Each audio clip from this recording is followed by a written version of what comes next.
Chapter 868. The might of a true immortal surged like a sea, carrying an extremely oppressive might, spreading over from the heavens above. Light King Manor's ancient true immortal was dressed in gray clothes, looking extremely great. However, the aura on his body made everyone in front of world-suppressing ancient city feel alarm, not daring to show him any disrespect. Behind him, the others from Light King Manor followed, quickly crossing the chaotic storm, hurrying over. Apart from this true immortal, there were two other silent elders in the group, immortal energy swirling around their bodies, strength not weaker than the one who spoke. The decree of the foreign Light King?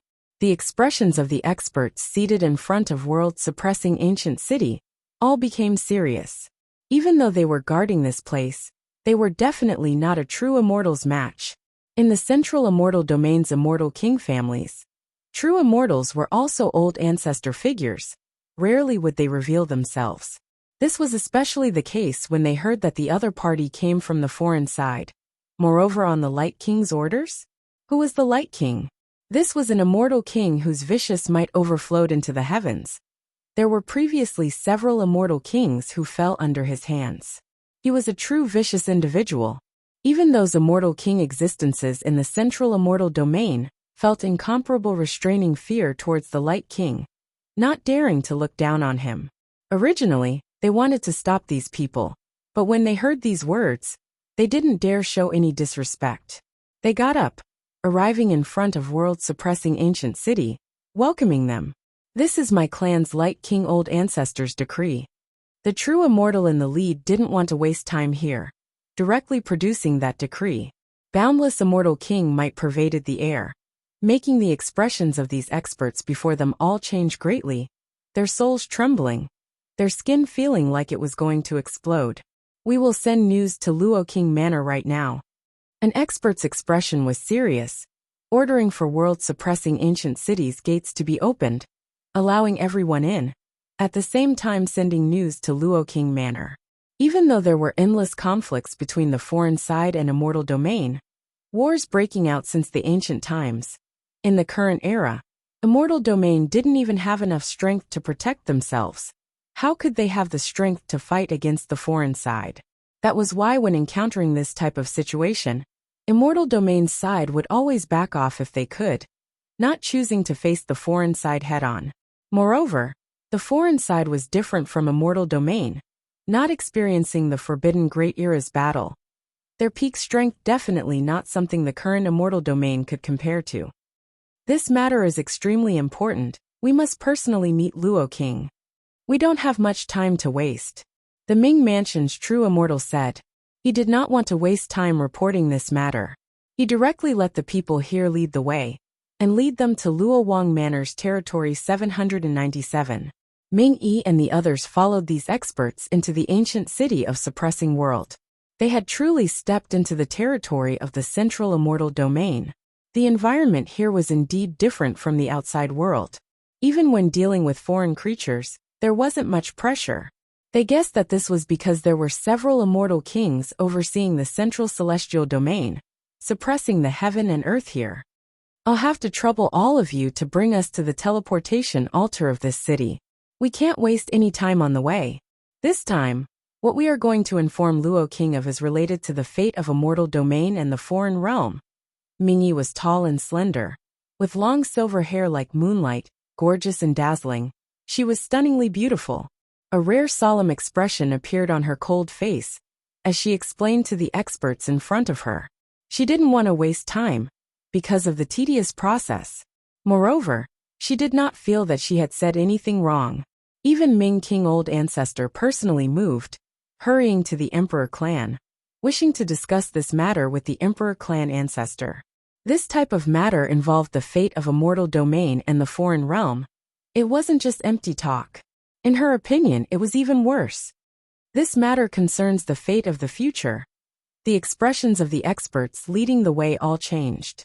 They didn't feel like Ming Yi's group would try to fool them at this time, or else they wouldn't have come all the way from the distant foreign realm to Descend. One had to understand that for the foreign creatures, this could be said to be extremely dangerous. They didn't dare act carelessly, bringing Ming-Yi and the others to the ancient city of suppressing world's teleportation altar. It could directly lead to the depths of the central celestial region. Radiance surged, spatial fluctuations spreading from the ancient altar. Ming-Yi's group quickly disappeared, soon disappearing from sight. Back then, I heard that in Western Immortal Domain, only Ming King alone escaped. The other 4 immortal kings all died miserably, encountering that rumored taboo existence. If it really is related to that matter, then regardless of whether it is Immortal Domain or the foreign realm, it will be an unimaginable disaster. These experts' expressions were extremely grave. From Ming-Yi's group's words, they guessed at their intentions. Then, what left them shocked was that not long after Ming-Yi's group left, in the distant chaotic storms, fluctuations spread out again. There were many powerful auras that approached this place. Streak after streak of divine light descended, splitting apart the chaotic storms, extending into a heaven-reaching great path, directly extending towards the ancient city of suppressing world. Those are Southern Immortal Domain's people. They were incredibly shocked. They never expected that in just that short of a moment, so many people would rush over, all of them having important matters to discuss with Central Celestial Domain's immortal kings. In the current Immortal Domain, Western Immortal Domain had already fallen, long broken through by the foreign realm. After the foreign realm's 4 kings died miserably, it even more so directly became a land of death. The remaining Eastern Immortal Domain and Northern Immortal Domain together were far less powerful than Central Celestial Domain. That was why they could accept that the foreign realm would send people here to discuss with them. However, why would Southern Immortal Domain also send people here at this time? Hurry and move aside. We have important matters to discuss with Immortal Domain's immortal kings. Bai Chuan rode on a silver-white heavenly horse, descending on the heaven-reaching great path, arriving in front of world-suppressing ancient city, saying this. The silver-white heavenly horse beneath his feet all had true immortal realm strength, immortal energy swirling around them, powerful beyond compare, divine and extraordinary. A half-immortal king. The experts guarding world-suppressing ancient city were all shaken up by Bai Chuan's aura, their expressions changing greatly. This was but an existence who could be considered unmatched under the immortal king level. Yet he actually personally descended. Their minds trembled, not daring to stop him, hurriedly moving aside.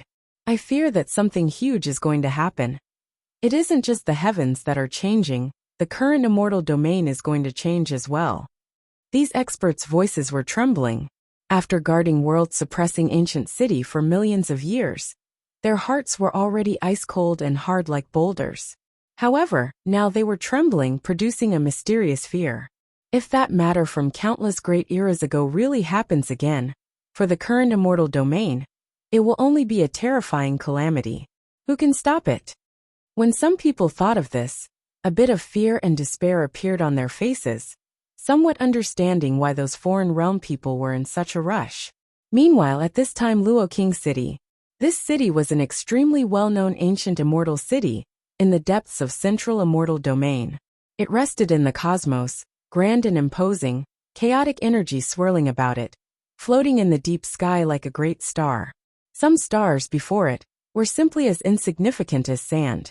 Just the city gates alone were like heaven-supporting pillars.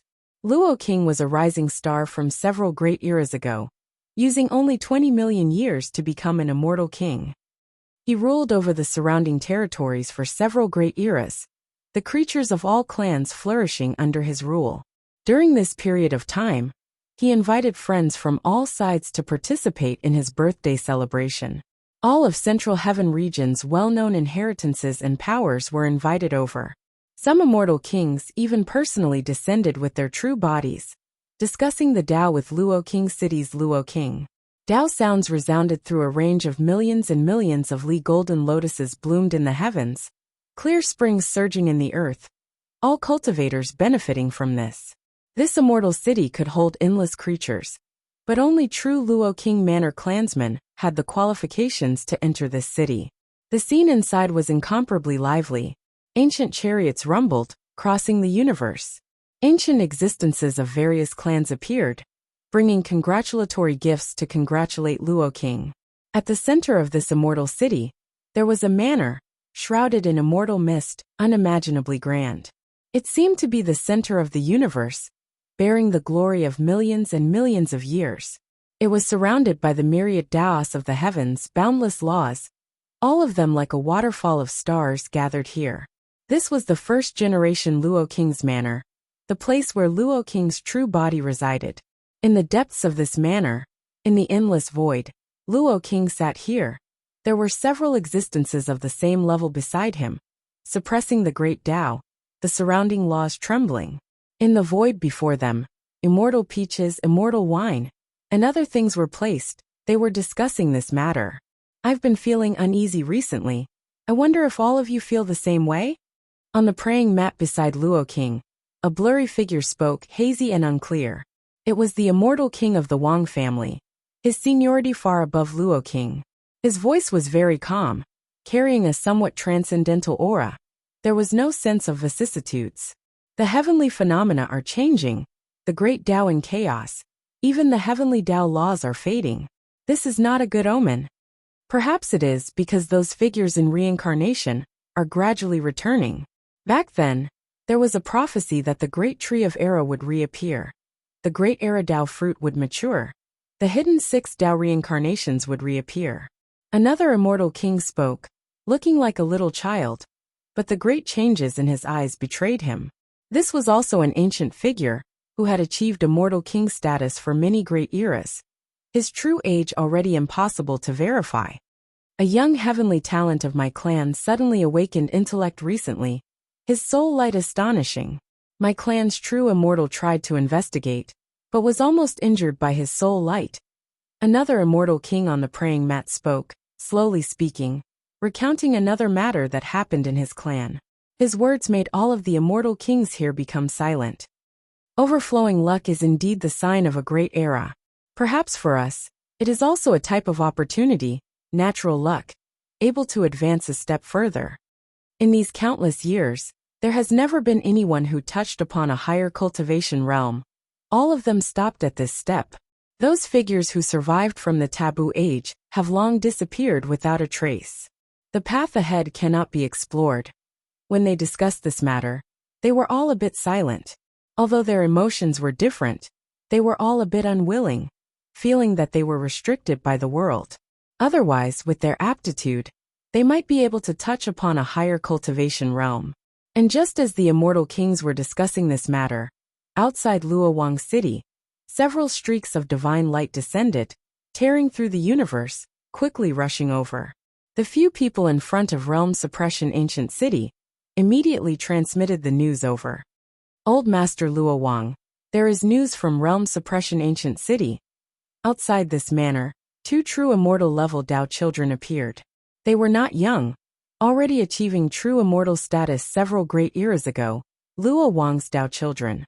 They held immortal slips in hand, waiting respectfully at the entrance. Then, Luo Wang waved his hand, receiving this immortal slip. However, after sweeping his gaze over the few words on it, his expression changed. His face that originally would not change, also showing a look of shock and bewilderment. Tao friend, what's wrong? The other immortal kings here were all shocked by Luo Wang's expression. They didn't know what he saw to make his face reveal this type of expression. They were kings who stood at the very peak of immortal domain.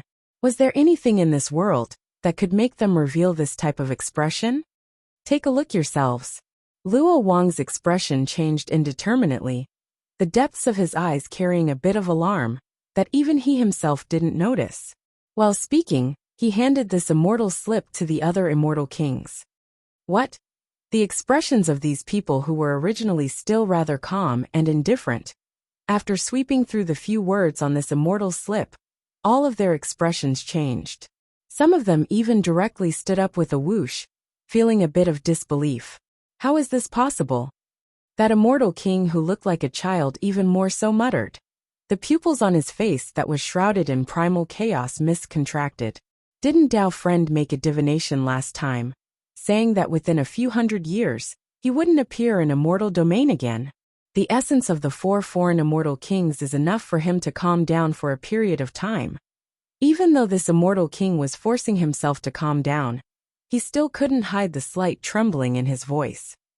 Luo Wang immediately got up and left the cave, not caring that this was still his birthday banquet, saying, "The situation is urgent. I am going to see what Ming King's intentions are." At this time, it wasn't just him. The other immortal kings here also panicked, no longer as calm and indifferent as before.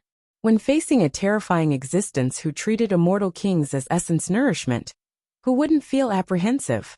Meanwhile, at this time, the guests in Luo Wang Manor were completely unaware of this, still chatting and laughing as if nothing had happened. The young heavenly talents of various clans were all drinking and chatting freely, appearing rather carefree. A while ago, Wuxian Great One slaughtered all enemies on the boundless battlefield until their expressions changed in fear, displaying the might of my immortal domain. Let me offer a toast to Wuxian Great One. Within the vast purple bamboo forest, mist drifted about.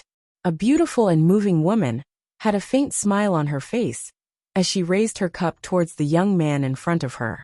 He was dressed in white clothes, his appearance handsome, figure tall and straight, eyes carrying a faint golden color, possessing a type of transcendent temperament.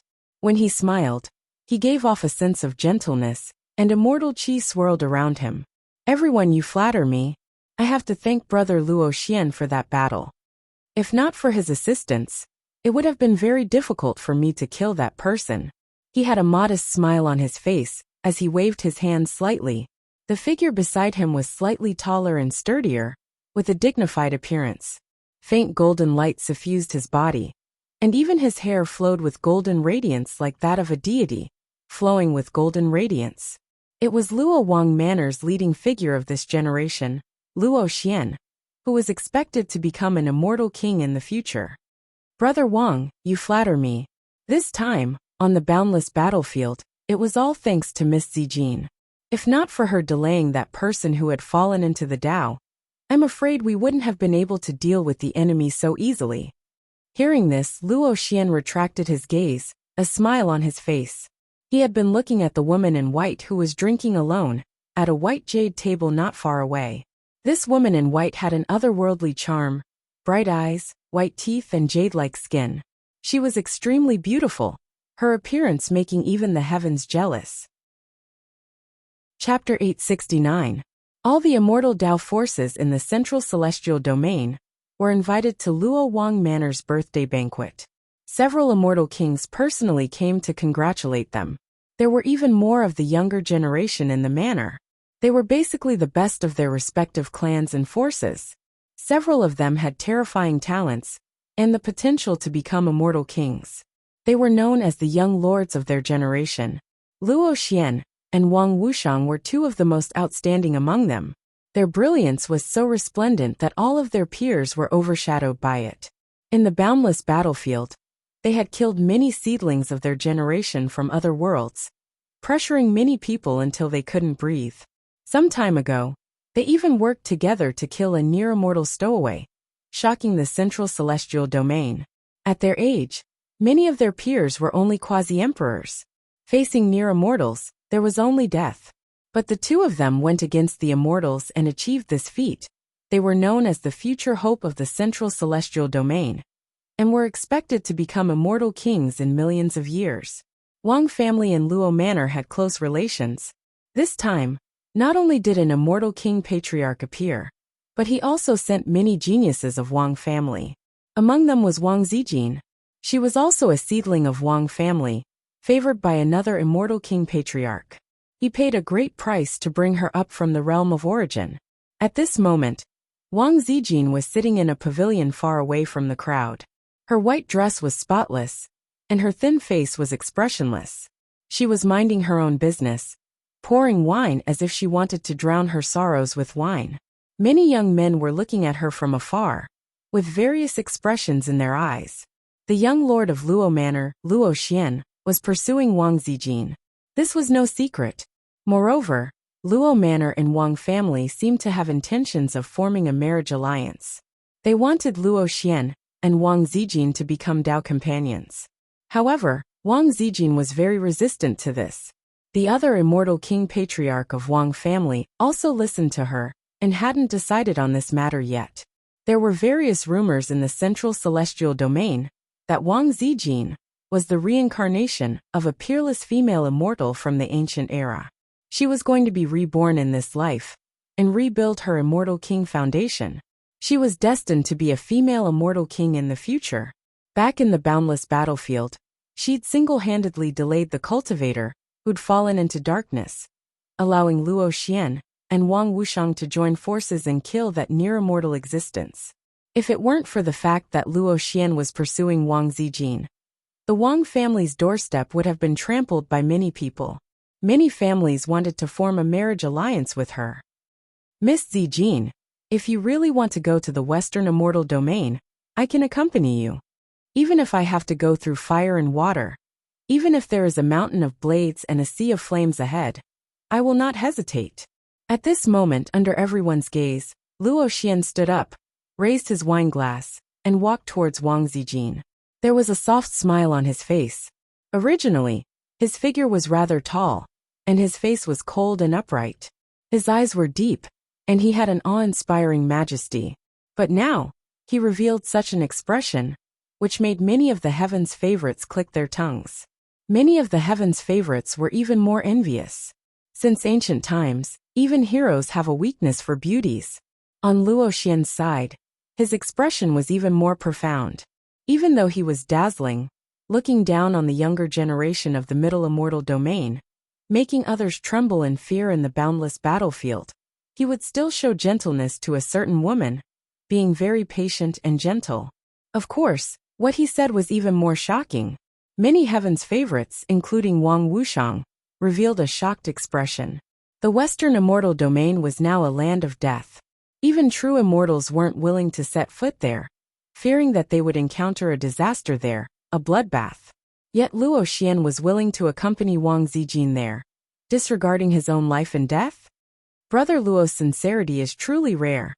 Many heaven's favorites pursued Lord Luo Xian, but they were all rejected by him. Who would have thought that he had such an infatuated side? Many young creatures who were enshrouded in divine splendor spoke, sighing in amazement. Wang Wuxiang was dressed in white, his features elegant and handsome. At this moment he also smiled. Brother Luo's sincerity. I believe that no one in this world can compare to him. Although he was the young lord of this generation of the Wang clan, if he wanted to lead the Wang clan in the future, he still needed the approval of the other patriarchs. It wasn't that easy.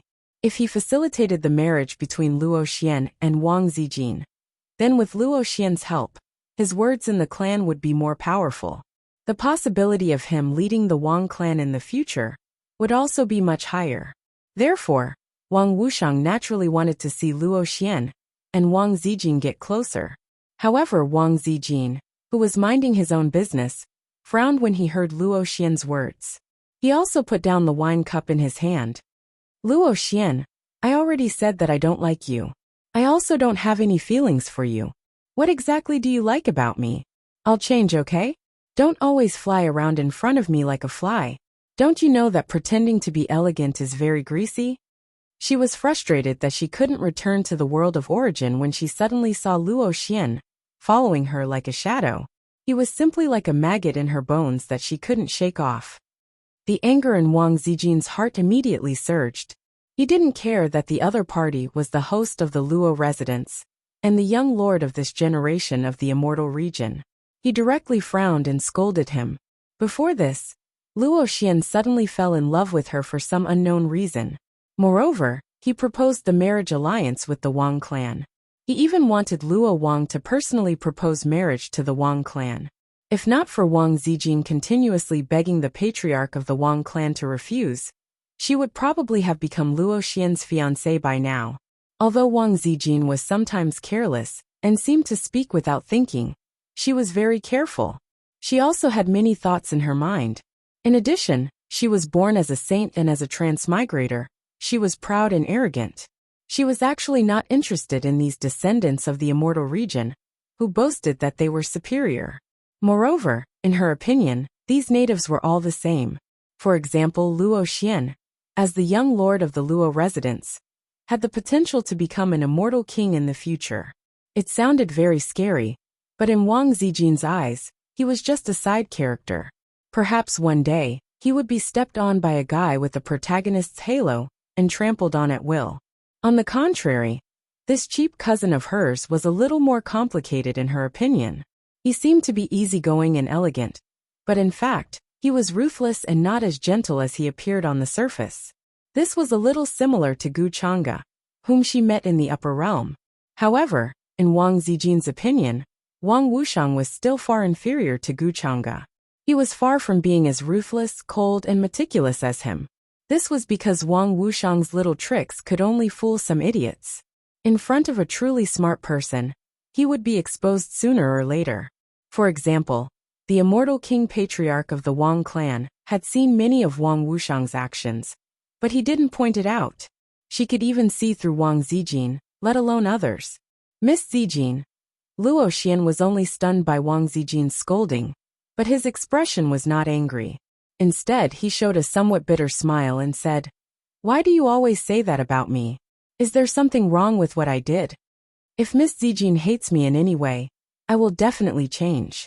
He had long been used to Wang Zijin's harsh words. In fact, in his opinion, this was very novel, because basically all the favored girls of the Middle Realm would show a gentle expression when facing him. Even if he had an ordinary relationship with her, she would still smile and act like a virtuous lady. On the contrary, after meeting Wang Zijin, he suddenly realized that there was such a beautiful and refined woman in this world, who did not fear him because of his talent and power. Instead, she directly scolded him when she was unhappy with him, and her tone was not at all merciful. Such a strange woman was rare, and even Luo Xian couldn't help but be moved. He originally thought that in this life, he lived for cultivation and would not be affected by emotions. But everything changed after meeting Wang Zijin. Even when she was scolding him, her appearance was extremely cute. "You really don't have the slightest bit of self-awareness." Wang Zijin's voice was slightly cold.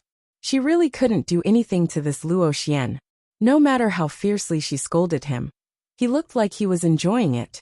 Sometimes, even she felt that this was inconceivable. It was like the Mary Sue story she was familiar with in her previous life. Could it be that this Luo Xian had some kind of masochistic tendency and wanted to be scolded like this? The people here had long been used to this scene. They knew that Wang Zijin had always been cold and arrogant, and treated everyone like this. She would not have anything good to say. Even her cousin Wang Wuxiang had been scolded by her for being a hypocrite. Brother Luo is not only handsome, but also talented. He is destined to be an immortal king in the future. Cousin Zijin, why do you have to do this? Brother Luo is infatuated with you. Is your heart made of stone? Wang Wuxiang shook his head slightly and walked over. He was still holding a wine cup, but the other hand was placed on Luo Xian's shoulder, indicating that the two of them were very close.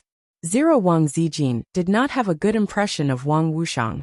Hearing this, she said indifferently, "Since cousin Wuxiang has such a good impression of Luo Xian, why don't you marry him? In the big immortal realm, there are all kinds of strange things. It's not like there are no methods to change one's gender. If it really doesn't work, you can ask an immortal king ancestor for help." When she said this, the smile on Wang Wuxiang's face froze. His hand moved away from Luo Xian's shoulder, as if he had been electrocuted. What? All the geniuses here, including Luo Xian, were shocked. Many of them widened their eyes, unable to believe their ears. Luo Xian's expression was a little awkward, and then he took a step to the side, as if he was really afraid of being misunderstood. "Miss Zijin," he was about to explain. Wang Zijin waved her hand coldly and said, "Cousin Wuxiang is very concerned about you, Luo Xian. Usually, he says good things about you in front of me. You can consider him.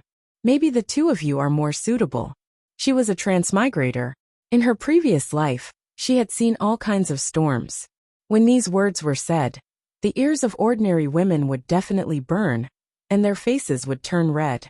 However, she looked calm, and did not even bother to lift her eyelids. On her beautiful face, there was a cold and arrogant expression. Cough cough. "Cousin Zijin, what nonsense are you talking about? How can you joke with your cousin like this?" Although Wang Wuxiang was angry, and felt that he had lost face in front of everyone, He still maintained his usual gentle expression and said helplessly. Seeing that Wang Wuxiang was still so calm despite his words, Wang Wuxiang snorted in his heart. He turned to Luo Xian and said, Luo Xian, just give up. I don't have any good feelings for you. Moreover, I already have a sweetheart. In front of him, you are not even a dog's fart. After saying this, she did not care about the reaction of the people here. Her tall and slender figure took light steps and walked straight to the backyard, leaving behind a stunned and incredulous Luo Xian. You have a sweetheart? Luo Xian's head was buzzing. He could not believe his ears. When he came back to his senses, his expression turned ashen and his eyes darkened. At this moment, he felt as if someone had taken away something that belonged to him. Wang Wuxiang also frowned. He did not believe Wang Zijin's words. Is Zijin deliberately angering you? He looked at Luo Xian and asked. Luo Xian's expression was a little gloomy. He shook his head and said, I don't care if it's true or not. The person who has been in contact with Miss Zijin recently is the young man she accidentally saved in the boundless battlefield. I've always found that guy to be an eyesore. His voice was very cold. However, while the group of geniuses here was shocked by Wang Zijin's words, a shocking aura suddenly came from the sky above Luo Wang Manor. The world trembled slightly. Several blurry figures could be seen sitting high in the sky. They suppressed the Tao of heaven and earth, and the surrounding space and time were distorted. Ancestor! Wang Wuxiang and Luo Xian exclaimed together. They recognized the immortal king ancestor behind them. In addition, there were several immortal kings who had come for the banquet. They were very ancient, and their origins could be traced back to hundreds of eras ago. All the ancestors have appeared. Did something big happen? Many geniuses here exclaimed. Even the guests in another place were alarmed. The few true immortals were shocked, and a little in disbelief. Meanwhile, while everyone was speculating, not knowing what was going on, in the limits of the distant world, there was a mysterious aura that appeared. Then, they could hear the sounds of troops moving through the air rumbling. There were divine rainbows that tore through the cosmos, descending in this direction. The aura of the foreign side. The expressions of the true immortals here changed, becoming incomparably shocked. They couldn't help but say, why would the foreign side's troops suddenly appear in my immortal domain's territory? No one stopping them along the way?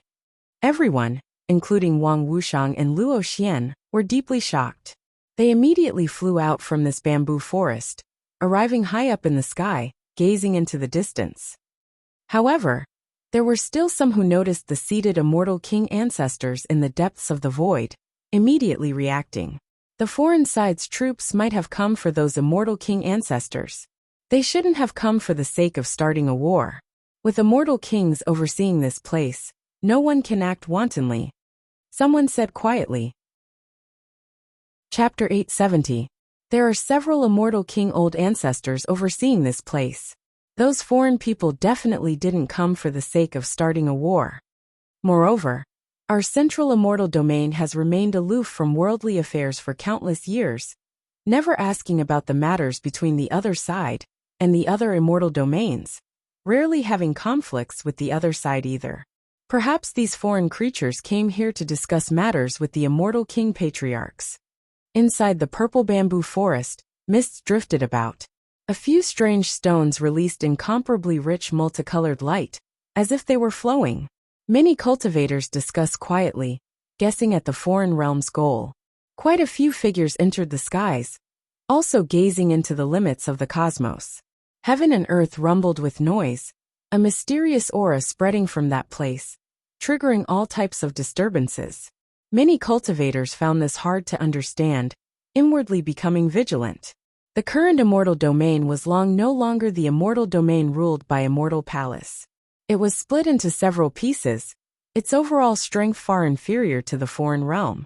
Otherwise, they wouldn't have watched as Western immortal domain was occupied by the foreign realm, falling into enemy hands for millions of years.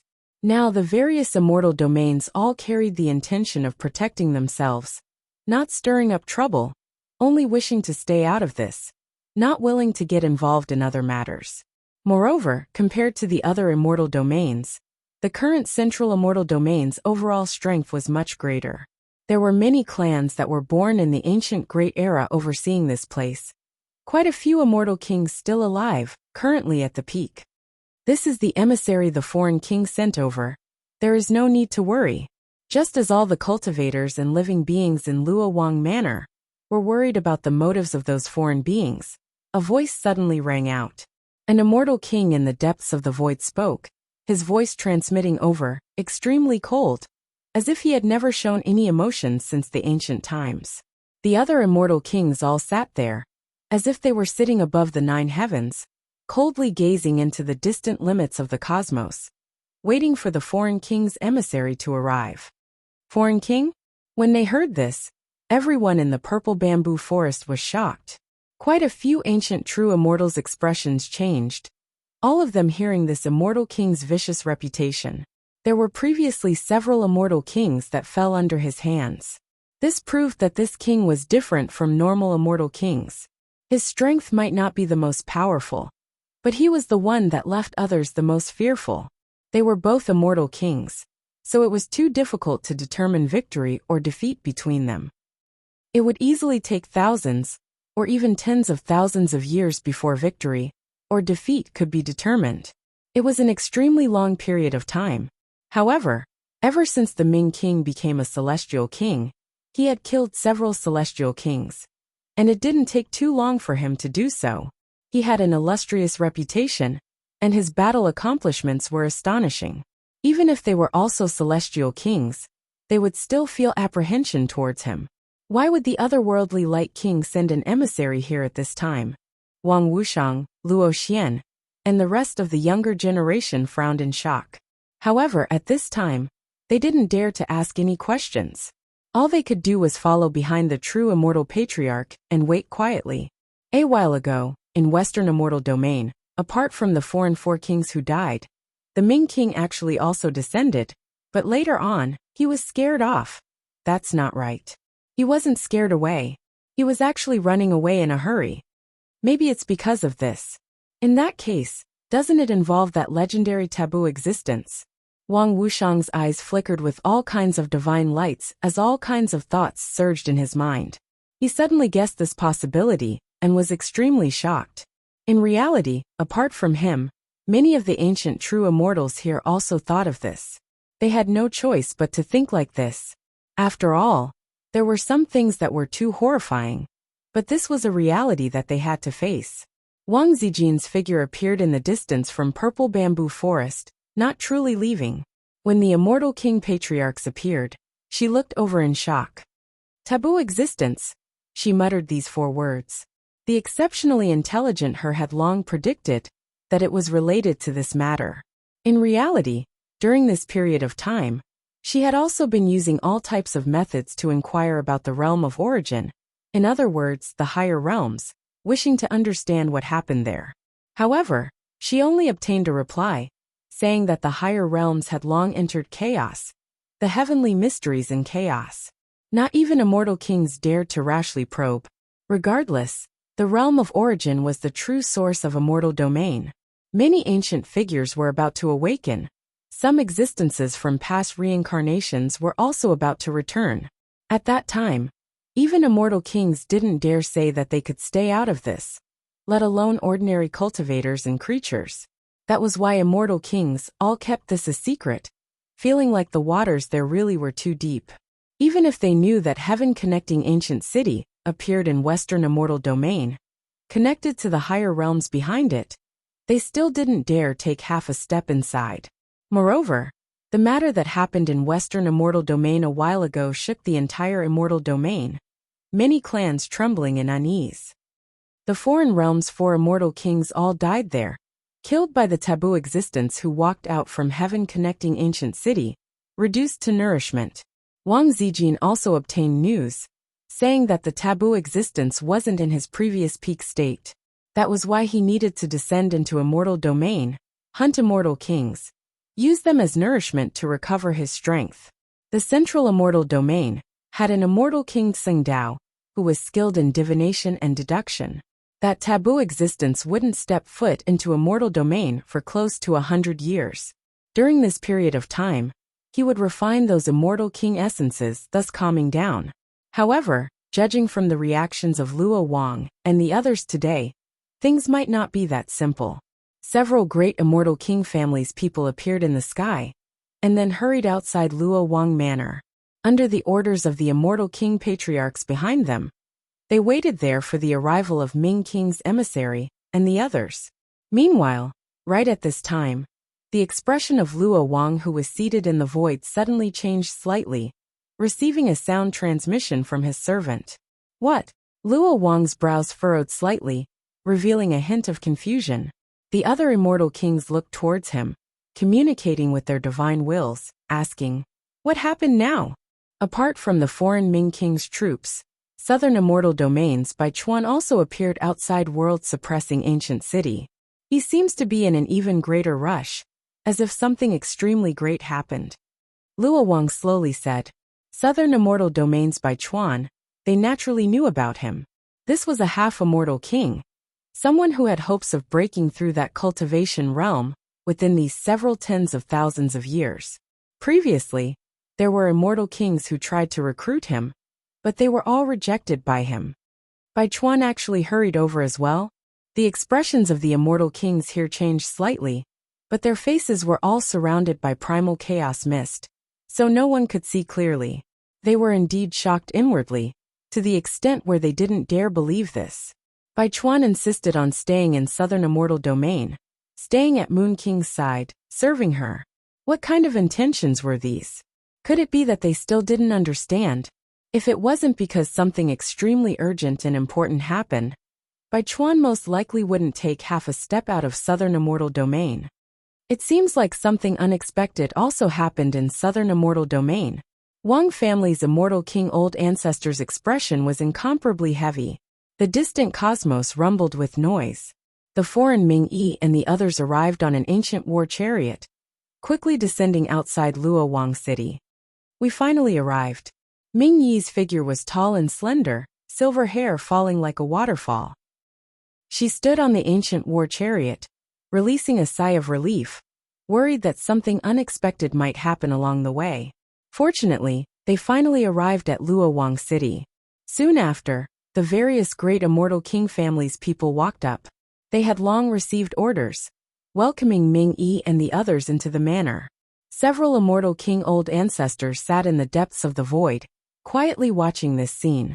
Then, Luo Wang nodded slightly, a strand of green smoke wafting out from his body, turning into the indistinct appearance of a middle-aged man, walking into the manor. This was an incarnation of his, not his true self. However, in his territory, there wasn't much difference between his true self and incarnation. "This is the decree my clan's Ming King old ancestor personally wrote, for this younger generation to hand over to Immortal Domain's senior Luo Wang." Even though Ming Yi's nature was cold and arrogant towards an immortal king like Luo Wang, she was still extremely respectful. She handed over the decree written by the Ming King, handing it to the two Dao children in the manor. Today is precisely Luo Wang's birthday celebration. Apart from Luo Wang, there are other immortal kings here. An ancient true immortal from Ming Manor spoke, his eyes brilliant like divine lamps, sensing the terrifying pressure in the depths of the void, suppressing this heaven and earth. "Honorable guests, please wait here for a moment. We will hand the decree over to the old ancestor right now." The two true immortal level Dao children received this decree, not daring to show any contempt, quickly bringing it into the depths of the manor, handing it over to Luo Wang's incarnation. Inside the purple bamboo forest, the guests all had a premonition that something incredible might happen in Immortal Domain. Their expressions were all extremely grave. The smiles on the faces of the many heavenly talents who were still chatting and laughing before all disappeared. All of their expressions becoming extremely heavy, no longer as relaxed as before. If the nest is overturned, how can there be an unbroken egg? If Immortal Domain encounters another disaster, what should we do? Many people asked themselves this.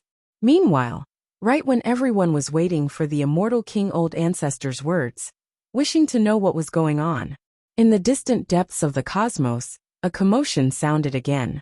A silver-white heavenly horse hurried over, On top of it a figure dressed in silver battle armor, the surrounding stars all trembling because of his aura. Southern Immortal Domain's half-immortal king Baichuan. At this time, he also hurried outside Luoyang City. Compared to the foreign side's people, Baichuan's identity could be said to be no small matter. Calling him Southern Immortal Domain's number 2 wouldn't be excessive at all.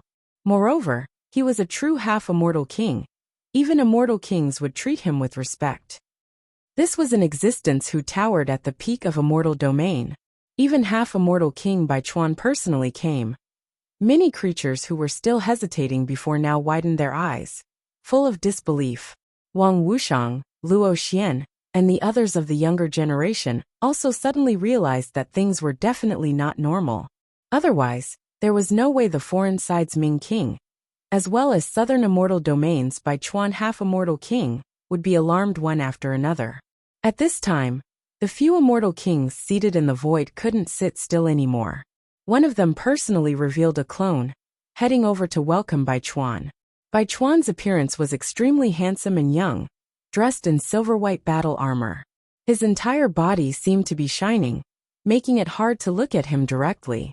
The heavenly horse beneath his feet was a true immortal-level strange beast, its speed extremely fast. In the blink of an eye, it hurried over from the other side of the cosmos, arriving in the cosmos Luoyang ruled. It is fine as long as everyone is here. I only came here to pass on the decree. Baichuan's arrival shocked all of the creatures in Luoyang City. This immortal city, that contained close to 10 billion people, was shaken because of him. His expression was grave and stern, standing outside Luoyang City, not directly entering. The immortal king who originally came to welcome him also frowned slightly because of Baichuan's words. He stood there, seeing that he wanted to say something. However, Baichuan did not waste his breath.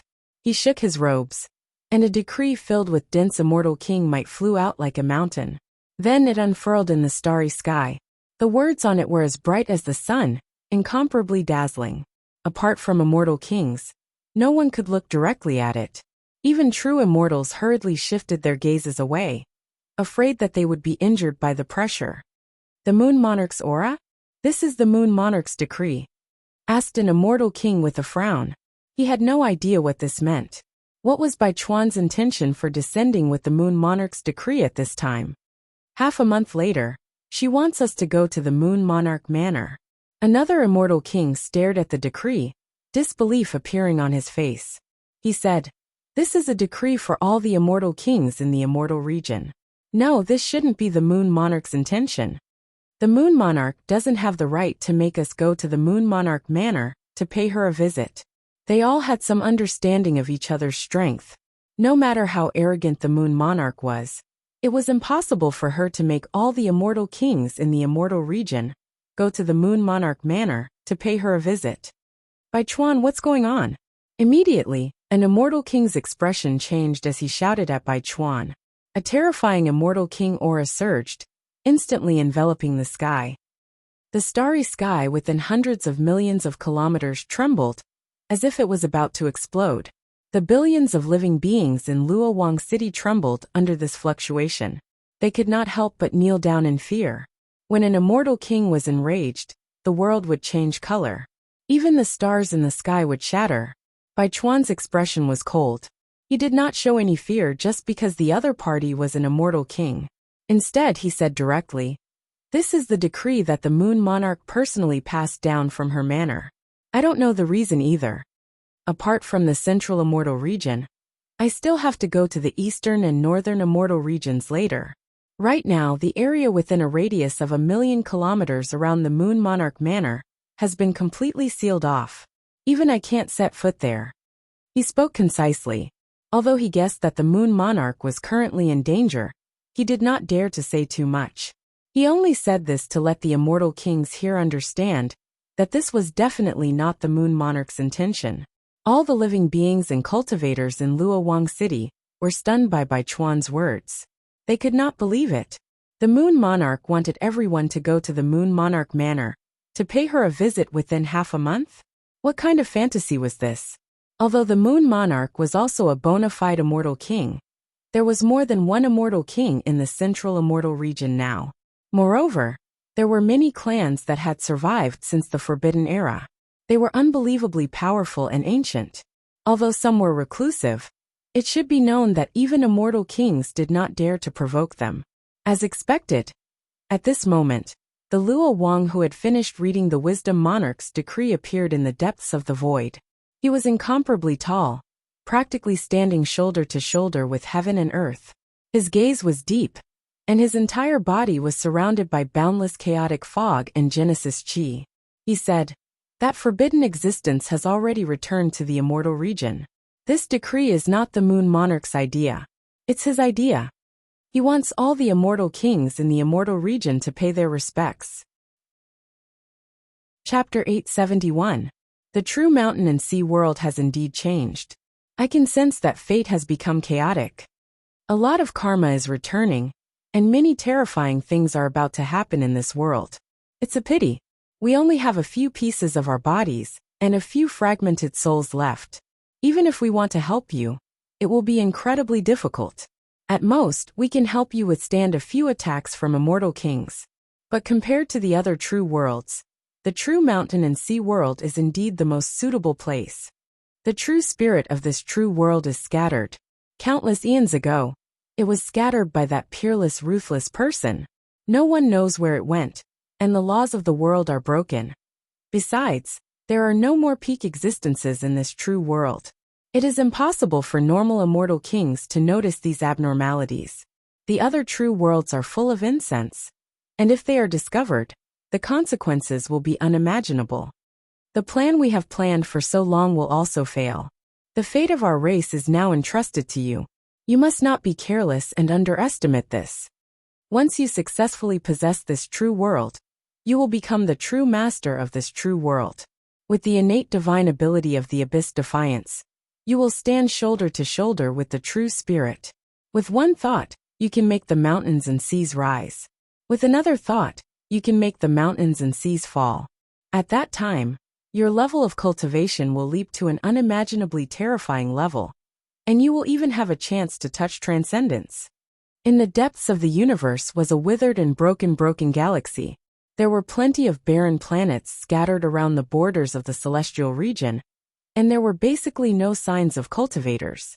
If there were any, they were just ancient astral beasts that hunted for the cores of planets in the distance.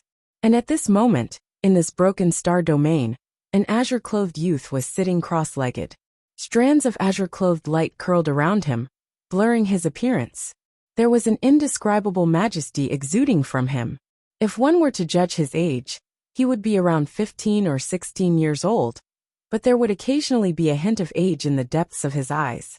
There were several soul fires with extremely dim light jumping around before the teenager in green robes. They flickered as they floated in space. Each soul fire had intelligence and a voice.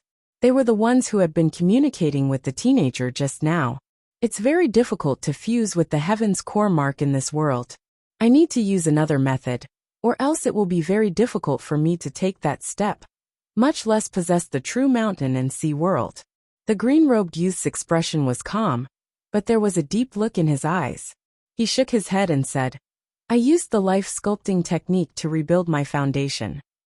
That was how I was able to break free from the underworld-defying body and recover my youth. Unfortunately, this world isn't suitable for my clan's underworld-defying cultivation.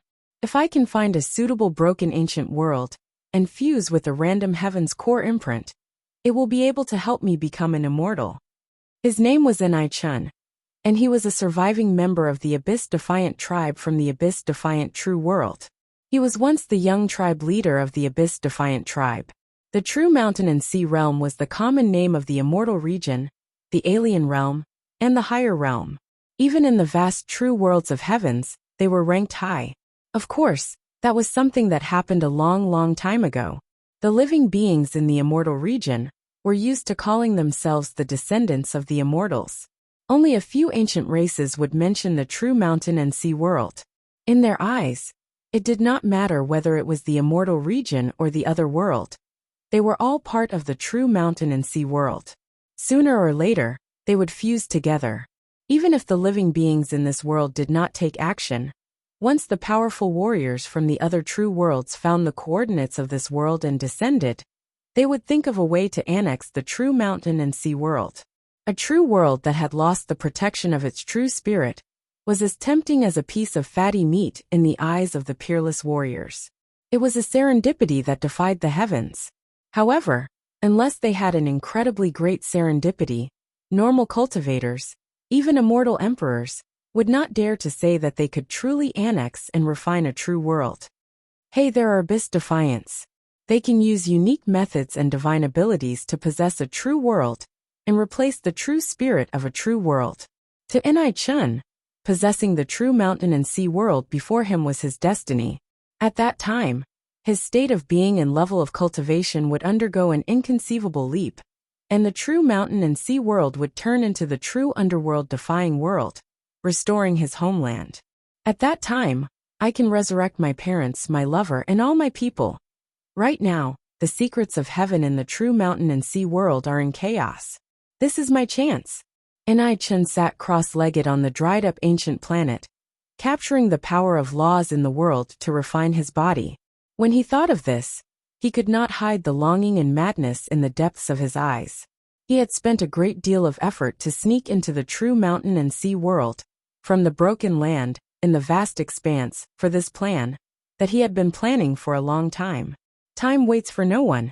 The soul flames before Enai Chun swayed, and an ancient voice spoke from one of them. Even if I can't find a suitable mark of the heart of heaven, I will still begin my immortal transformation. I have a feeling that the powerful warriors from the other true worlds are using all sorts of methods to cross the vast expanse ocean, and will eventually find this place. Hearing this, Enai Chun's expression remained unchanged as he spoke calmly. It's fine. Even if I fail in my immortal transformation, I will still have time to change my body. The younger generation of the immortal king family will be a suitable shell. I can come into contact with the scion of the Wang family, called Wang Wuxiang, through Miss Zijin. His affinity is pretty good. If I fail in my immortal transformation, then I will take over his body. Then, I will bring all of you into the Wang family. There might be a chance for me to take over the many progenitors of the Wang family and replace them. At that time, I will have the ability to bring all the people hiding in the small worlds here. The soul fire in front of him flickered as it spoke. Although the divine ability of our dark defiant lineage can seize the fortune of the world, the Wang clan's immortal king patriarch cannot be underestimated. The current us might not necessarily be his match. Besides, you have to consider the big picture. You can use Wang Zijin, but don't fall in love with her. Besides, I can see that she is just someone you met by chance. When Enai Chun heard this, he fell silent for a moment before he said slowly, I understand. You don't have to worry about it. Next, I will search for a broken ancient world and cross that threshold. As he spoke, the green light on his body became even more intense. His soul light flashed out from between his eyebrows, and then it suddenly spread out like a vast fog that engulfed the surrounding star domain. Those star beasts with profound cultivation and long lifespans were engulfed the moment they came into contact with this soul fog. They turned into wisps of green smoke and dissipated, leaving nothing behind. Rumble. At this moment, in another unknown and boundlessly vast world sea, shocking waves suddenly surged into appearance. These waves slammed into the layers of ancient worlds in front of them, and they all collapsed and broke apart, turning into fine powder that filled the sky. In this boundless world sea, there was a blurry ship traversing the sea. However, the storm of the great path here was incomparably terrifying. Even the true thunder that struck down had terrifying destructive power. The world was vast, and the fog was heavy. Wisps after wisps of fog lingered everywhere. One could see ancient worlds and great universes rising and falling. And at the place where the sky and earth touched, a layer of blurry mirror appeared. Outside the mirror, there were ancient worlds and great universes rising and falling. They overlapped with each other, as if they were coexisting. However, at that moment, the world inside and outside the mirror was slowly coming into contact with each other. Some unknown and strange change was happening. The places where they came into contact with each other crumbled, disintegrated, and fused with each other. At the instant they crumbled, the world barrier disappeared, and at the instant they fused with each other, a new life was born. It was incomparably mysterious and mysterious. All of this seemed to be happening very slowly, but it was happening in an orderly manner. They collided with each other, and then melted away. I can already smell the aura of a decaying true spirit. A true world that is about to dry up. It is the most suitable nourishment for my race. After trekking for so many eons, we have finally found it. On the blurry ships, whispers like that of ancient gods could be heard. There were also indifferent gazes like those of innate gods watching them, ancient and cold. It was unknown what material these ships were made of, but they could cross this place filled with the aura of primal chaos and endless storms of the great path. Many of the figures standing on the ships were ancient, as if they had existed before the heavens were created. They did not speak, only looking at the vast expanse in the distance. Wuxia sat cross-legged in a tea pavilion in the Moon Prince Mansion in the southern celestial region. He was dressed in white robes and white socks, and there was no dirt on him. His black hair sparkled and shone with a light. His entire person was calm and peaceful, like the gentle breeze and the moon hanging high in the sky. There was a chessboard in front of him. At that moment, he held a white piece and placed it down at a moderate pace. The great commotion in the world did not seem to have anything to do with him. He was still wholeheartedly focused on his own matters. For example, the chessboard in front of him. Looks like you are going to lose again. Wuxia shook his head gently. In front of him was a woman who was as pure as a Buddhist lotus. She propped up her chin and played Go with him. Her face was incredibly beautiful. Her black hair fell down like a waterfall, making her face seem even smaller. It was only the size of a palm. Of course, the most eye-catching thing about her was that there was a unique presence about her. It was as if her demonic nature and Buddhist nature existed side by side, but they formed a harmonious whole. "Husband, can't you go easy on me?" The woman before him was naturally Heavenly Deer's mystic lady. However, she had successfully broken through the threshold of the immortal Tao. She had bathed in the immortal tribulation and become a perfected immortal. When she was in the 8 Desolates 10 regions, her cultivation had already reached a bottleneck. It was very difficult for her to improve further. That was why Wuxia brought her to the immortal domain, when he sensed that she had touched the threshold of the immortal Tao. Through that so-called immortal passage, she came into contact with the immortal domain's rules and attracted the immortal tribulation. He had left an imprint on the Empyrean fairy, so when she successfully broke through to the immortal realm, he sensed it from the ancient Tongtian city and brought her over. After all, he was the one who brought the Empyrean fairy to the immortal domain. He could not just leave her be and let her wander around the immortal domain by herself. Although the two of them were not husband and wife, in terms of status, the Empyrean fairy was still his concubine.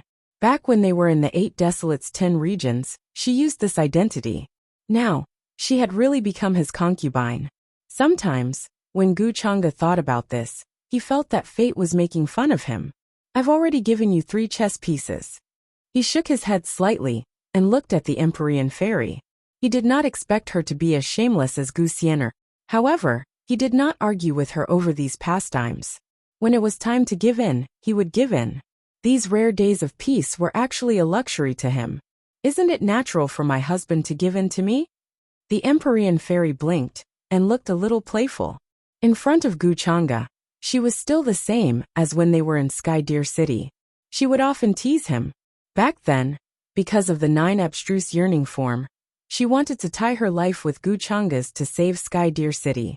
However, Wuxia's heart was like a boulder. He was not swayed at all. In the end, when they were in the 3rd mountain, she received Wuxia's help to avenge her master by killing eldest senior sister Chen Suyun. Only then did her relationship with Wuxia improve. "I'm thinking if I should throw you back to the upper realm." Wuxia picked up the teacup beside him and took a sip. He seemed very relaxed. "Then won't my husband be very bored here alone?" The Empyrean fairy poured herself a cup of tea and said with a smile, "Boredom will only last for a while. It will be lively soon." Wuxia shook his head slightly. He seemed to be hinting at something. Although the Empyrean fairy did not really understand Wuxia's plan, She knew that he probably had a very big plan. The master of the Moon Prince Mansion was a peerless immortal king. Now she was brewing tea for him like a servant girl. Then, will I bring trouble to my husband if I stay in the immortal region? The Empyrean fairy was very concerned about this. Although she had broken through the immortal path realm, and was a bona fide true immortal, she could not do anything in the immortal region. However, he was still far from being able to do as he pleased in the immortal realms. He didn't even have the ability to protect himself. It won't be troublesome. It's just a little annoying. Guchang still shook his head. The Empyrean fairy wanted to roll her eyes at him. Did he think that she was annoying? Thinking of this, the corners of her mouth curled into a smile. Then she reached out and wrapped her arms around Guchang's neck, taking advantage of the situation to sit in his arms. Don't you find this scene familiar, husband? The Empyrean fairy tilted her head and asked. She could not hide the smile on her face. Back at the third mountain, she had done the same thing. However, she was taught a lesson by Guchang in the end. In the distance, the Moon Prince was completely stunned by this scene. Her beautiful eyes almost widened in disbelief. Was this still the forbidden existence that she had always been wary of? Chapter 872. If she didn't see it with her own eyes, the Moon Prince definitely wouldn't dare believe all of this. Was this still that person who everyone feared, who made the immortal region and the foreign realm fall into panic? She really found it hard to link that taboo existence that made one's expression change with this easygoing and handsome young man in front of her. Especially now that he had a beauty in his arms. He looked no different from those noble young masters who chatted casually.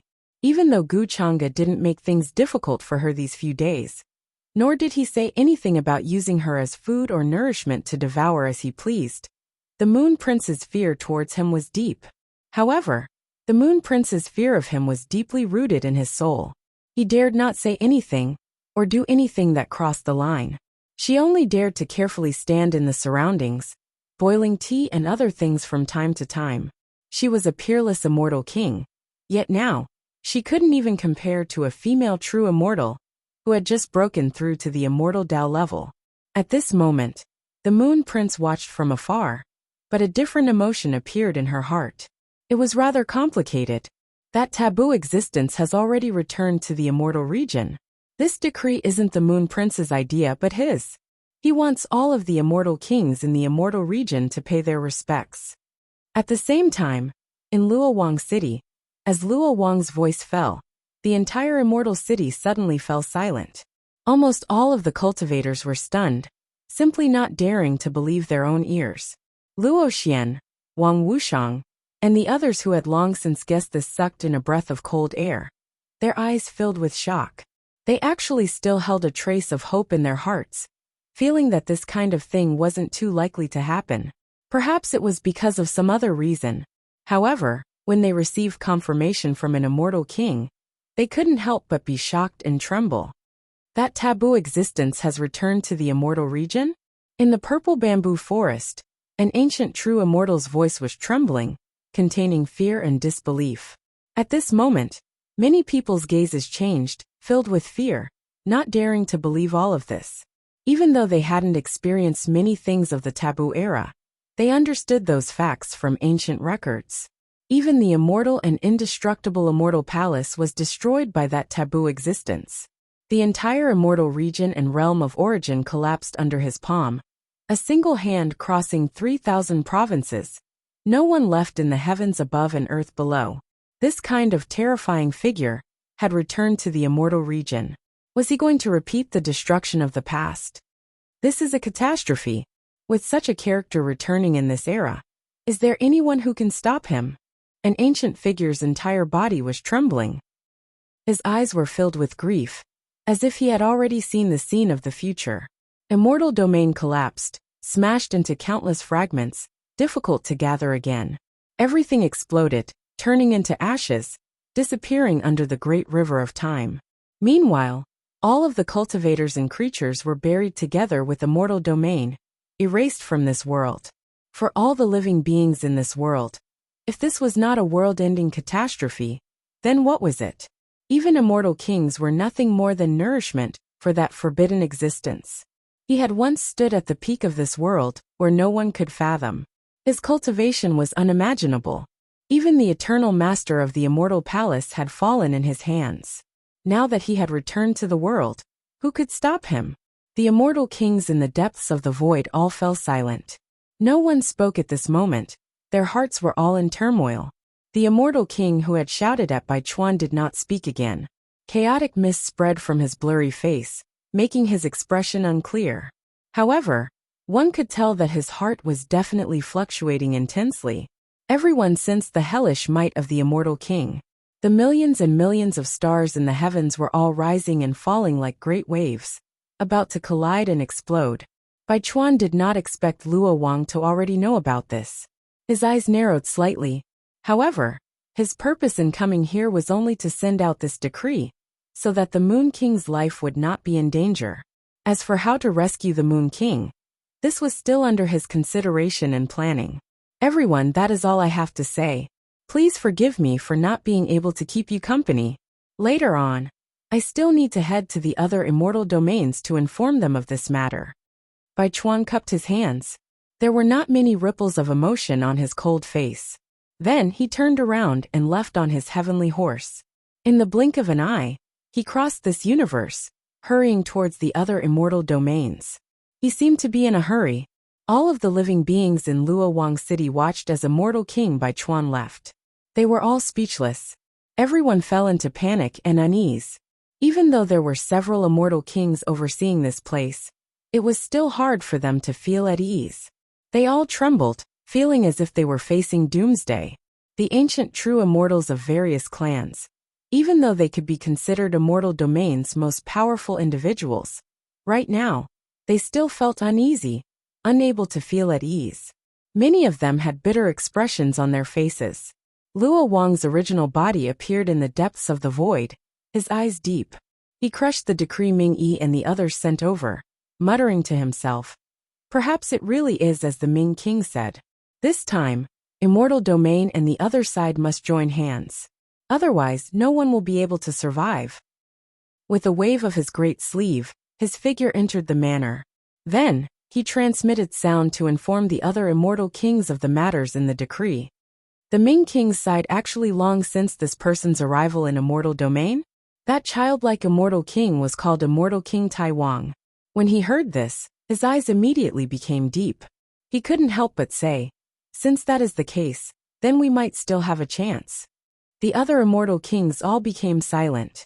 All types of irregular scenes appeared in their eyes, their emotions greatly fluctuating.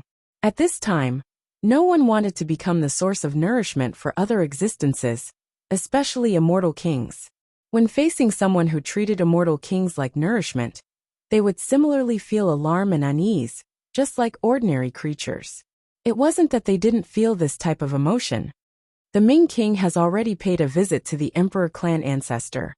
Wishing to discuss this matter with the Emperor clan ancestor, he sent someone to send a message over, actually also wishing for us to make our preparations. This time, what we are facing is a common enemy. Luo Wang's voice was slightly overcast. He looked at the surrounding immortal kings, his voice cold and hard. Regardless, we definitely cannot resign ourselves to death. As for the matter of half a month, let's temporarily set it aside and see the reactions of the other immortal domains first. Regardless, my central immortal domain's territory is the most vast, the universe it covers the most. We also have the most immortal kings on the surface. Apart from this, my central immortal domain still has many remains and caves left behind from the earlier Forbidden Great Era. We might be able to find some innate objects there, as well as those hidden families. According to what I know, the Gu clan has always lived in seclusion in the Nine Heavens. This clan's backing is deep, existing from before the Forbidden Great Era until now, almost never ending. This clan might have Emperor Realm existences. The Emperor Realm existences he spoke of were definitely not ordinary immortal kings, but rather immortal emperors above this level. Even if they weren't true immortal emperors, they could still be called half-immortal emperors. They could compare to the foreign emperor clan ancestors, their cultivation unfathomable. In their eyes, immortal kings might not be no different from ants, but they weren't that far off. Brother Luo's words are correct. After the Forbidden Great Era, even though there was a period of darkness, a gap in history, there were still some powers who tried to find ways to hide in the restricted regions, difficult for outsiders to find. Moreover, those ancient existences who survived the Forbidden Great Era have now disappeared without a trace. This might be a way to draw them out. Wang family's immortal king's eyes were also filled with terrifying immortal light. He slowly spoke, starting to think of many countermeasures. No one was willing to become a fish on the chopping block and become the food of others. In truth, what I'm most worried about is that the other true worlds will learn about this. During this period of time, the vast expanse battlefield hasn't been peaceful. The abyss-defying true world that was once destroyed is showing signs of resurgence and making a comeback. Some time ago, my descendant Luo Xian reported that he met a boy named Chun, who seemed to have executed the abyss-defying divine ability of the abyss-defying true world. Luo Wang's gaze was profound, and his tone was calm. At that moment, there was a hint of coldness in his voice. He swept his gaze past Wang family's immortal king progenitor and said, "Brother Wang, I once made a deduction about that boy named Chun, but I only obtained a vague answer. He was saved by your descendant, Wang Zijin, in the vast expanse battlefield. If he is related to the abyss-defying true world, then this karma is definitely related to your Wang family." When he heard this, Wang family's immortal king frowned.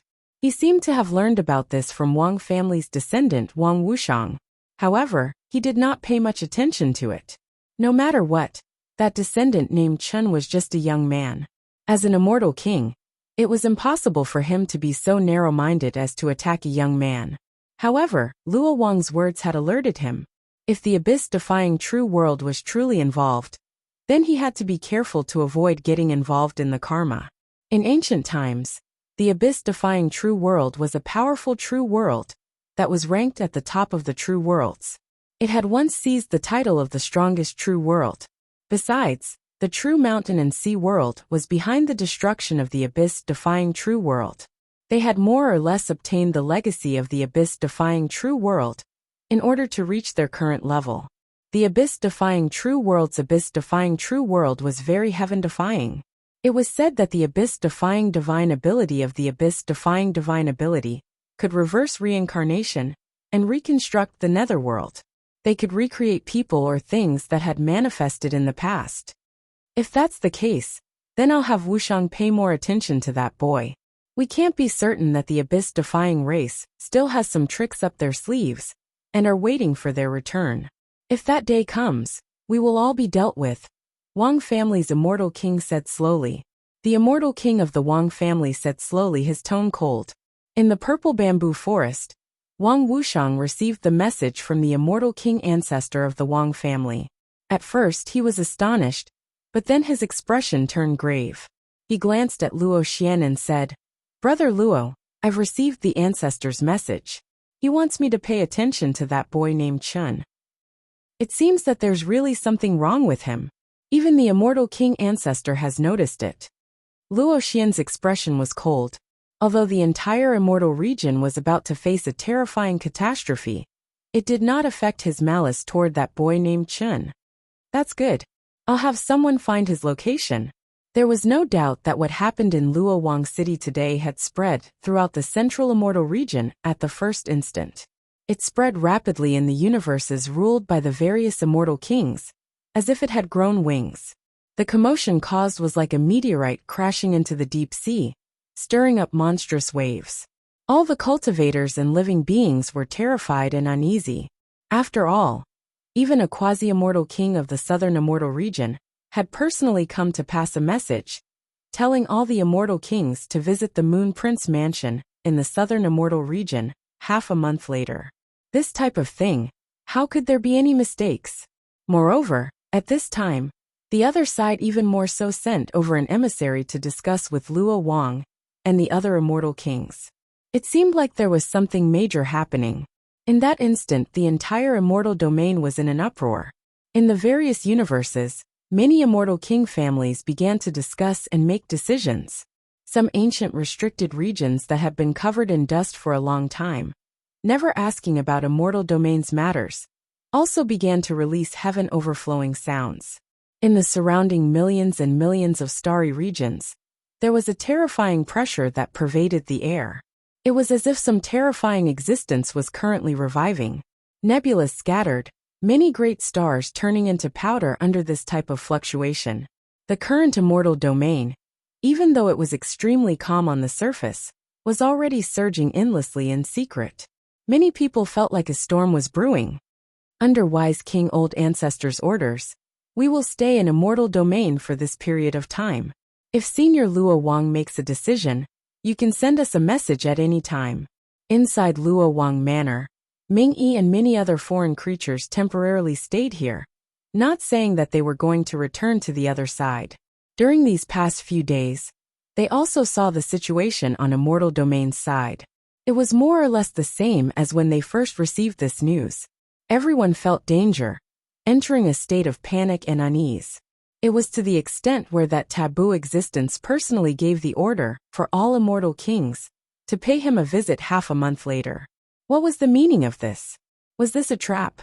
Ming Yi and the other foreign creatures, if it was before, when they received this type of news, they would only take joy in others' misfortune. However, now it was like the fox grieving for the hare.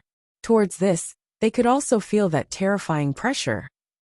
If the other side's immortal kings suddenly received this type of decree, they might also be like immortal domain, entering a state of panic and unease.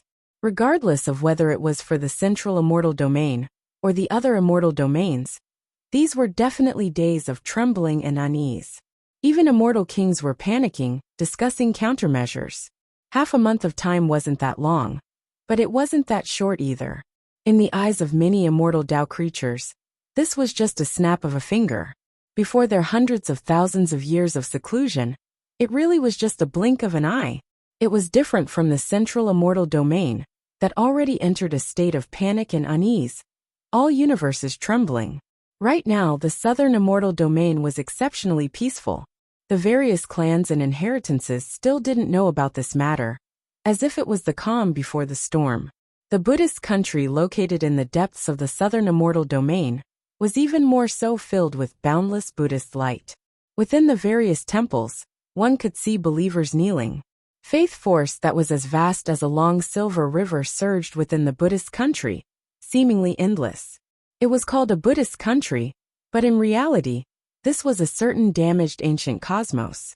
Only it was refined by Bodhi King, becoming his Buddhist country. The territory within was vast. All types of great Buddhist sects established in great numbers. It could be said to be cut off from the rest of the world. However, it had already been close to 1,000,000 years since Bodhi King appeared in this world. If not for his Tao still existing in this world, many immortal kings would have wondered if his lifespan had already dried up, unable to make it through celestial decay, already passing away in meditation. Chapter 873. Brilliant Buddhist light illuminated the entire sky. This place was filled with a vast aura. The mountains and rivers were majestic, and the sun and moon hung high in the sky. On every life star, there were pagodas and temples. Many monks were cultivating diligently in various places, comprehending Zen techniques and chanting scriptures. This was a country that belonged to Buddhists. The vast power of faith filled every corner. Even some ferocious-looking demonic cultivators were solemn and dignified in this place. Their gazes were gentle, carrying an expression of bemoaning the state of the universe and pitying the fate of mankind. It was as if they had been purified. They were like old monks, silent and profound. Ever since the Bodhi King established the Buddhist country, this place has already become a world that outsiders are unwilling to set foot in. If some true immortals continue to stay here, they might also be contaminated by the Buddhist nature and be purified into the Buddhist country. The Bodhi King might have obtained the inheritance of a Buddhist overlord before the taboo era. He had once fought with a celestial king and won easily. The Moon King explained, leading Gu Chang'e to the universe where the Bodhi King was. She was actually quite wary of the Bodhi King, because she felt that he was very mysterious. She didn't know where his inheritance came from, and the Buddhist techniques he was proficient in were so profound that they could even affect celestial kings. She had once met the Bodhi king and was affected by his Buddhist techniques. Her mental state was almost shaken. Hence, although the Bodhi king hadn't appeared in the world for a very long time, she was still wary of him. She didn't interfere in the affairs of the Buddhist country, and also very rarely asked about it. 127 inches these years. Although the southern celestial realm only had 2 celestial kings on the surface, the other celestial realms didn't come here to compete for fated opportunities. The Bodhi king was even more aloof from worldly affairs. The 6 paths are empty, and the foundation of Buddhism is deep, Wuxia said. He stood at the border of this universe, looking at the scene in the Buddhist country. He planned to see if he could subdue a few suitable celestial king subordinates before the deadline of half a month was up. The Moon King before him was very cautious. As a female celestial king, she didn't have too much competitive spirit. Everything she did was for her own benefit. Although her strength couldn't be considered very strong among celestial kings, she could still order them around. And from her, Wuxia learned that in the Buddhist country, there was another celestial king called the Bodhi king. He established the Buddhist country, isolated from the world. However, after arriving at the outskirts of the Buddha kingdom's territory, Wuxia felt somewhat regretful. He shook his head slightly and said, "The Bodhi king you speak of has long since disappeared from this world. The aura you feel is merely the remnants of his death." The Moon Prince was stunned when he heard that. He found it hard to believe. The Bodhi king had already disappeared? Those immortal kings actually really thought that he was only in the depths of the Buddha nation, comprehending the Buddhist Dharma, and not asking about the affairs of the world. Perhaps his true body had already cultivated to an extremely high level. Since Wuxia had already said so, she naturally did not dare to doubt anything. It was just that after the Bodhi king passed away, his Tao still remained in the world, causing many immortal kings to feel that he was still alive and had not dissipated. Perhaps this was the mystery of the Buddhist doctrine? In the end, the Moon Prince could only make such a guess. Although the Tao she cultivated conflicted with the Buddhist Dharma, there were still similarities between them. Wuxia didn't say anything else. He stepped into the Buddhist kingdom and headed straight for the Buddha mountain in the deepest part. Clouds and mist lingered there. Buddhist pagodas stood in great numbers, looking dignified. There was a dazzling Buddhist light surging. The surroundings were filled with silver power of faith that flooded over. It was like a large undulating Wangyang. At the top of the Buddha mountain, there was a temple. It was dazzling, grand and solemn. Thunder Temple? This slightly familiar name surprised Wuxia slightly. However, since this was the Buddhist kingdom's temple in legends, it was not impossible that he would see the same name in the future.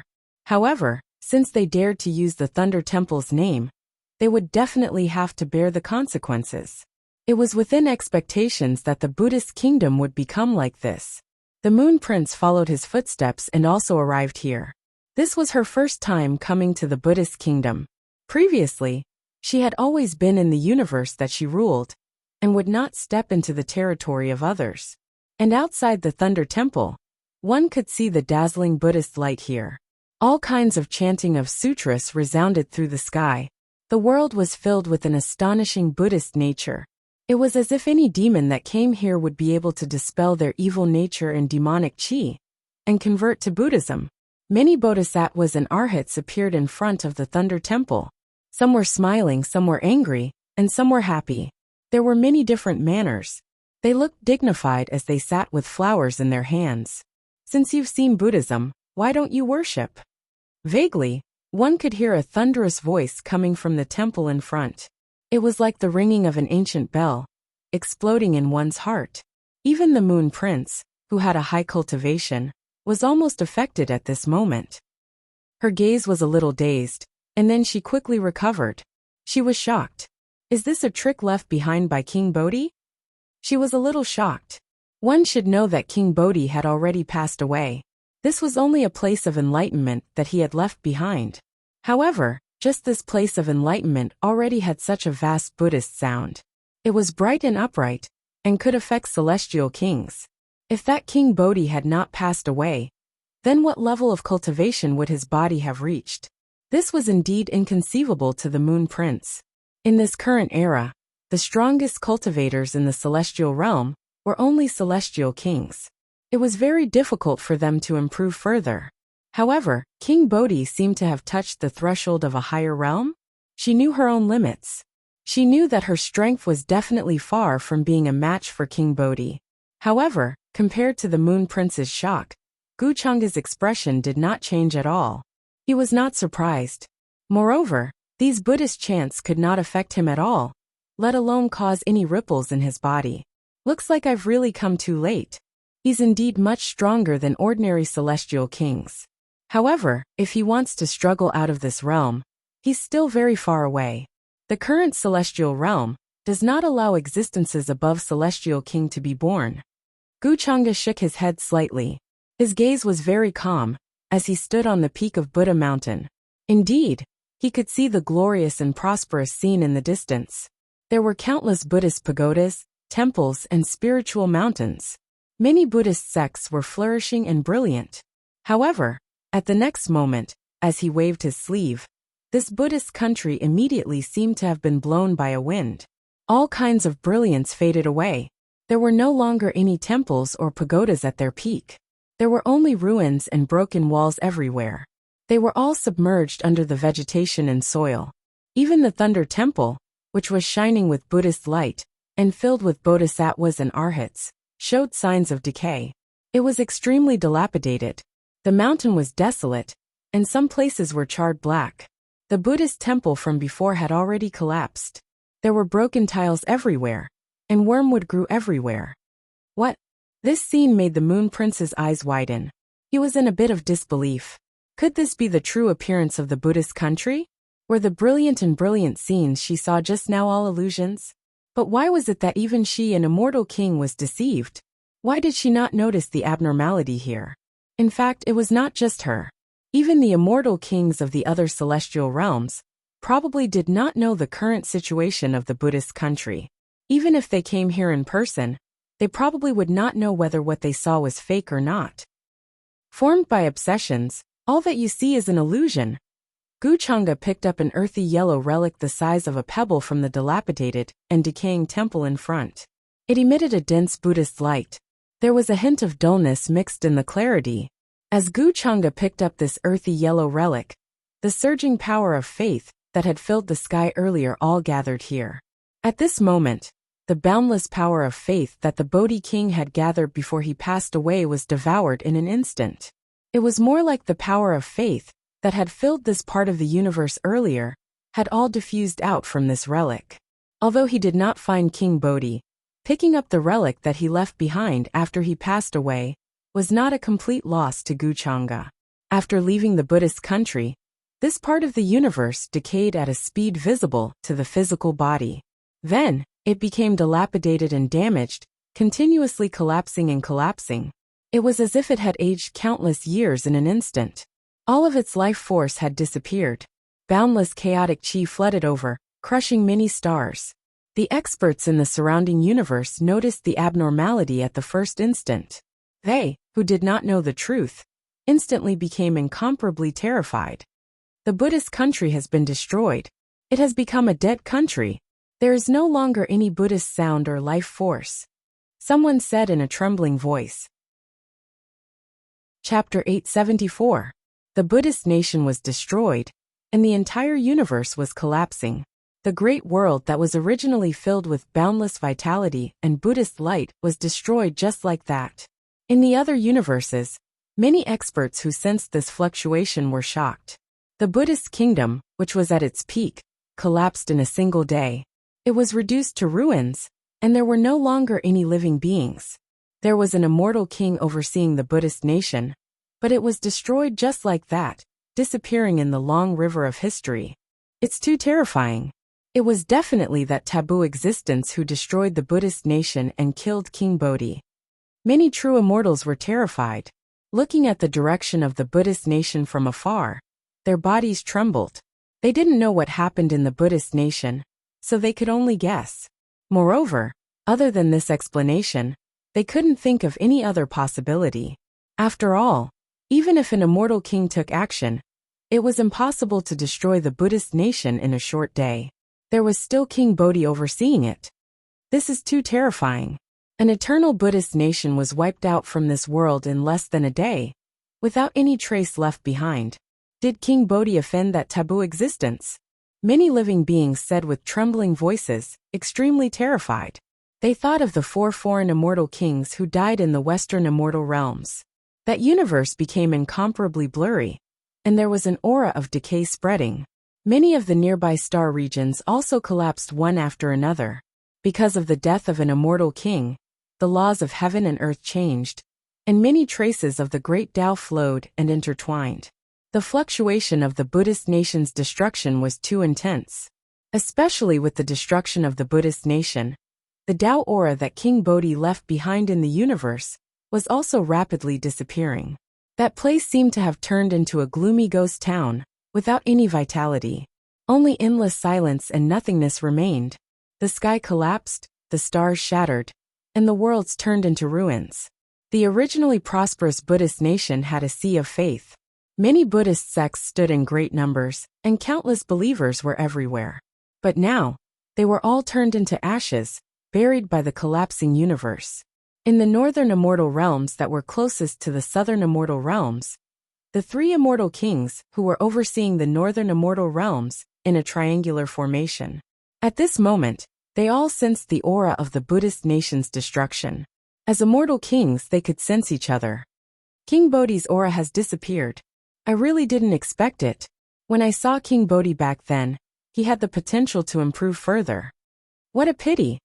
The white-haired, white-bearded old man sitting under the tree had a profound gaze. At this moment, he got up and let out a long sigh. Naturally, he had also received the order from Bai Chuan. Previously, he was still considering how he should deal with this. Should he delay it? Or should he say that he was going to attend the banquet in half a month? Although he knew that this was a trap, he had no other choice. At this time, even if those powerful existences from before the Forbidden Era were to return, there would be nothing they could do. This one is definitely the most powerful existence in history. If he insists on destroying the world, who can stop him? The eyes of the white-haired and white-bearded old immortal king were filled with sighs and helplessness, but he didn't feel despair like the other living beings. At his current level, he had lived for countless eras. There were many things that he had already seen through. Since it was fate that couldn't be changed, then no matter how much he struggled, it was useless. The scene of the destruction of the Buddhist kingdom is extremely similar to the scene recorded in the ancient books of the heavens collapsing and the myriad worlds turning into dust. Is he trying to give us a warning by destroying the Buddhist kingdom at this time? The void became blurry. A figure walked out. That immortal king whose hair was like flames arrived here. He also learned about the destruction of the Buddhist kingdom. At the same time, he was extremely alarmed, full of unwillingness. He seemed to have already seen his following fate. Even if it was the undying Buddhist kingdom, it would still collapse in a single day. What else in this immortal domain could contend against it? The news of the Buddhist kingdom's destruction shook the entire immortal domain. Even immortal king-level existences trembled and found this hard to calm down. There was even less of a need to talk about the other creatures. They only felt like this great calamity was descending, that it would be hard for anyone to escape. Meanwhile, the Buddhist kingdom located in the southern immortal domain was the best example. Many people speculated that it was definitely the Bodhi king who was killed by that taboo existence, and that was why the flourishing Buddhist kingdom collapsed in a single day. However, no one dared to show themselves in the Buddhist kingdom to investigate the truth, not daring to approach that already collapsed universe at all. What kind of horrifying power was this? Even the world laws in that region were broken down into nothingness. In the depths of the foreign realm, the Ming king respectfully stood before a cave that shone with eternal immortal light, currently reporting to the Emperor clan ancestor inside. I cannot neutralize the imprint on your body. The Emperor clan ancestor who sat in the depths of the cave was like a heaven-opening deity who had existed since the ancient past. Ancient and great Tao light and world sounds swirling around his body, incredibly indistinct. Not even the unmatched Emperor clan ancestor can neutralize this. After obtaining a definite reply, the Ming king's face became a bit pale. as if he found this a bit hard to accept. 0-inch The foreign realm is about to become chaotic. Even if you don't have this imprint on your body, it still won't change anything. After remaining silent for a moment, the Emperor clan ancestor spoke again. The foreign realm had existed since the ancient past, all the way back to before immortal domain experienced the taboo Great Era. In the even more ancient era, there wasn't just a single sleeping Emperor clan ancestor. The Emperor clan ancestor that the Ming king met had previously woken up several tens of millions of years ago. Back then, he had even summoned the Ming king, wishing to exchange for the 8 desolation demon, halberd imitation in his hands. Then we can only wait for death, become his food and nourishment? This type of figure, if he appears in the present world again, there won't be any immortal kings who can be his match. Even though the Ming king was an immortal king existence, vicious and awe-inspiring, before the Emperor clan ancestor, he was still like an ordinary small cultivator, his face carrying an expression of fear. He actually really hoped that the Emperor clan ancestor would take action, walk out from the cave, reappear in this world. Moreover, the number of sleeping Emperor clan ancestors in the foreign realm wasn't small. If they all joined hands, the foreign realm might have a chance. It was because he was sure that Guchanga didn't recover to his past peak state. Otherwise, with his strength, why would he need to hunt immortal kings?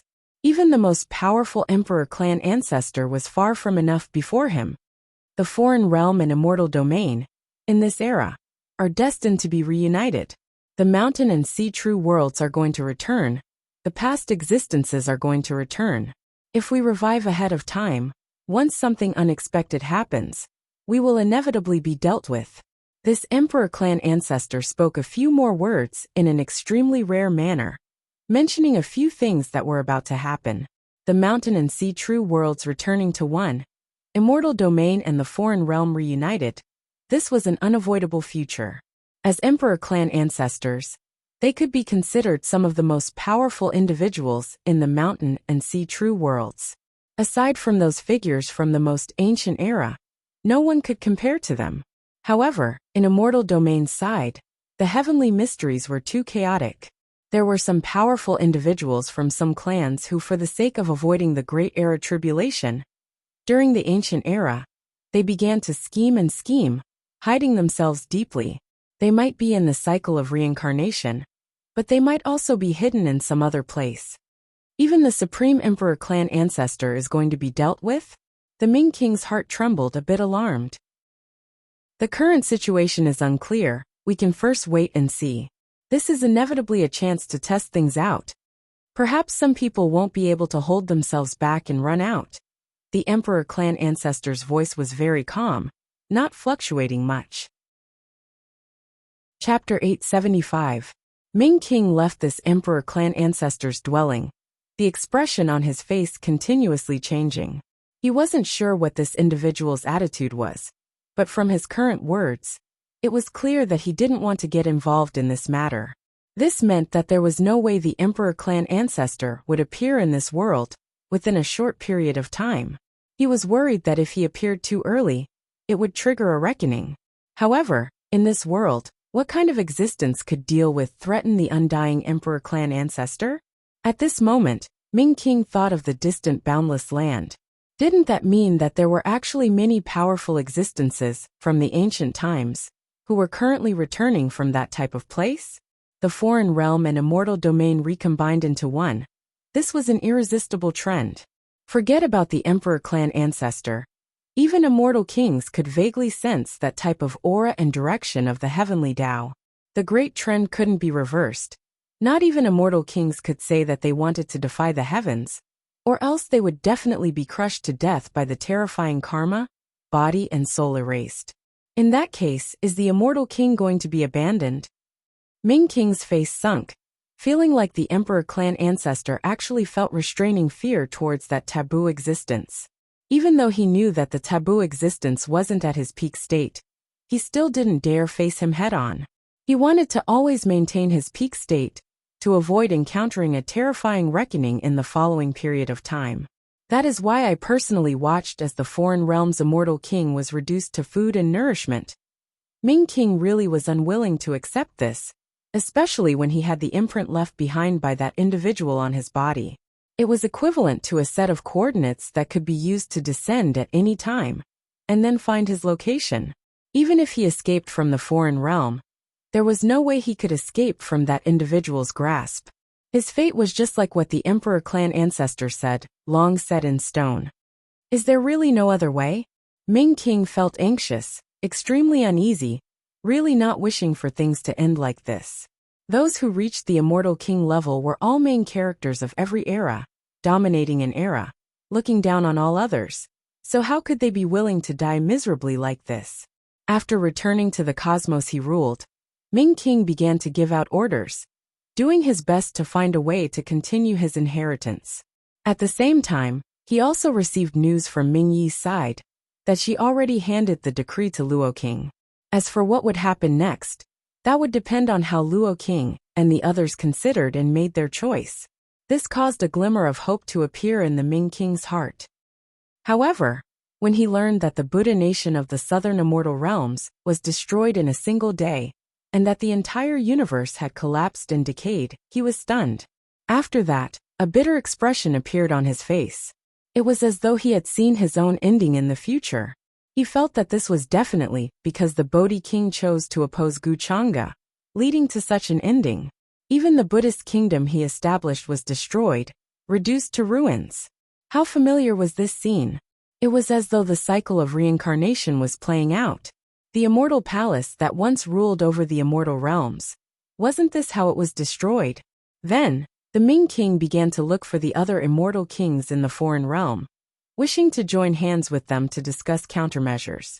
The higher the level of the creature, the more they would feel that type of pressure and fear. Especially when they found out that Guchanga had directly devoured celestial kings as nourishment, they were even more unwilling to resign themselves to death. Half a month's time was neither too long nor too short. In the eyes of an immortal king, it was like the snap of a finger. Regardless of whether it was immortal domain or the foreign realm, they all entered a rare type of peace, after several tens of millions of years rarely fighting. Recently, everyone even more so felt like time was like a blade, hacking down every single day, wishing to wipe out the souls of all cultivators in the mortal realm. Because of this type of premonition, everyone felt even more anxious and alarmed, every part of the cosmos filled with uneasiness. A corner of the future's great curtains had already been pulled open. They knew that there was a terrifying change happening, that the heavens might become ruins, that there wasn't much hope. However, everyone still made preparations for this, regardless of whether it was immortal domain or the foreign realm. The younger generation were also silently making preparations. Under this type of atmosphere, the hearts of all clans and inheritances were shrouded in a haze. The central immortal domain, even more so, became much quieter. The more time went on, the more nervous everyone became. Some of the old immortal kings who had previously been in hibernation woke up. They either came from some forbidden lands that had existed since ancient times, or came from secluded ancient families. They relied on their intuition to wake up from their slumber. It was because they vaguely sensed that there was a massive and terrifying unmatched creature that was currently slowly opening its eyes, about to observe the heavens. Now they learned that the world wiping out taboo existence had returned to the world, making them even more shocked. Once this type of figure appeared, especially in the present world, who could go against him? Forget about the present world. Even in immortal domain's most prosperous period, no one could contend against him. Back then, immortal domain was precisely destroyed by him. Those ancient heroic spirits who left before, the undying war gods, will they return? Just like before, they will save the world again, stop this terrifying world wiping out calamity from arriving.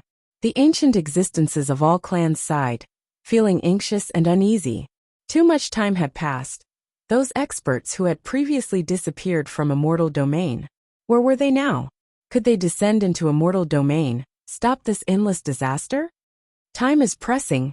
There are only 3 days until half a month. We have to come up with a countermeasure. Otherwise we will end up like Buddha country. That individual is destroying Buddha country at this time precisely to show them. Killing the chicken to warn the monkey is nothing more than this. In the cosmos where Wang family was, there was an expanse of immortal mist curling about, like a holy land. Divine mountains, immortal islands, silver waterfalls fell boundless prosperity. Within the most majestic palace, the two surviving immortal kings of Wang family were currently discussing countermeasures. In the central immortal domain, Wang family could be considered one of the clans with the deepest foundations. Their inheritance was extremely ancient, basically never-ending. For other powers, at most, they only needed one immortal king to oversee the situation. But Wang family had two immortal kings, both of them at the peak. No matter what, our Wang family has to send an immortal king. However, even so, it might not necessarily be safe. Do our best to preserve our foundations and inheritances. Have the younger generation leave. Find a way to find a remote small world to hide in. If a great battle really happens, then our Wang family's seed can still be preserved, won't truly be extinguished. That existence shouldn't bicker with the younger generation and care about these things. In the end, after the two discussed, they unanimously decided to have a portion of their clansmen leave with their foundations and inheritances, including this generation's younger generation. They were all Wang family's future hope, especially a few whose talents were extremely outstanding. After cultivating for tens of millions of years, it wasn't necessarily impossible for them to become immortal kings, restoring Wang family's glory. Meanwhile, the two of them already made plans to never return, feeling like even if they left behind an immortal king in the family, there wouldn't be many changes. On the contrary, it might anger that existence because of this. Soon after, Wang family's two immortal king old ancestors' orders were passed down. All of the clansmen received it, their faces full of grief. A strong feeling of great sorrow spread through Wang family. Who would have thought that an undying immortal king family, that had stood tall for countless great eras, would one day face a situation of collapse, facing the danger of being wiped out? Of course, this wasn't just a family. This was an entire era. Perhaps even the entire immortal domain was facing a great calamity. Perhaps in the endless long river of time, this type of change was as insignificant as a speck of dust. However, in this era, it was a great mountain that could crush everyone to death. Even someone as profound as Wang Wuxiang remained silent, the fists under his sleeves clenched tightly. He was extremely unwilling. Everything happened too quickly, simply caught him off guard. He didn't even have time to take control of Wang family, stand at the peak of this world. Now, he had to face the problem of how to survive as much as possible under this situation. Even the undying Wang family was trying to figure out how to continue their legacy. Unfortunately, he was only of the younger generation, not truly achieving immortality yet, let alone the unreachable immortal king. Towards this, he didn't have any methods, only endless powerlessness left. As for the other Wang family younger generation members, they all had similar emotions as Wang Wuxiang, feeling great sorrow and unwillingness. I am going to attend the banquet with the two old ancestors. It was Wang Zijin who was exceptionally calm, and then she spoke. She didn't want to hide. Just the thought of that kind of life made her feel fear. If this really was a great calamity, then she might as well be buried together with it. Better than hiding like a mouse. Wang Zijin's decision left many Wang family clansmen stunned, extremely confused. She was an immortal king seedling that an immortal king old ancestor personally brought up. As long as she didn't die, she would definitely become an immortal king in the future. With such a great future ahead of her, she was actually planning to die with the two immortal king old ancestors at a time like this? Wang Wuxiang also frowned, somewhat unable to understand Wang Zijin's decision, but he didn't say anything. At a time like this, he couldn't possibly persuade Wang Zijin either. Moreover, she wouldn't listen to him anyway. After that, the other true immortals also decided to follow the two immortal king old ancestors to the Moon Prince mansion. Even though they knew it was a treacherous banquet, they didn't care. They wanted to live and die with the old ancestors. Zijin, why do you have to do this? After knowing Wang Zijin's choice, the immortal king old ancestor's gaze became gentler, but he still shook his head, feeling a little helpless. She looked like a benevolent old woman, her silver hair as white as snow, and she didn't have the overwhelming aura of other immortal kings. She was very gentle. Wang Zijin didn't explain anything about this, only smiling. Actually, she had had enough of this canary-like life. She was brought to the immortal region's Wang family. But in the end, she didn't have as much freedom as she did in the upper realm. At least at that time, she could do whatever she wanted, and no one could stop her. However, in the immortal region, she would be watched closely by the Wang family's maidservants even when she went out. They wouldn't allow her to do anything. Moreover, the Wang family planned to use her as a tool for a marriage alliance with the Luo Prince mansion. In the past few days, she had flipped through many ancient records in the Wang family. She especially wanted to know many things about the Forbidden Era. Although some things were taboo, and there would be great repercussions, she didn't care. She was very curious. When she was in the upper realm, she had only learned a few words from the records in the human ancestors' hall. They weren't very detailed. Now that she was in the immortal region, she could find more detailed records. According to the records, that taboo existence was said to be the source of all disasters, the main culprit of the Dark Ages.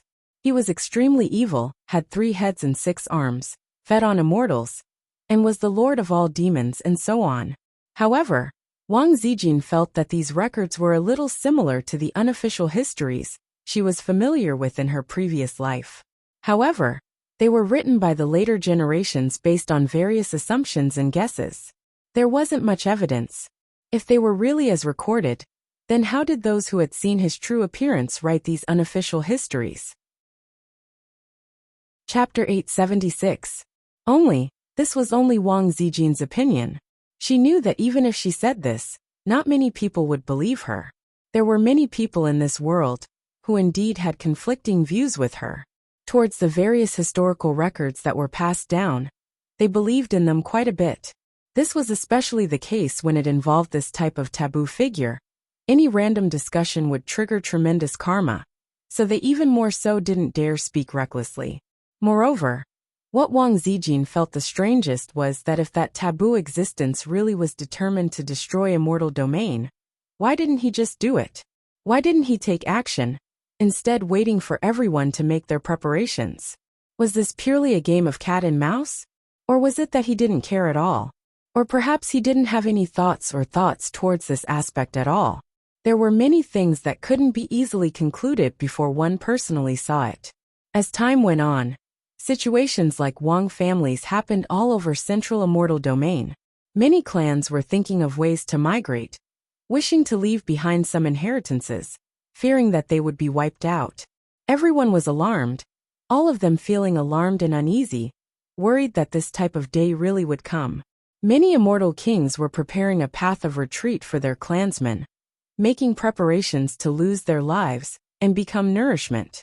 In the depths of some deathly still life-restricted regions, there were fluctuations that were released. Some old immortal kings who had been sleeping for a long time appeared in this world. Only when they appeared, the situation didn't improve in the slightest, instead making it even more uneasy, feeling like even the old immortal kings were roused awake. They had slept for countless great eras, many people unaware of their existence.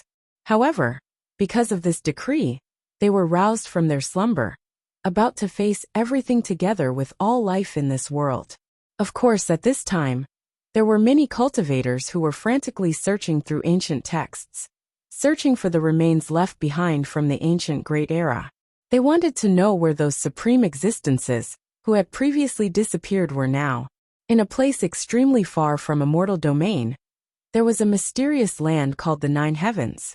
There were previously clans who migrated here, but they didn't leave behind a path of retreat, making it impossible for later generations to find the exact entrance. Under the current situation, quite a few immortal kings were also thinking of ways, wishing to contact the Nine Heavens, seeking help. In the end, many immortal kings gathered in Central Immortal Domain, coming here to discuss the situation. Eastern Immortal Domain and Northern Immortal Domain's immortal kings also hurried over, wishing to find a way to break out of this situation. There are no movements from the other side. I reckon that the foreign Emperor clan ancestors don't plan to take action, wishing to watch Immortal Domain suffer this disaster. Sadly, in this era, the immortal realms no longer have any existences that have surpassed the immortal king realm. If not, we might have the qualifications to converse with him. He shouldn't have recovered his full strength yet. Actually, we still have a slim chance. An immortal king who woke up spoke, carrying a bit of regret. However, he already saw things clearly, not feeling despair. The world of origin is the true origin of our world. That place is filled with dense vitality. If there is an existence that surpasses the immortal king realm, it can only be from there. Another old immortal king spoke. He had once established a supreme immortal art. Even many immortal kings had to respectfully address him as senior in front of him. However, at this time, he explained that the peerless immortal technique he created was actually picked up by accident near the realm of origin. Once upon a time, his mind wandered the heavens and came into contact with a vast and boundless world. There, he was suppressed by the laws of heaven and earth. He also picked up an immortal technique nearby. Later on, he understood that that was precisely the realm of origin, just that it was cut off from immortal domain. When they heard this explanation, all of the immortal kings here were shocked. They knew how formidable the peerless immortal technique this individual established was, yet it was actually picked up near the realm of origin. This left them shocked. All of them couldn't help but become silent. Immortal domain now couldn't produce existences that exceeded the immortal king realm, or to be more precise, no one could take that step. Wasn't this also related to the realm of origin? The realm of origin was mysterious and ancient, far from when immortal domain was first born. There was a saying in the ancient times that immortal domain was originally a boundless continent in the realm of origin, but later on, it was refined by unmatched existences through divine abilities, and only then was it separated from the realm of origin. However, in that era, even if cultivators didn't achieve immortal status, they could still live in immortal domain. Immortal domain was actually just another way of saying things. It didn't mean that apart from immortal realm cultivators, there were no other creatures. One had to understand that even if it was an immortal Tao cultivator, they would still produce later generations. No matter how great their father's talents were, the children they produced couldn't just be born at the immortal realm. Moreover, the more powerful one's cultivation was, the more difficult it would be to produce later generations. Luo Wang sighed, speaking the truth. If we don't have existences that exceed the immortal king realm on our side, there is no point in thinking so much. Tomorrow, we will head to the Southern Immortal Domains banquet. If Tao friends have the time, why don't you all think about how to leave behind some last words for the younger generation? His words were extremely impolite, just short of telling everyone to make arrangements for their last words.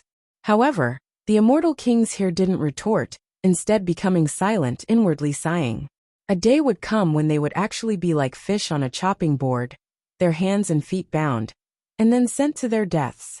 This was simply like a fantasy story, but this was the reality everyone faced. What a pity! After Bai Chuan left the central immortal domain, he returned. Otherwise, we could have asked him about the Moon King Manor's situation today. Then, an immortal king said with a sigh, thinking back to Bai Chuan who came to transmit information before. Many people felt like Bai Chuan might know some things. However, that very day, a terrifying scene happened. It wasn't just an immortal domain.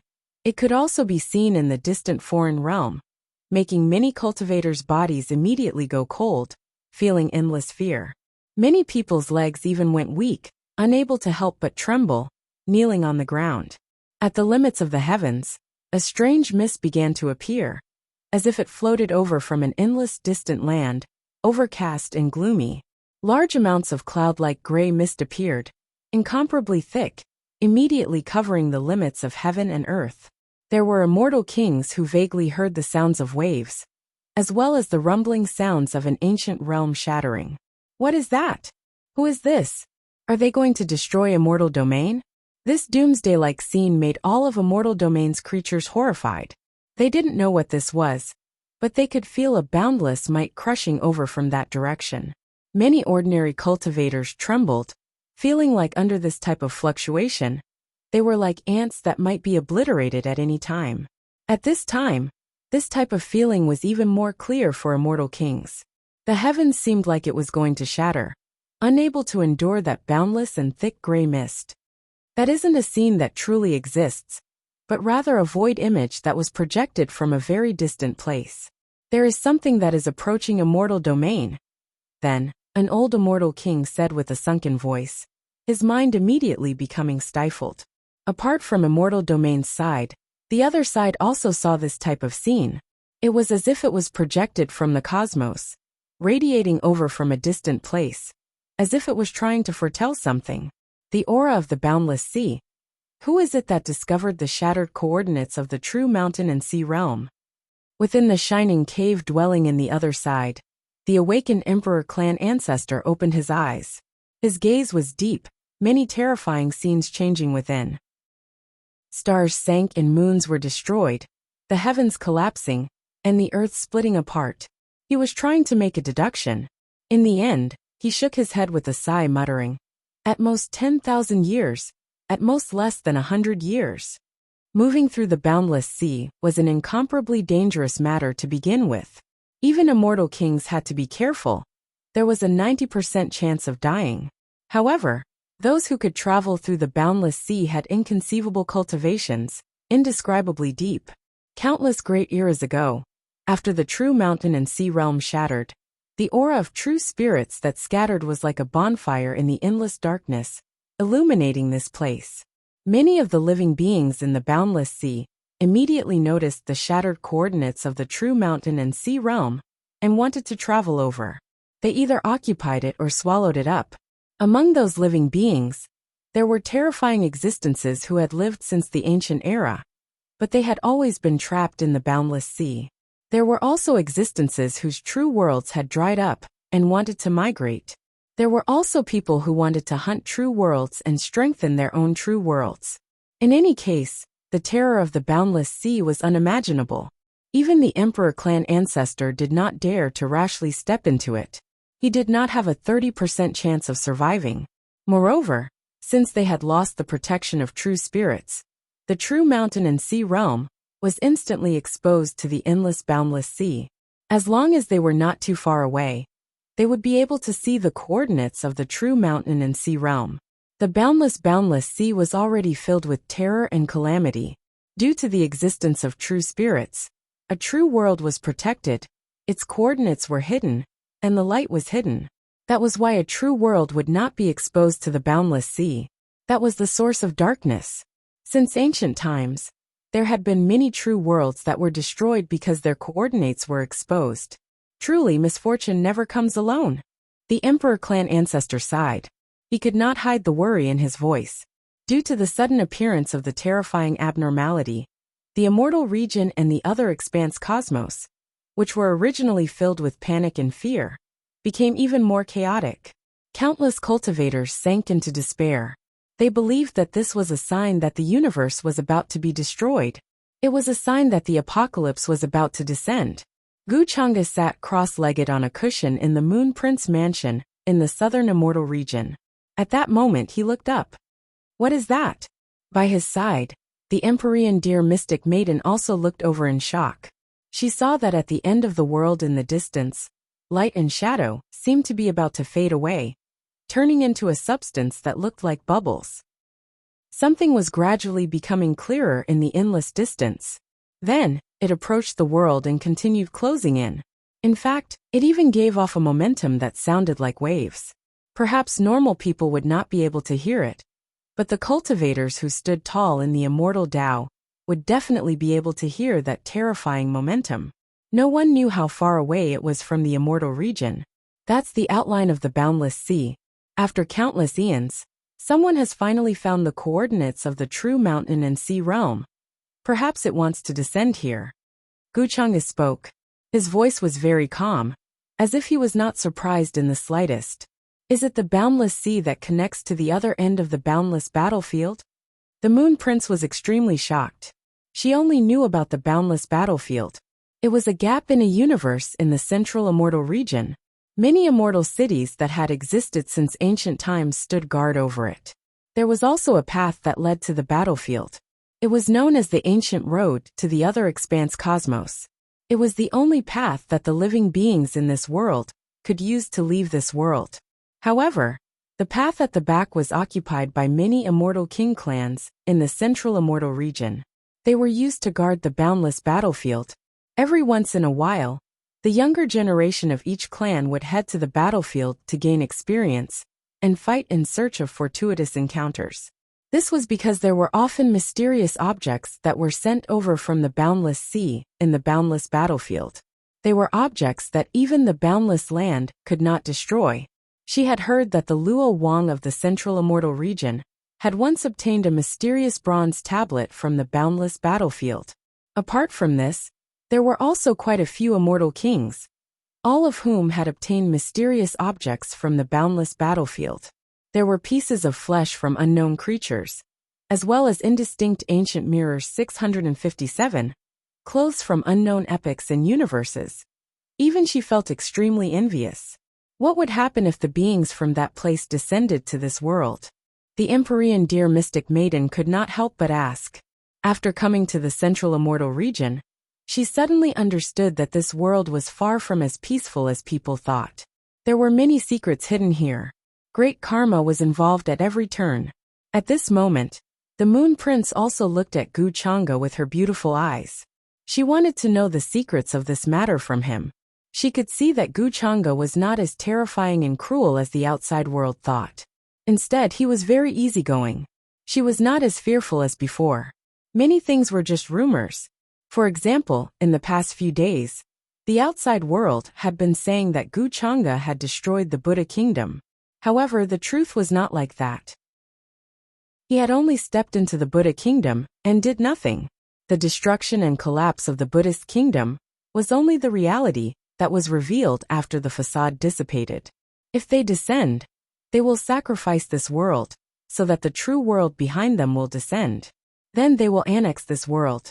All the living beings in this world, all the things in the world, from ancient times to the present, the universe, will be sacrificed. Gu Chang'e opened her mouth unhurriedly. Her tone was calm, as if she was describing an ordinary matter. What? The Moon Prince was stunned on the spot. Her entire body turned cold, and she found it hard to believe. Sacrifice everything? The Empyrean dear mystic maiden was also shocked. She could not believe her ears.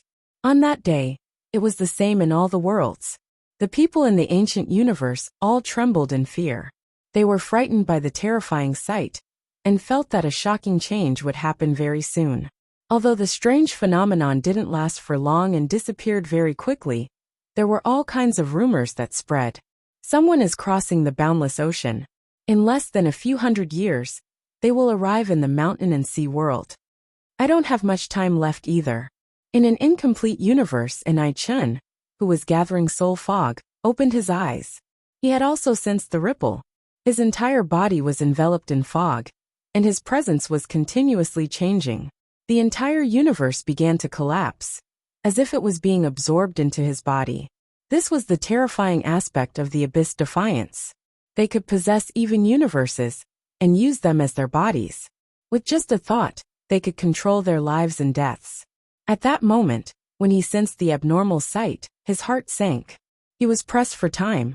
If he could possess the mountain and sea world before those people arrived, and take over the dissipated true spirit in this world, then, he could hide the coordinates and light of this world, so that it could escape this disaster. Otherwise, all of his plans would be for naught.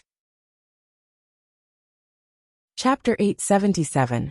The entire immortal region and the foreign realm fell into a state of panic because of the terrifying phenomenon that suddenly appeared at the end of the world. Many ancient cultivators kept flipping through ancient books, trying to find relevant records. Those ancient immortal kings who had awakened from the ancient era were also searching for the reason. In the end, they concluded that those terrifying phenomena were related to the boundless ocean. To ordinary cultivators, the words boundless ocean were extremely unfamiliar. They had never even heard of it before. However, those ancient families knew about it very well. They had ancient books that specifically recorded that place. Those who knew about the existence of the boundless ocean trembled in fear. That's a place that immortal kings dare not cross. Under such an atmosphere, the entire immortal region felt even more uneasy, especially when many tribes were planning to migrate. However, compared to the other immortal regions, the southern immortal region was strangely peaceful now. The tribes ruled by the Moon Monarch were not as uneasy as the other orthodoxies. This was because the Moon Monarch had personally appeared and passed down a decree outside the Moon Monarch city, telling the tribes to come and pay their respects 3 days later. Moreover, she told the tribes not to worry. The true master of the southern immortal region was not her, but the new master was tolerant and kind. As long as they were willing to submit, they would not make things difficult for them. With the Moon Monarch's personal guarantee, the tribes of the southern immortal region felt much more at ease. The Buddhist kingdom's destruction was right before their eyes. Although they did not know the truth, they knew that something incredible must have happened in the southern immortal region. The next day, outside the Moon Monarch manor, multicolored light rose, and immortal chi surged. The Moon Monarch personally appeared and ordered her servants to prepare a banquet to invite the various immortal kings of the immortal region. There was a vast Dao field in the Moon Monarch manor. It was where the Moon Monarch had once lectured. However, she had now vacated it as the venue to invite the various immortal kings of the immortal region. This place was shrouded in immortal mist, with majestic divine mountains and immortal islands. It was a holy land of immortals. Near the Dao field, there was a large patch of immortal bamboo. Pavilions and prayer mats had long been placed there, waiting for the various immortal kings of the immortal region to arrive. The Moon Monarch stood on the green rock in a cage-colored robe. Her figure was blurry, and Taoist rhymes flowed around her. She was like a flawless moon goddess, waiting for the immortal kings of the world to pay their respects. She stood there with her hands behind her back. She swept her gaze over this Dao platform. There was a sense of peerless elegance. Her entire body seemed to be carved from immortal jade. The Moon Monarch's emotions were not very calm. Although she was also an immortal king, she had never thought that there would be a day when all the immortal kings in the world would worship her. If not for relying on Gu Changa's might, the other immortal kings wouldn't have cared about her orders. The entire southern immortal region was shaken by what had happened today. Many ordinary creatures only knew that the Moon Prince was going to invite the immortal kings of the various immortal regions to a banquet, but they did not know the reason. Compared to the other immortal domains, the overall strength of the southern immortal domain was actually not very high. On the surface, there were only 1 or 2 immortal kings overseeing it. Now that King Pu had fallen, the Dao had disappeared from the world. The Moon King was the only ruler left. It had been tens of thousands of years since any immortal kings from the other immortal realms stepped foot into the southern immortal realms. Compared to the other immortal realms, the southern immortal realms could be said to be incomparably desolate. It could be said that this was the only time such a lively scene had occurred in countless eras. Streaks of divine rainbows appeared one after another. These figures could be seen almost every moment. The world rumbled. Many ancient chariots crossed the cosmos and descended, bringing along the upper echelons of various ancient races. They all arrived at the cosmos ruled by the Moon King. The Tuoba ancient clan is here to pay their respects. The hidden immortal lineage has come to pay our respects. The immeasurable immortal mountain pays its respects. The servants outside the Moon King manor kept receiving important figures from various races. Those who could come here were at least Dao attainment immortals. Apart from them, there were also ancient true immortals who were already standing tall in the immortal Dao. They could be considered the true elites of various races. After all, not every force had an immortal king overseeing it. Just like the vast southern immortal domain, there were only 1 or 2 immortal kings. However, there were quite a lot of true immortals. As long as a race had a slightly longer history, they would have the time and resources to produce a true immortal. Currently, those who had arrived outside the Moon King manor were the various great races of the southern immortal domain. Some true immortal patriarchs brought their juniors over personally. Their attitudes were very respectful, and they did not dare to ask too much. They could only enter the manor. Under the guidance of the Moon King manor servants, they arrived at the immortal bamboo forest. Will we really be able to see that legendary taboo existence today? I heard that he's the new master of the southern immortal domain. Even His Majesty the Moon King has to listen to his orders. Some young people were very bold. They followed behind their seniors and could not help but look into the depths of the Tao platform curiously. However, there was a vast expanse of chaotic aura surging there. It was like a great fog that covered the surroundings. They could not see the scene inside clearly. They could not even see the Moon King's figure here. There were only the busy servants and maids of the Moon King manor. When they heard their words, the expressions of the older generation changed slightly. Then, they sternly scolded them to keep quiet and not speak too much. Before this, the Moon King had appeared and said that the new master of the southern immortal domain would not make things difficult for them. However, if they casually offended him, it would only bring unnecessary trouble to their clans. They had only come here to understand that person's attitude. Then, they would be able to make a choice in the upcoming chaotic situation. Just as the guests were speculating, a terrifying pressure as vast as the sea swept over from the horizon in the distance. However, just as it was about to approach, it suddenly withdrew. A middle-aged man, who seemed to be in high spirits, walked over from the sky. He wore a black robe. He had dragon horns on his head, and his eyes were very deep. Even true immortals did not dare to look him in the eyes. However, there was a sense of space and time distorting around him.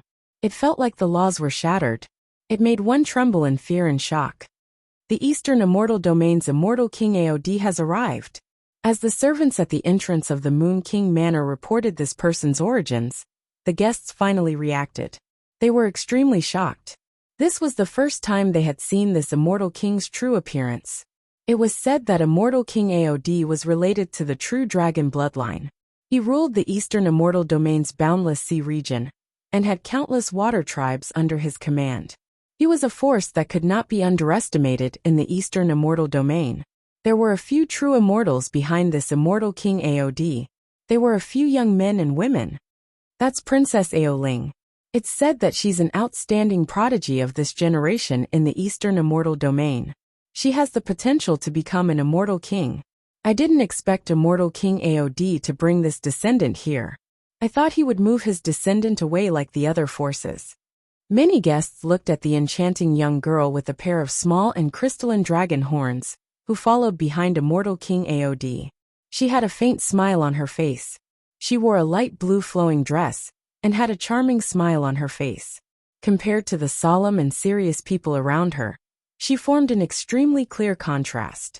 However, the few clansmen beside her were all protecting her. They followed closely behind Immortal King AOD, not leaving him by more than 3 steps. Many people could see her importance. Otherwise, the AO clan would not have protected her like this. Where is the Moon King now? Immortal King AOD had the appearance of a middle-aged man. However, he exuded an awe-inspiring aura. When he opened and closed his eyes, it was as if the universe and stars were evolving in them. He opened his mouth and asked the many servants of the Moon King Manor. There was a hint of anger in his expression. As an Immortal King, the Moon King did not come to welcome him personally. Instead, he had a few servants wait at the entrance. There was not even a shadow of a true immortal. Immortal King AOD, please calm down. At this moment, a figure walked over. He wore silver battle armor, and had a handsome and young face. It was the quasi-immortal King Bai Chuan. He cupped his hands, and then used his eyes to signal Immortal King AOD to come to the side. It was obvious that he and Immortal King AOD were old friends. Their relationship was not ordinary. Bai Chuan. Immortal King AOD nodded slightly when he saw Bai Chuan. The anger on his face dissipated significantly. Then, he ignored the many trembling servants of the Moon King Manor, and followed Bai Chuan to the side. Many guests were confused when they saw this scene. They had a feeling that something big was going to happen today. Quasi-immortal King Bai Chuan had disappeared for several days, and only appeared today. Many people thought that he had left the southern immortal region. It seems like what you said is true. The Moon King is being controlled now. Immortal King AOD and Bai Chuan conversed at the side. The space around them was blurry. Outsiders could not see them clearly at all. Moreover, they were conversing with their minds. They were not worried that other existences would spy on them. I've been back in the Moon King Manor for several days, but I've only seen the Moon King once. No one can get close to the cave abode, where she usually cultivates. Not even I can. Bai Chuan shook his head. His originally cold face also showed some suspicion and doubt. He had a close relationship with Immortal King Aod. He had become acquainted with Immortal King Aod when he was training in the Eastern Immortal region. They even secretly called each other brothers. I think you don't have to worry too much about the Moon King's safety. Judging from the current situation of the Immortal region, that person should have other motives. It's unlikely that he will destroy the Immortal region so easily. Immortal King Aod knew Bai Chuan's feelings for the Moon King. He could only comfort him. Even so, I'm still worried that he'll use some method to control the Moon King. That's why I'm asking you to help me use the 9 profound divine mirror during this banquet. Bai Chuan sighed slightly. He could not hide his worry in his voice. The 9 profound divine mirror he spoke of was a supreme treasure of the Eastern Immortal region. It was endlessly profound. It was incomparably ancient, and could not be investigated. It was said that it was brought over from the outer region. It was once controlled by an immortal king. That supreme treasure could illuminate all demons, and see through the void and future. Then, it fell into the hands of the Sea Tribe. Now that supreme treasure was in Immortal King Aod's hands. Therefore, Bai Chuan planned to ask Immortal King Aod to help him use the 9 profound divine mirror to see through Gu Chang's situation during this banquet. He wanted to know his current condition. Immortal King Aod fell silent for a moment. Then he nodded and said, "Don't worry, I'll think of a way to help you. Now is not the time to talk. If there's anything, you can talk about it another day." There were many living beings in the Moon King Manor now. He was worried that the other immortal kings would notice something was off.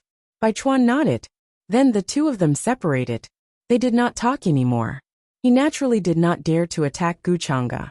However, he planned to do something else. He was determined to save the Moon King from this disaster. It's better not to interfere in this kind of thing. Don't forget, we're only here to watch the show. After Immortal King Aod and Bai Chuan separated, he did not follow the other guests and head directly into the depths of the immortal forest. Instead, he found the girl in the blue flowing dress, who was leisurely strolling around beside a deep pool. She had a smile on her face. She looked very lively. She had a white and tender hand behind her back. She seemed to be in a good mood. She was the Ao clan's precious daughter, Ao Ling, who had the potential to become an immortal king in many people's eyes. There were no outsiders here. Immortal King Aod's attitude was even somewhat respectful in front of her.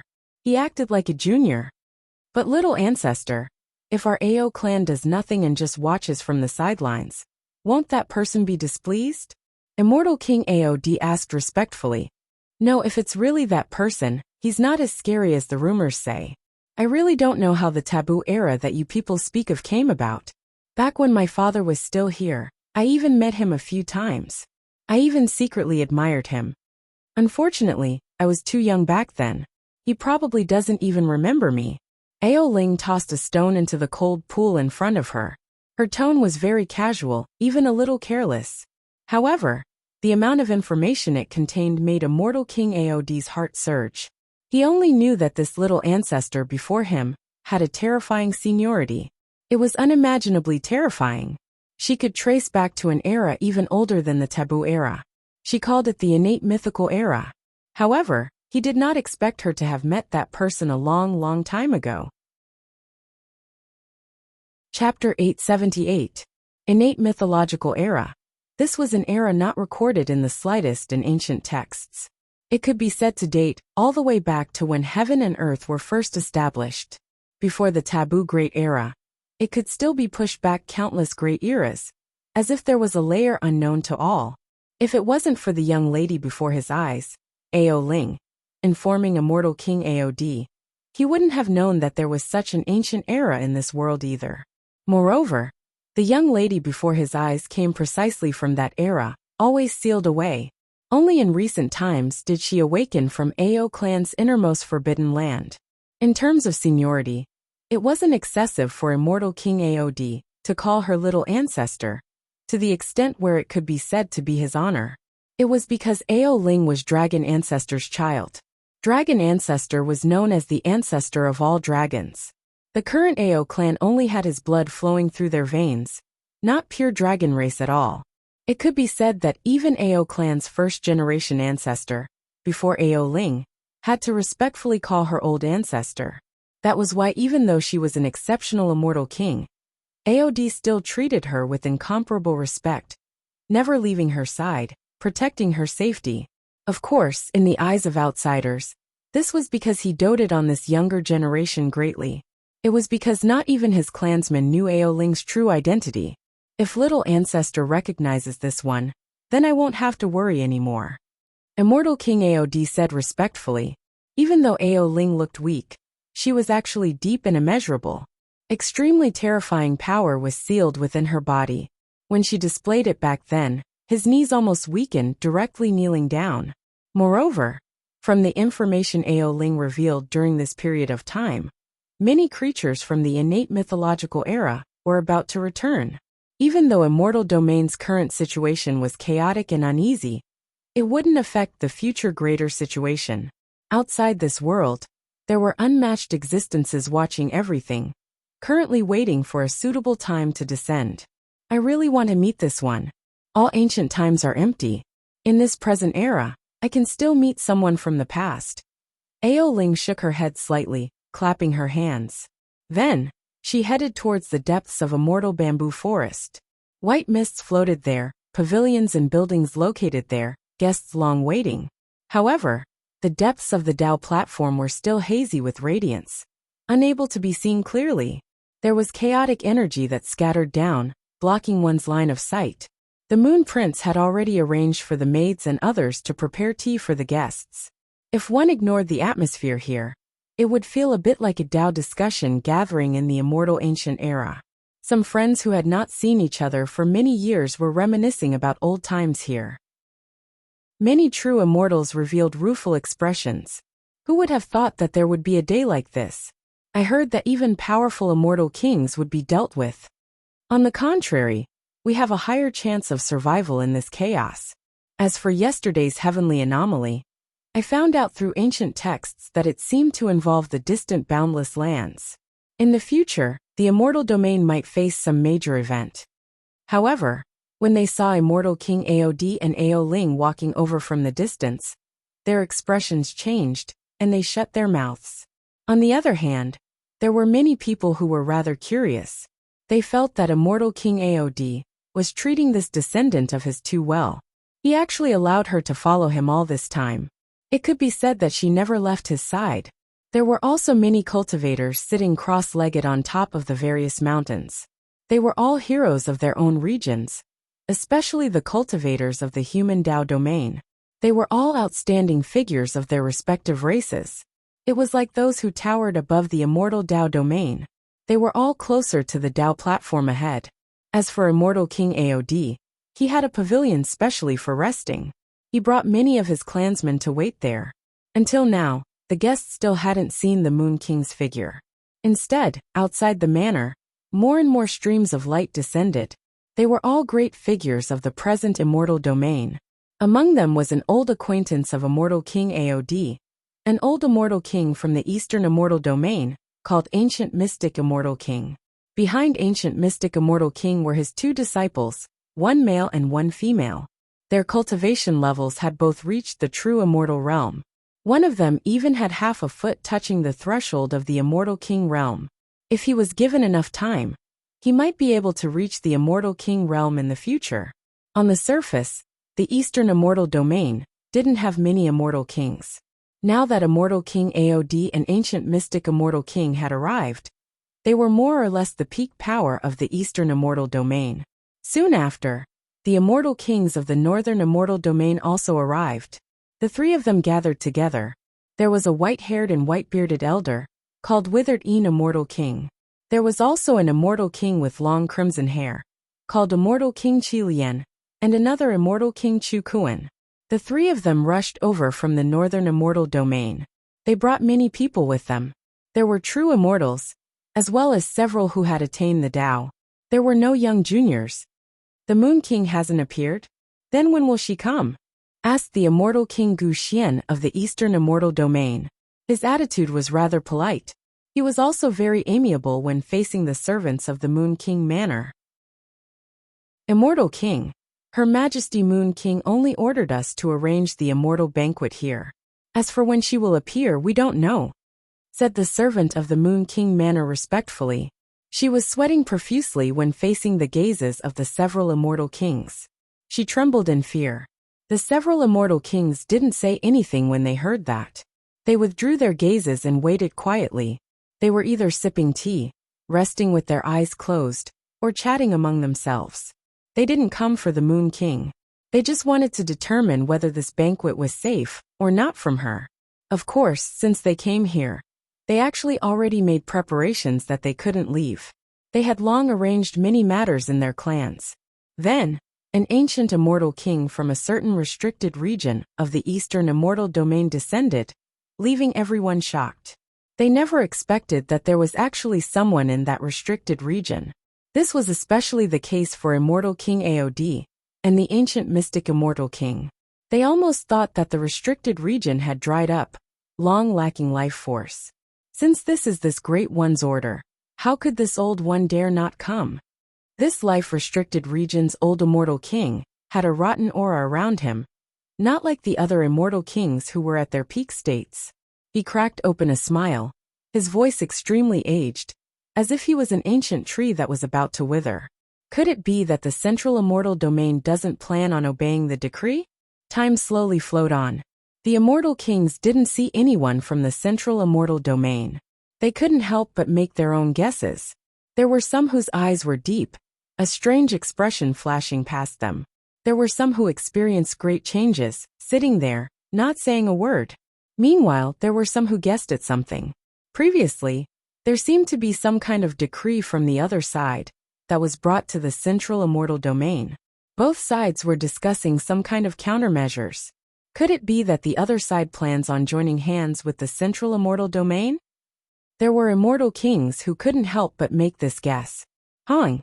Suddenly, in the limits of the distant cosmos, a blurry figure rose, overlooking the endless universe. It carried a domineering aura, appearing in the depths of the star domain. The entire boundless heaven and earth began to shake, all things crying out in grief. Right now, countless creatures knelt down, prostrating themselves in that direction. Even true immortals felt a bit shaken. An immortal king? However, this aura doesn't seem right. The immortal kings in the Moon Prince Manor immediately looked over. Some of their brows even immediately furrowed, inwardly feeling alarm and disbelief. Could it be that someone still dares to take action at this time? They really are daring to the extreme. Immortal King Aod's eyes narrowed. He got up from the pavilion, looking into the distance. At his side, Ao Ling revealed an expression of great interest and shock, saying, "This isn't the true body of an immortal king, but rather a faith magical body condensed after paying a great price." It wasn't difficult to condense a faith magical body, but the difficult part was that the magical body had battle prowess comparable to an immortal king. Meanwhile, the domineering figure that appeared in the distance clearly already exceeded the strength of most immortal kings. The aura was extremely chaotic, difficult to determine who the true body was. This shocking change left all of the guests in the Moon Prince Manor stunned, filled with disbelief. At this time, ordinary creatures already couldn't help but kneel down, about to kowtow towards that direction. There was no way they could withstand the pressure that the immortal king deliberately released. Seems like it was condensed through some mysterious forbidden artifact, and there isn't just one immortal king behind it. Ao Ling said, "Hong." Meanwhile, in that region, right now another illusory figure appeared, hazy and blurry, but it already towered between heaven and earth. It seemed to have been formed from a magical body, towering in the cosmos, overlooking eternity. Then in that region another wave of terrifying aura surged. A streak of immortal light tore through the cosmos, as if a supreme creature opened its eyes. Those were his cold eyes. A terrifying aura that shook the universe spread, covering heaven and earth. In that instant millions and millions of star domains trembled. Chapter 879. Domineering figures that stood in the universe appeared one after another. Their eyes were cold as they looked down on the ages, as if they had existed since the beginning of time. This world seemed to be unable to contain their auras. Just their eyes were like terrifying blood moons, hanging high in the sky without a trace of emotion. Boom! The entire universe was shaking, and it swept through the entire southern immortal region. This was the unparalleled might of an immortal king. Once they fully awakened, it would be easy for them to sink the world. This was too big of a commotion. The awakening of any immortal king would shake the entire universe.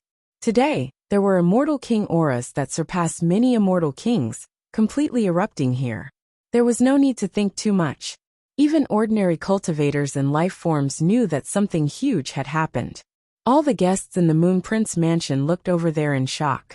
At the end of the universe, brilliant immortal king auras erupted, as if they were going to drown the world. Immortal king silhouettes covered the world one after another.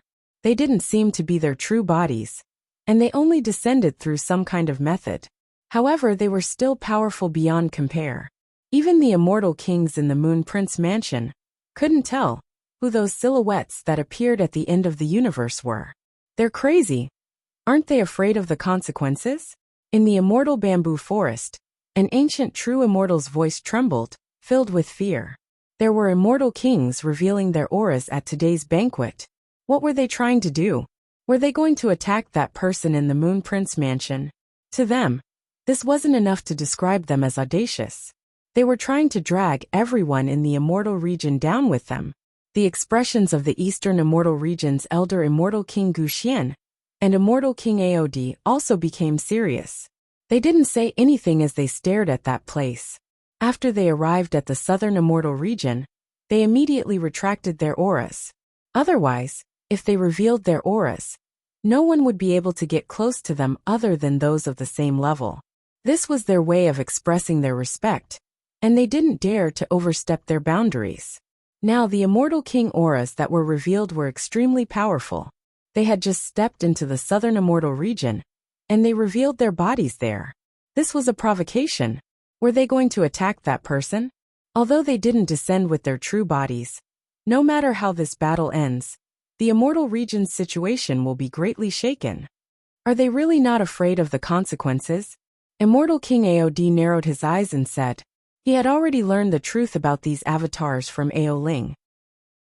This was a faith Dharma body condensed from some kind of treasure, and its true strength was comparable to that of an immortal king.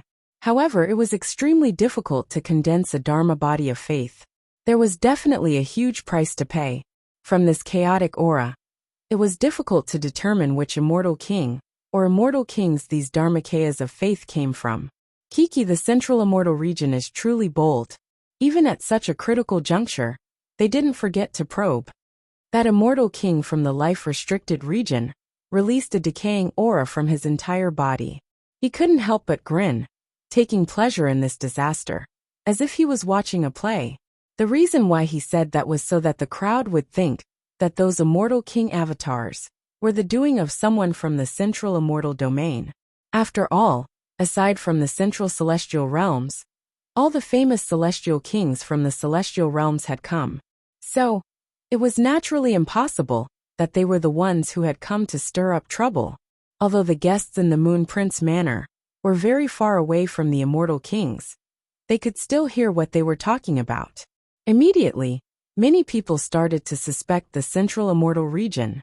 They felt that the Central Immortal Region wanted to drag the entire Immortal Region down with them. Weren't they afraid of being punished for doing such a thing? Or did they really have the ability to deal with this person? The current situation in the Immortal Region is getting more and more interesting. Ao Ling looked like she didn't mind the situation. She giggled, revealing a pair of small and pretty canine teeth. She seemed to have understood the reason. Her eyes were filled with interest. They really don't want to live anymore.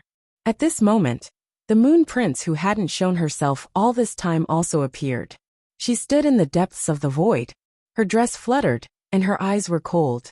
She really didn't expect that there would be someone who didn't know what was good for them and wanted to probe at such a major event. This was no longer as simple as being stupid. It was simply courting death. In the depths of the immortal forest, Guchanga's figure that was sitting on a cushion slowly stood up. The fragments of the great Tao around him disappeared. He seemed to have returned to his original state, like an idle mortal. Even if an immortal king stood before him at this moment, he would still subconsciously treat him as an ordinary mortal. He couldn't sense the slightest dharma power or law fluctuation from him. However, if he closed his eyes to sense it, he would find that there seemed to be a vast and boundless sea in front of him that could swallow everything at any time.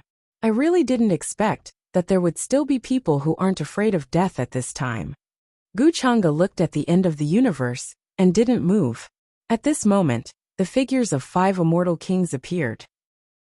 Although they weren't their true bodies, their auras weren't weaker than ordinary immortal kings.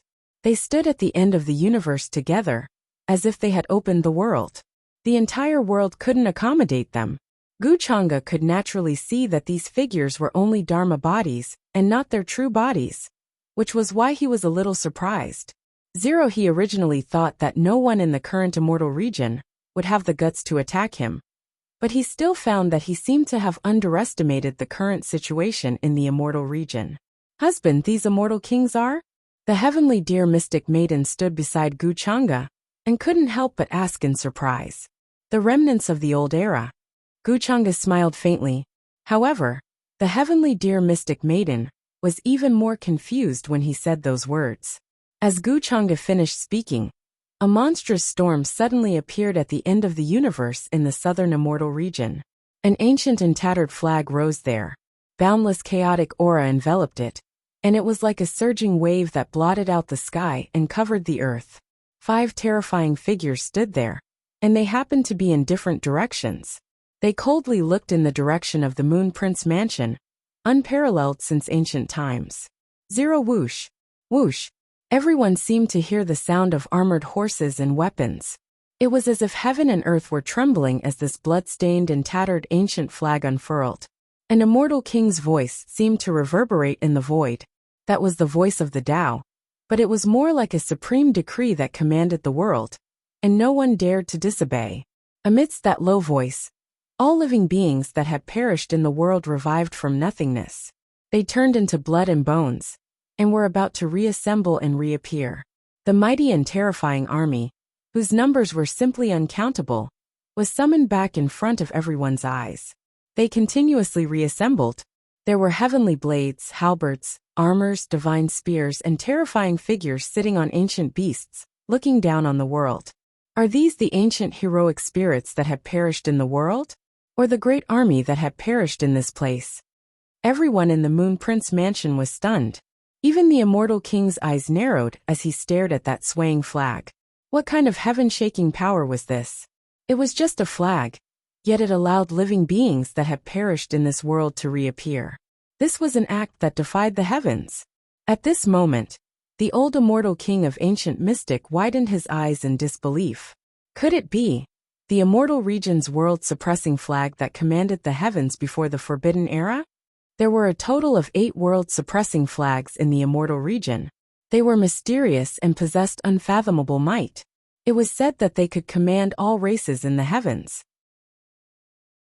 They were once controlled by the 8 celestial lords of the immortal palace, and they had countless immortal soldiers and immortal generals under their command. However, the 8 flags had long disappeared in the long river of history. No one had seen them before, and no one even knew if they existed. They had long become a legend. Chapter 880. A shocking commotion came from the end of the universe, as if an indestructible horn had been blown. All the generals and soldiers who had fought in the heavens had awakened from their reincarnation. This was a terrifying force that overflowed into the heavens like the boundless Wangyang. A vast and mighty army arrived from the void, separated by time and space. Kill, kill, kill. Monstrous killing intent swept out, as if mountains and rivers were collapsing, destroying everything. The vast army charged over, and the star regions along the way trembled, drowned by that kind of aura. If it really is an indestructible heroic soul, could there be our ancestors among them? Everyone in the southern celestial realm was shocked speechless by the scene before their eyes. Some people even trembled as they asked, feeling a wave of fear. The celestial realm's world-suppressing flag of the immortal palace is said to be a natural item. It appeared too long ago, and was once wielded by the celestial palace's celestial lord. No one dared to disobey him. The old immortal king of ancient mystic, who was very familiar with ancient books, had already stood up from his cushion, and said with a serious expression, although that flag was already damaged and not complete, just a shake of it still erupted with a supreme might that seemed to be able to suppress eternity. The other immortal kings couldn't help but gasp as they stared in that direction. It's actually that war flag. Unfortunately, even it's damaged, Aoling said. The smile on her face had already disappeared, and she was no longer nonchalant. Immortal King Aod beside her didn't know what Aoling meant. However, he could tell that the history of that flag was probably not as simple as what the old immortal king of ancient mystics said. After all, Aoling's era was the Khanate legendary era, which was even longer before the Celestial Palace was born. It was separated from the Celestial Palace's era by countless eras. Immortal King Baichuan couldn't hide his shock and surprise. He also didn't expect such an unexpected thing to happen at this time. He couldn't help but mutter to himself, "Someone really made a move at this time. Looks like I don't need to test it." Meanwhile, just as all the guests in the Moon Prince mansion, including the immortal kings, were shocked, another terrifying scene appeared at the end of the universe. Ancient and vicissitudes of life sounded from an unknown place, accompanied by thick sorrow and death. Those 5 towering immortal king avatars didn't do much. Instead, they blew some kind of horn. A graceful ballad began to play in the unseen world. It moved the heartstrings of those who heard it, but it also sounded like they were weeping. It was as if a peerless woman was sobbing softly, grieving for the great era Tao that had been buried in the ancient era. In the depths of heaven and earth, a streak of light appeared. It was just too terrifying, simply as if 2 blazing blood suns covered the sky, connecting the past and present. It gazed into the southern immortal domain, not revealing its true body, but just its eyes alone made many true immortals tremble. However, from the light in its eyes, one could imagine how terrifying and huge this creature was. It was as if the entire universe couldn't contain its true body. What kind of creature is this? The group of immortal kings in the Moon Prince Manor also felt their hearts palpitate as they were stared at by that gaze. It was as if all of his secrets had been seen through. It was difficult for him to hide, and his blood seemed to be about to freeze. Boom. It was also at this moment that a terrifying aura spread out from the depths of the Moon Prince mansion. Immortal fog drifted in the immortal bamboo forest. The star region within a radius of billions of miles started to tremble. Almost all of the immortal kings felt their hearts tremble. Their expressions changed drastically as they looked in that direction. Apart from the immortal kings, the other living beings' legs trembled, and their bodies were about to collapse. They couldn't even withstand a trace of the aura that spread out. "My lord!" The Moon Prince who stood in the sky also had a change of expression. Then he hurriedly bowed respectfully, and the immortal fog dispersed. Everyone saw a figure whose back was facing everyone in the depths of the Tao platform. He looked extremely tall and straight, and his white robes fluttered in the wind. Is that the forbidden existence? The old immortal King Guxian, immortal King Aod, immortal King Witherdine, and the others all stared in that direction. They finally saw his true appearance. However, what surprised them was that from the back, that figure looked exceptionally young. It didn't have the ferocious appearance of 3 heads and 6 arms that was rumored to be terrifying. "It's him." Beside immortal King Aod, Aoling stared without blinking. She was not calm at all. It was the first time she showed such an expression. She clenched her sleeves tightly. Guchanga stood on the Tao platform and looked at the vast army charging towards the southern celestial region. He merely raised a finger. It was crystal clear, but it was like the hand of heaven and earth. It emitted an ancient treasure light, intercepting the universe, and landed with a poof. All of the immortal kings felt a chill run down their spines. They felt like their soul lights were going to be wiped away by this finger. Rumble! Boundless light erupted in front of him, and the world seemed to be on the verge of collapsing. The vast army summoned by the tattered banner was like ashes in the wind in front of this finger. Before they could even touch it, they had already been blown apart. Then, dust returned to dust, and they dissipated there. This scene made all living beings in the southern celestial region tremble in fear. With such great power, it was probably only a matter of a finger to wipe out the entire southern celestial region. The younger generation that followed the group of immortal kings to the Moon Prince mansion was also shocked. They finally understood why their ancestors were so fearful and uneasy. They were even thinking of ways to move away and leave behind a spark. Under such world-destroying power, whether true immortals or ordinary living beings, they were all cannon fodder. They could not even withstand a finger. The old immortal King Gu Xian said in a trembling voice, "Rumor has it that this lord destroyed 3,000 provinces with a single hand. The entire celestial region collapsed because of this. Now it seems like this is not just a rumor." The other immortal kings were also terrified. They felt like they could not even withstand this finger. Even if they did, they would probably suffer severe Dao injuries. And this was just a casual finger from Guchanga. If he really wanted to destroy the entire celestial region, it would not be difficult at all, even if he had not recovered to his peak. "What's the use of hiding? Do you really think you can hide in front of me?" Guchanga said casually. He did not take a step forward. He merely stood on top of the 4 Dao platform and looked at the end of the universe. The figures of the 5 immortal kings stood there with cold gazes. They took out the broken flags and summoned the heroic spirits in the world again. It seemed like ashes were falling from the void. The dissipated figures gathered again. Their bodies, mounts, and weapons appeared one by one. It was as if they were undying and indestructible. However, such a vast army was indeed impossible for ordinary cultivators to resist. However, it was completely useless against Guchanga. They could not even reach him. He waved his sleeve, and a terrifying Dao sound echoed in the world. It was as if an ancient human immortal was sitting there and chanting the ancient scripture of reincarnation. The army that charged over was swept away by the Dao sound and quickly turned into ashes. It was as if they were purified. Chapter 881. Qi.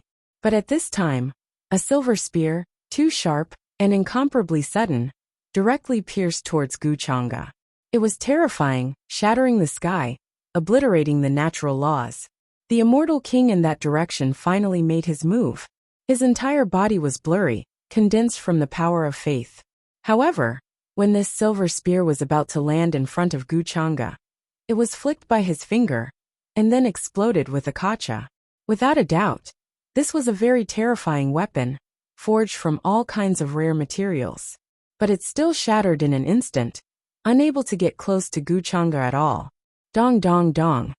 At the end of the universe, the immortal king who attacked didn't seem to have any fluctuations in his emotions, not surprised.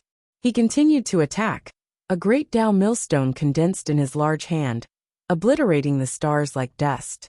When this palm descended, the star region exploded, turning into countless fragments. Countless spiderwebs appeared in the universe. Although he and Guchanga were separated by several star regions, the distance was incomparably far. But immortal kings themselves had reached the peak with 10 Dao arts. This bit of spatial distance was like nothing to them. The space-time between the two seemed to have suddenly collapsed at this moment. There was even the phantom of the long river of time appearing. The other 4 immortal king figures also made their move. One of them slashed out a peerless heavenly blade, its light illuminating the universe. All living beings could feel that terrifying killing intent, as if it could make the world wither. That saber light was too terrifying. It was like a universe pouring down in torrents. The other 3 immortal kings used their own methods. One of them turned into a flood, so tall that one couldn't look at him directly, powerful beyond compare. In his hand was a golden divine pagoda that could knock down all things. For ordinary cultivators, this was definitely an unimaginable day. They saw 5 immortal kings appear and take action. Although it wasn't their true bodies, such strength could be said to be the strongest in the past 10 million years. Boom! In an instant, all kinds of weapons descended. The 5 immortal kings attacked together, shaking the world. Even immortal kings were terrified by this. Old Immortal King Guxian, Immortal King Aod, and the others all trembled deeply. If they were killed by the 5 immortal kings, they would definitely die. At this time, if true immortals dared to step foot into that place, they would definitely be instantly erased, body and soul destroyed, nothing left of them. All the guests in the Moon Prince Manor were astounded as well. They had never thought that they would witness something like this one day. It was just too terrifying. However, facing the combined attack of 5 immortal kings, Guchang's emotions still did not waver. With just a raise of the palm, the entire world darkened. A terrifying giant hand was condensing there. Even the palm lines were incomparably clear. In comparison, the sun, moon, and stars were as insignificant as specks of dust. The entire universe seemed to be grasped by him. The stars in the sky appeared magnificent and vast. Chi. At this time, at the end of the world, one after another pitch-black arrows suddenly shot over, surrounded by an ominous aura. Half of it had already rotted. Their speed was too fast. Even immortal kings couldn't see them clearly. In an instant, they arrived in front of Guchang. The old immortal king Guxian let out a trembling voice again, directly crying out involuntarily, "Immortal vanquishing arrow." He recognized these arrows that were shot over one after another. They were arrows that could kill immortals according to the records. Moreover, they weren't ordinary true immortals, but immortal kings. Although from the outside, this arrow had already rotted, at its base, there were still fragments of the great Tao, possessing terrifying destructive power. Immortal King Aod stared over there, seeing the person who shot the arrows. It was actually an old man. He was very old, and also very withered, without much flesh, a dry lump. He wore very ancient clothes, but there were many fragments of time on his body. It was too terrifying. It was as if he had come against time, treading on time to arrive. He was also standing at the end of the universe. It was precisely at this moment that he suddenly knocked his bow and shot these arrows. Who on earth is this person? I've never seen him before. The 3 immortal kings of the northern celestial domain all felt that this was inconceivable. That old man revealed his true appearance, but no one recognized him. And right now he was standing right beside that terrifying eye. That terrifying creature whose true form couldn't be seen clearly, standing next to him, was practically about to fill up the entire universe. Some immortal kings even noticed that there seemed to be a graceful figure, standing on the head of that terrifying figure. It was very blurry, as if there was an entire epoch between them. Did you really think that I wouldn't be able to find you if you didn't reveal your true form? Guchang stepped out from the void, leaving the Moon Prince Manor. He spoke calmly. The instant those immortal vanquishing arrows were about to land, a layer of ripples appeared in front of him. It merely spread out, but it disintegrated them, stopping them. Moreover, these ripples contained a terrifying mysterious power, able to obliterate everything.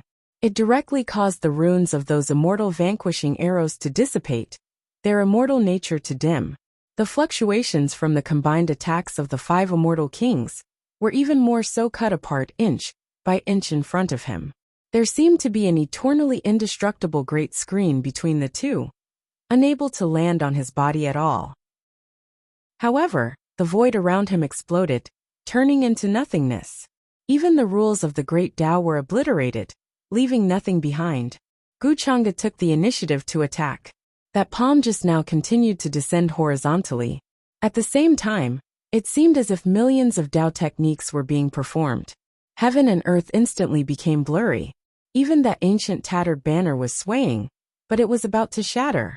This was an unimaginably terrifying power, causing the old immortal king Guxian, immortal king Aod, and the other immortal kings to feel deep fear and a sense of powerlessness. Boom!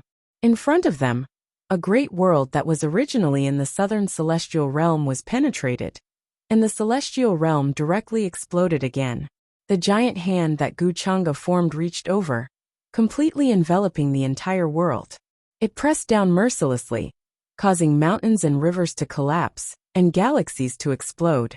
Even those immortal king figures roared furiously as they charged up against the heavens, charging towards Guchang's giant hand, but it was futile. They had already disintegrated 80 times in midair. They exploded, turning into a rain of light that scattered all over the sky. The great army that was summoned by the ancient banner was quickly disintegrated. This giant black hand only shook, and the universe was about to be obliterated, let alone ordinary living beings. How terrifying! This is the power to destroy the world. Everyone in the Moon Prince mansion was terrified. They felt that under this palm, forget about the world. Even the entire southern celestial realm would be pierced through. It wasn't something that immortal kings could resist. These 5 figures were only avatars that were condensed, and not their actual bodies. However, the strength that they possessed was not weaker than ordinary immortal kings. In fact, they were even stronger in some aspects. However, in just a short moment, 4 of them disintegrated, and nothing was left. Wuxia looked coldly at the remaining avatar. There was no pity in his eyes, and he was about to obliterate it. Right at this moment, the indifferent and silent avatar suddenly opened its mouth, and its tone carried boundless sorrow and unwillingness. To think that I, the Luo Wang, had attained the immortal king realm many eras ago. I was extremely talented, and I thought that I could break through my shackles and reach a higher realm. However, I didn't expect that I couldn't even block a single attack from you. This is truly pathetic and laughable. However, even if I'm only an avatar, and am restricted by the environment, I'll still make you pay the price today. Just as the Dharmakaya finished speaking, an immeasurable amount of light burst out from his body. He chose to destroy everything in his path, and resolutely rushed towards Wuxia. Chapter 882. For ordinary living beings, this was a day of calamity. The entire southern celestial realm seemed like it was about to be overturned. Countless galaxies exploded here, turning into dust. Even immortal kings felt uneasy, let alone the other cultivators. They wanted nothing more than to leave the southern celestial realm, as far as possible to avoid this overwhelming wave. 5 immortal king avatars stood at the end of the world. They were so powerful that they trembled from time to time. However, under that boundless palm, they could only shatter like rain of light. They had no chance of resisting at all. All the immortal kings in the Moon Prince mansion felt a chill run down their spines. They deeply understood the difference between them, just like how there was a terrifying and insurmountable gap between a true immortal and an immortal king. There was also a vast and insurmountable gap between Wuxia and them. She could not touch the realm he was in at all. If he wanted to wipe out the immortal kings, he only needed to land a palm. All Tao laws and divine abilities would be shattered and destroyed. However, what shocked them the most was that the remaining immortal king avatar was actually the Luo Wang. It's a pity that I, the Luo Wang, was born in the wrong era. Now the Luo Wang was burning. He had the determination to destroy everything with him as he charged towards Wuxia. The universe behind him was collapsing, producing a scene of ash. The void was in tatters. Endless astral winds mixed with chaotic energy blew over. The central celestial realm is really bold. Doing this today will only bury the entire central celestial realm for them. The Luo Wang has gone mad. The immortal kings in the Moon Prince mansion were all stunned. They felt shocked. Since one of them was the Luo Wang, it wasn't hard to determine the identities of the other 4 immortal kings. They definitely had countless connections with the Luo Wang. The old immortal king Wuxia said in a low voice. Judging from the situation today, the celestial realm is going to be in complete chaos. There's clearly another unknown ancient force behind the Luo Wang. That blurry female avatar, and the old man who shot the immortal vanquishing arrow aren't from this era at all. Moreover, after the 5 immortal king avatars exploded into a rain of light, the old man didn't leave. That old man didn't choose to stay. Instead, he turned around and left decisively. The gigantic and terrifying figure, at the end of the universe, was also turning around at this moment. It was like a blood moon sinking into the darkness, about to disappear and fall into it. They appeared there, as if they were really just here to test the waters. When they saw that the situation was not good, they withdrew and left, not staying for long. Wuxia stared at the image of the immortal king charging towards him. The terrifying energy seemed to be boiling, destroying all the Tao laws in the surroundings. It was filled with the determination to be obliterated, and didn't care about anything else. He didn't make a move to block it. He just looked calmly into the distance. At the end of the universe, the old man was leaving. At the last moment, Guchanga saw the figure sitting on the head of the enormous and terrifying creature turn around to look at him. Although it was very vague, he could sense the bone-deep hatred in her eyes. "Who is that?" Guchanga said softly. However, after the figure disappeared, the terrifying aura that shrouded the end of the universe also dissipated. The old man finally shot an arrow in this direction, as if he was afraid that Guchanga would chase after him. However, Guchanga didn't intend to do so. He shook his sleeve lightly, and the immortal king figure that was charging over collapsed and exploded, instantly vanishing into thin air. As for the immortal vanquishing arrow, it broke midway. The Tao arts on it had long been obliterated, and was no longer complete. They know that there is no solution, so they deliberately want to delay me and let them leave. It seems that they should be the descendants of the immortal palace, the remnants of the old era. Guchanga waved his hand, and the broken immortal vanquishing arrow landed in his hand. He carefully examined it, and then shook it lightly, causing it to explode into powder that filled the sky. He guessed that these people should be from the descendants of the immortal palace. After all, after the immortal palace was destroyed, there were still descendants left behind. Moreover, back then, the immortal palace was incomparably prosperous, and there were countless peerless powerhouses. Not everyone died in it.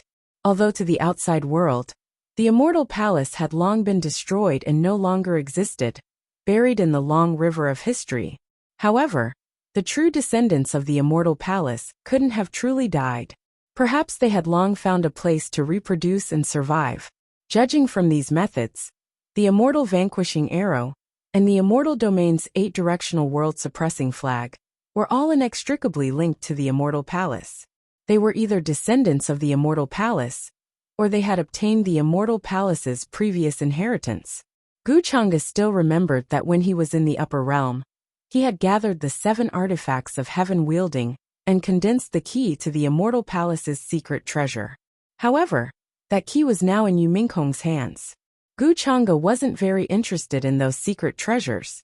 After that, he directly told Yu Mingkong to send people to find the secret treasures, if she had the chance in the future. After that, Guchanga shook his head lightly. He turned around and walked back into the Moon Prince mansion. Just earlier, the souls of countless living beings in the entire southern immortal domain were trembling. They collapsed on the ground, unable to withstand that formless pressure. This was the supreme aura fluctuation of an immortal king, even if it wasn't their true body, but a manifestation of faith condensed through some method. It was still extremely powerful. One could destroy an entire immortal domain. However, the southern immortal domain was peaceful now, especially all the guests in the Moon Prince mansion. They were trembling in fear as they watched Guchanga walk over. He was very young. His face was incomparably handsome, and his figure was tall and slender. Immortal light flowed through his hair, and his aura was concealed. He didn't look like some terrifying demon that could destroy the world. Instead, he was like a banished immortal that walked the mortal world, aloof and otherworldly. The Moon Prince appeared immediately and said respectfully, "Greetings, my lord." Her attitude caused the expressions of the many immortal kings here to change. Then, they all imitated her and greeted Guchanga. In the distance, quasi-immortal King Bai Chuan opened his mouth. His eyes were filled with shock and disbelief. At the same time, a terrifying chill ran down his spine. He was still planning to test Guchanga's strength.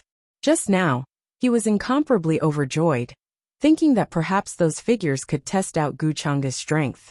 However, who would have thought that in just an instant, the 5 manifestations of immortal kings would collapse and explode? The difference was really too great. At the same time, he was filled with lingering fear.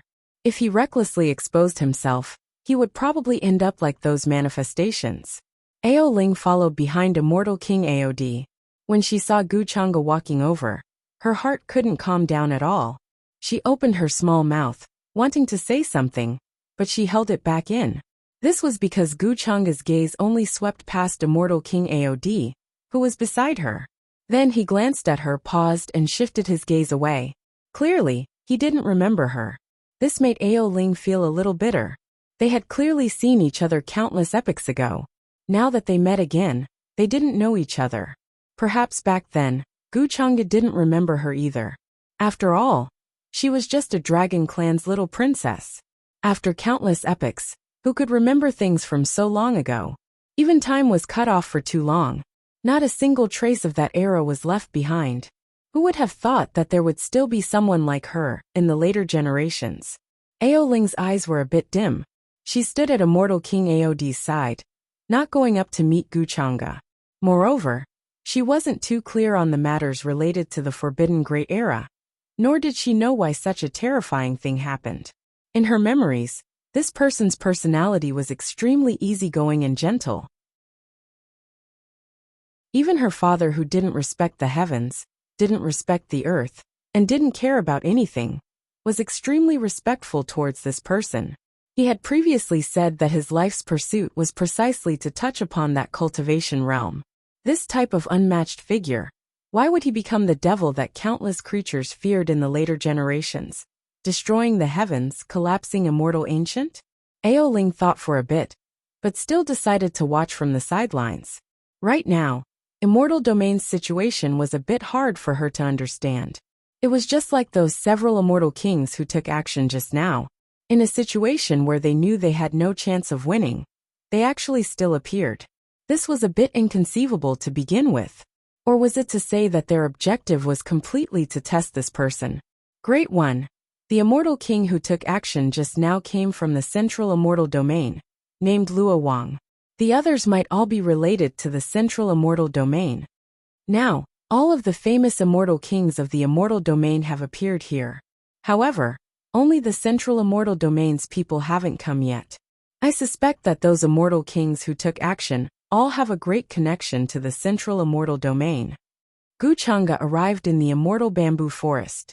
Moon King said respectfully in front of him. The other immortal kings all stayed relatively far away, not daring to get too close. The many guests in the distance all watched from afar, even more so not daring to get close. They were all shocked and reverent, at the same time feeling a type of pressure. This type of figure could destroy the world they lived in with a raise of his palm, the immortal domain no longer existing. So young. Looks like his foundation is even younger than ours. Some of the younger generation of the immortal king clans whispered there, their eyes full of shock. A few of the favored daughters of the heavens were even more shocked. This was completely different from what they had understood from the rumors and ancient books. In fact, there was not even the slightest bit of similarity. However, their words were quickly heard by a few of the elders beside them. They glared at them, telling them to keep quiet and not speak nonsense. The atmosphere in the immortal bamboo forest was very oppressive.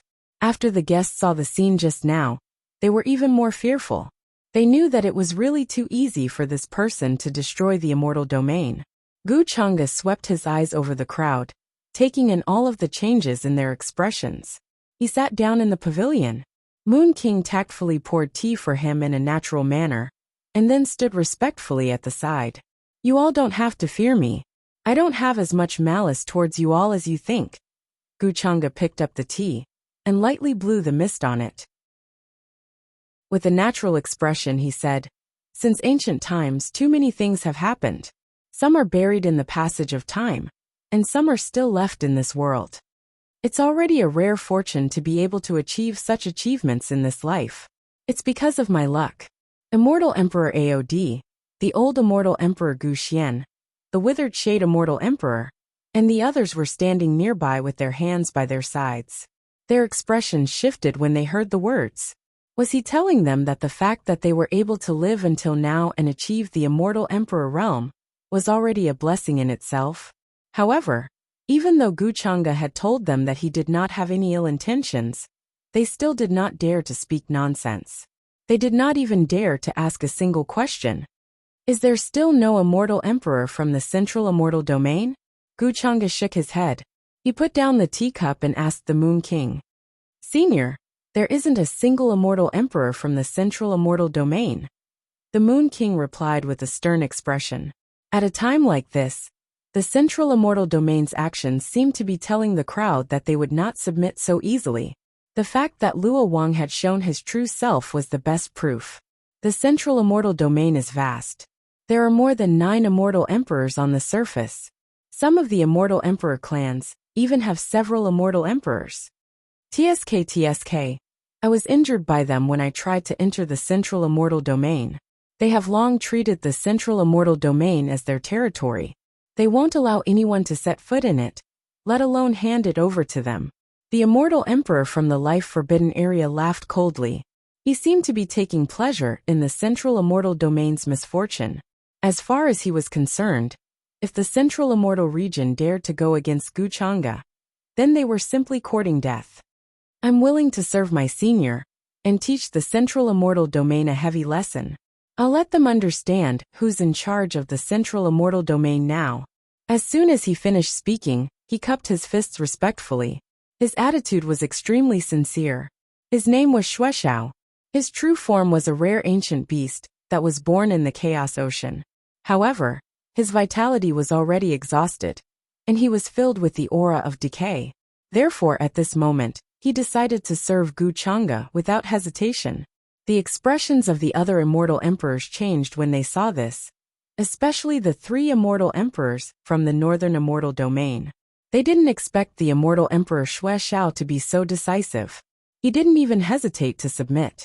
However, judging from the current situation, Guchanga didn't ask them to come over just to have a chat. He obviously had a motive. Moreover, even the Moon Prince had chosen to submit. Otherwise, who in this world would ask her to serve them tea? An immortal emperor couldn't be humiliated. Besides, they guessed that Guchanga was planning to unify the current central immortal domain.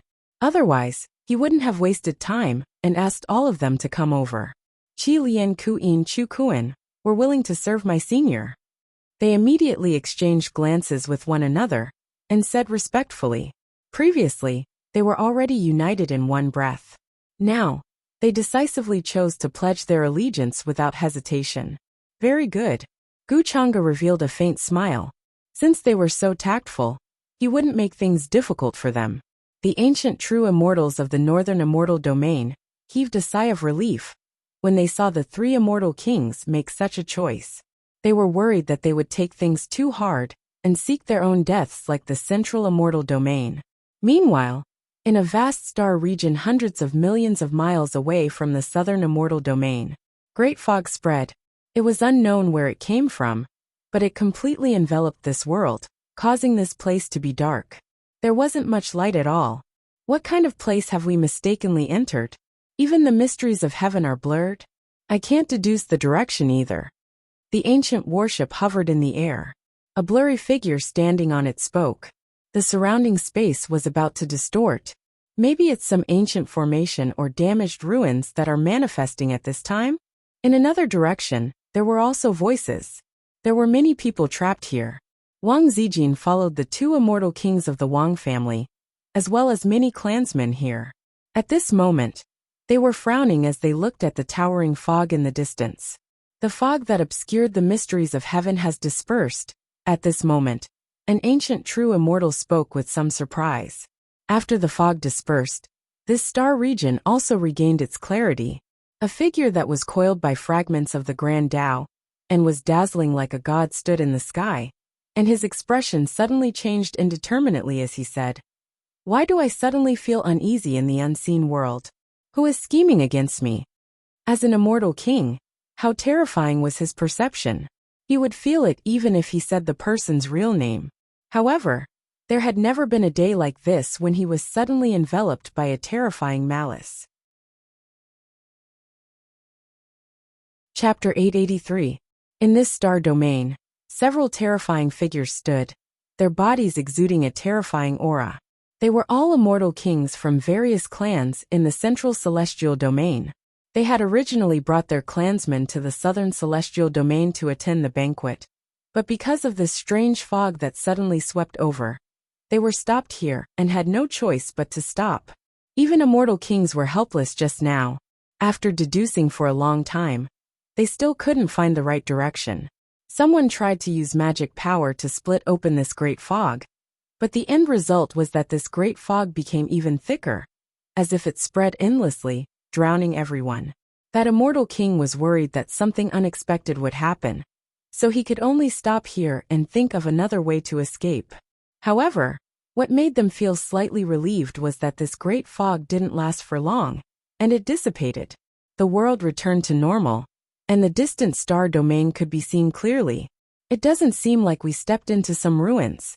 I suspect that someone set up some kind of great formation. An immortal king spoke, his brows furrowed. He had a feeling that something was wrong. I have the same feeling. If it is a ruin, it is impossible for there to be no spatial fluctuations. In the end, this great fog came and disappeared quickly. I suspect that it is some kind of maze formation from ancient times. Another immortal king also spoke. His eyes were deep, as if a vast scene was evolving within them. There were a total of 7 immortal kings in this place, and they could be said to be the most powerful force in the central celestial domain. Apart from the immortal kings, there were also many true immortals, enough to sweep through any celestial domain. The immortal king, who looked like an old woman from the Wang family, shook her head and said, "The most important thing now is to go to the southern celestial domain first. We can't delay any longer." The figure in golden battle armor, who looked extremely majestic and tall, descended from the void.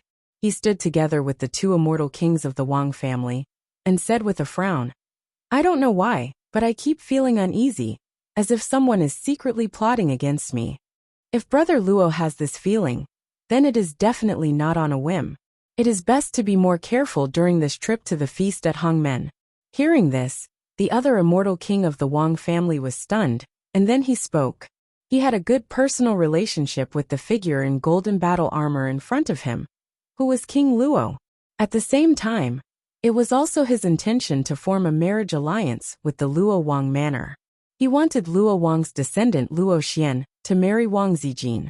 However, this time, the Luo Wang did not bring that descendant with him. Clearly, he was worried that an accident would occur, and the inheritance would be severed. So, he had deliberately ordered many of his clansmen to leave, so as to preserve a trace of their kindling. Of course, apart from Wang Zijin, there were not many young people in the Wang family who followed him. They all found small worlds to hide. "There are very few things in this world that can make me feel uneasy," Luo Wang said. His brows were still tightly furrowed. When he tried to perform a divination, he could only see a boundless expanse of fog before him. As an immortal king, he could even traverse the river of time. However, when it came to his own matters, he had no way to deduce it. It was difficult for him to understand just a few words. The past, present, and future were shrouded in fog. After that, the group of immortal kings here continued on their way, heading towards the southern celestial region. The distance between the 2 places exceeded millions and millions of miles, separated by several universes. In between, there were chaotic streams of chaos and void storms. Even immortal kings who could traverse universes had to be careful when they were hurrying along, because the dangers contained in those dangerous lands were enough to make immortal kings bleed and face the danger of dying. These dangerous lands that had existed since ancient times had never disappeared because of the various disasters of the celestial region. The group of immortal kings brought their juniors and hurried towards the southern celestial region. However, on the way, before they got close to the universe where the southern celestial region was located, the group of immortal kings were stunned. They could clearly sense the terrifying fluctuations left behind there. Previously, there were definitely existences at the level of immortal kings. The aftermath of the battle here had not dissipated yet. The surrounding universes were all damaged. Some star regions were destroyed. There were traces of destruction everywhere. What happened? Previously, there were at least several immortal kings fighting here. A veteran immortal king of the central celestial region said in a deep voice. His gaze became very deep. They had not yet arrived at the southern celestial region, but they had already seen such a scene. It was really shocking. Many people began to suspect whether an immortal king had been killed here. Otherwise, why would there be such a terrifying aura left behind? This trip is indeed dangerous. When you reach the southern celestial region, you must be careful with your words. Some immortal kings were warning their juniors. Their expressions were grave, their hearts heavy. Zijin, this path is dangerous. Why don't you return to your clan? That old woman-like immortal king of the Wang family also spoke at this moment, intending to let Wang Zijin leave. The aura left behind in this place made her heart palpitate, giving rise to uneasiness. At least 4 or 5 immortal kings appeared here, but their auras had all exploded. What was the result? Everyone could guess. Wang Zijin was dressed in flawless white clothes. She was otherworldly and refined, moving like a fairy in the forest. She shook her head and said, "There's no need. We're already here." This area was completely shattered. The natural laws had all exploded.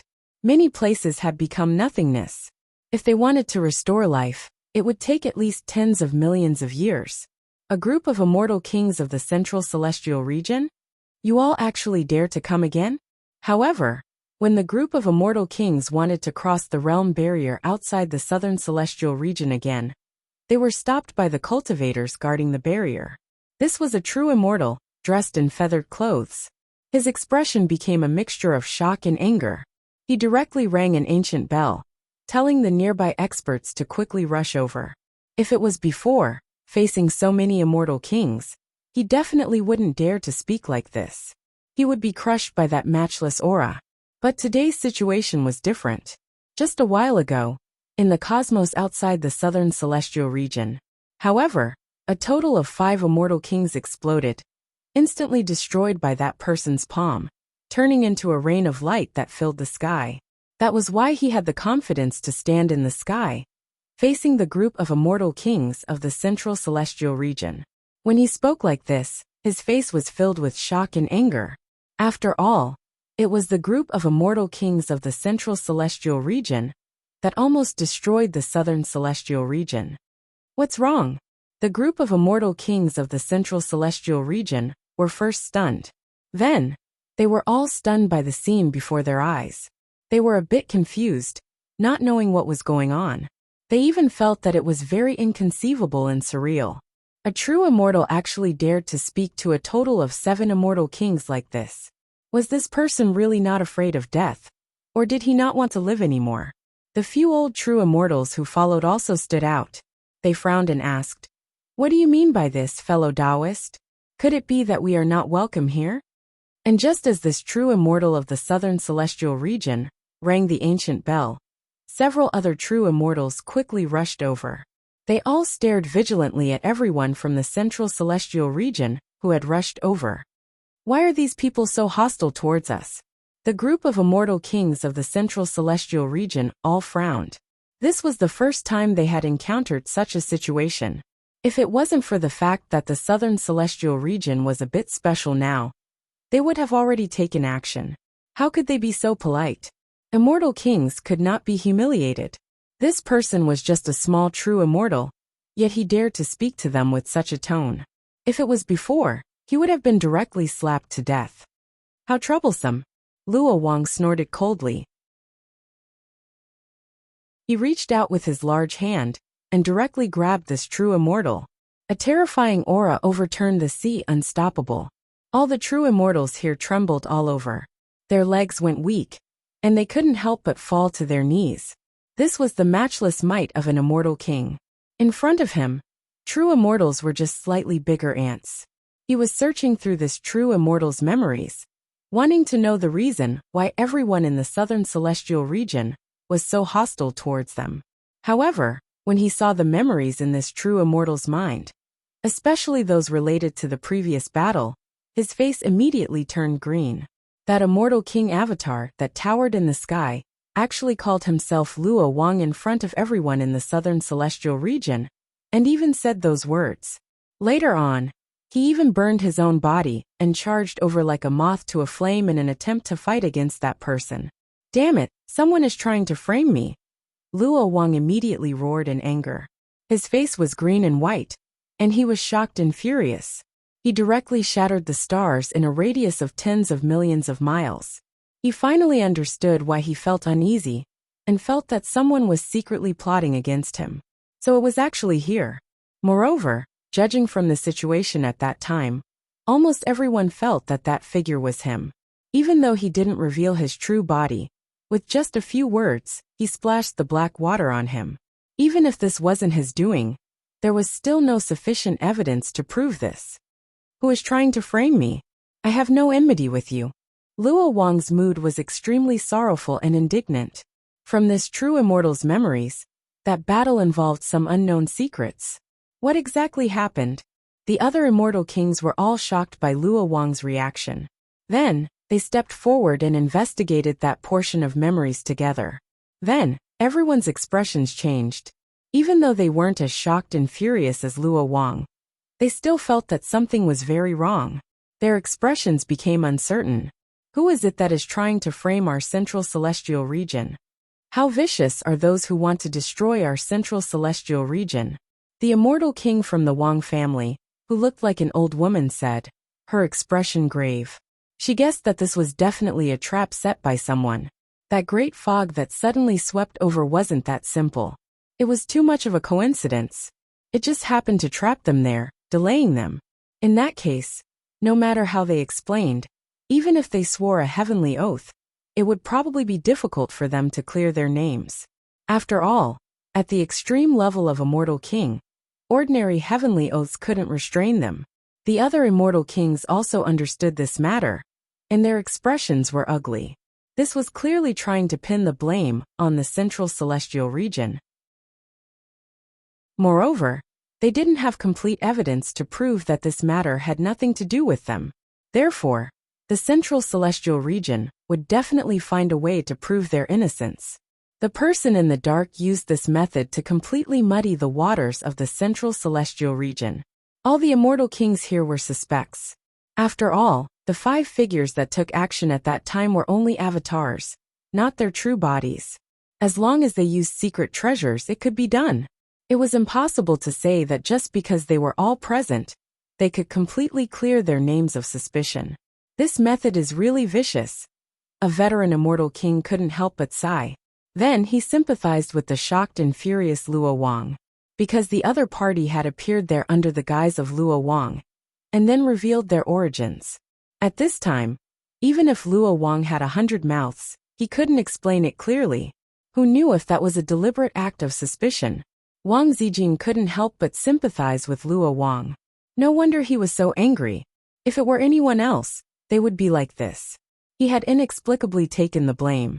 Moreover, it was the kind of blame that couldn't be cleared no matter how hard he tried.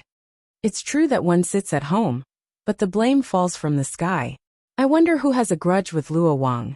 Or could it be that they are related to him in the first place, and are just deliberately setting up a trap to win sympathy, and make people less suspicious?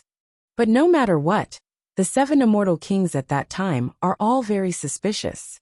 This banquet at Hongmen is really a double whammy. Wang Zijing glanced at the 7 immortal kings present one by one. In her opinion, even the 2 immortal kings of the Wang family were the same. The several immortal kings present all knew what had happened, so they naturally didn't want to take the blame. After all, if this matter wasn't handled properly, it would drag the entire central celestial domain down with it. They immediately spoke up and explained the situation to the several true immortals present. They expressed that this matter had absolutely nothing to do with them, and that they were wrongly accused by others. On their way to the southern celestial domain, they ran into trouble and were trapped there. However, it was useless for them to say such things to the true immortals here. They hurriedly led their people, and hurried to the Moon Prince Manor, to explain things clearly. The true immortals here were a little confused. However, with their strength they couldn't possibly stop so many immortal kings. Meanwhile, in the Moon Prince Manor, the immortal banquet had already begun. Many delicacies, wine, and immortal fruits were served by a group of beautiful maids. Multicolored light rose, filled with all kinds of immortal auras. It was like the scene of immortals attending a banquet in ancient times had reappeared. Bejeweled jade palaces, richly ornamented beams and painted rafters. Even the ground was paved with the most precious immortal jade, the cost of construction astonishing. Immortal fog drifted in the immortal bamboo forest. Purple light circled around the mountains, silver waterfalls fell, and divine light flowed. The immortal kings of the eastern and northern celestial domains sat down in order. Their descendants followed behind them, raising their cups and drinking. The scene was incomparably harmonious. Some of them even had smiles on their faces. They were rather relaxed, no longer as oppressive and heavy as before. During the banquet, the Moon Prince arranged for many beautiful women to sing and dance there. Their figures were graceful and extremely moving. As the immortal fog drifted, it seemed like they were going to fly with the wind and ascend to the vast cold realm. Guchanga appeared very casual. He also raised his cup and drank. With beautiful women by his side, the Moon Prince poured wine for him. Some youths in the distance were extremely envious. At this moment, in the star region outside the Moon Prince Manor, there were bursts of immortal light. Auspicious light filled the sky. Golden paths tore through the sky and quickly spread out, carrying many people. "They're from the central celestial domain," said the Moon Prince. He had already received the news from the southern celestial domain's boundary. He had also reported it to Guchanga. The many immortal kings here looked like they were watching a show. Previously, they were still surprised that the middle celestial domain was so bold. Now they knew about this from the Moon Prince. However, they still couldn't tell if this was true or not. Chapter 884. The stellar region outside the Moon Prince Manor began to tremble. The golden paths extended from there, about to descend here. Many immortal kings from the central immortal region had arrived. They brought their descendants and appeared here. They did not stop to rest, not daring to delay in the slightest. This was especially true for Luo Wang, whose emotions fluctuated greatly. He did not want to be made a scapegoat for no reason. Even at this moment he was still furious. He wanted nothing more than to find the person who had framed him. Of course, the people from the southern immortal region shared the same feelings as Luo Wang. They did not want to be blamed for nothing at a time like this. Someone had purposely trapped them, making the central immortal region stand against that person. "The immortal kings of the central immortal region seek an audience with you, my lord." The golden paths stopped outside the Moon Prince Manor. All the immortal kings did not dare to walk in the air after arriving here. They obediently landed on the ground and spoke respectfully. When they spoke, the many guests in the immortal bamboo forest all grew quiet. Everyone looked at Guchanga. Their mouths were tightly shut. No one spoke or responded. The withered immortal king, the old immortal king Gu Xian, and the others also put down the cups in their hands. They looked outside the manor quietly. Guchanga sat at the table. He did not move. He continued to drink and did not speak. All the guests did not dare to speak. The place was extremely quiet. The immortal kings who appeared outside the Moon Prince Manor felt the atmosphere become heavy and oppressive. The old immortal king Gu Xian, immortal king Aod, and the others had already heard the news from the southern immortal region's boundary space from the Moon Prince. The immortal kings from the central immortal region all said that they had encountered a fog on their way here. Everyone was trapped inside and could not escape. However, whether this was true or not was not something that could be determined by their words alone. Moreover, Guchanga had not spoken yet. No one could guess his emotions and thoughts. Naturally, no one dared to speak. "Let's continue drinking." Guchanga glanced at the crowd and said casually. Then he waved his sleeve. The entire world seemed to disappear. Then, the group of immortal kings outside the Moon Prince Manor felt the universe tremble. When they reappeared, they were already inside the Moon Prince Manor. At first glance, they saw Guchanga sitting in front of them. Everyone was stunned, and then their expressions became respectful. They could only see a vague outline in the mind of that true immortal from the southern immortal region. They did not know what Guchanga looked like. Now that they saw him, they were all stunned. They never thought that he would be so young.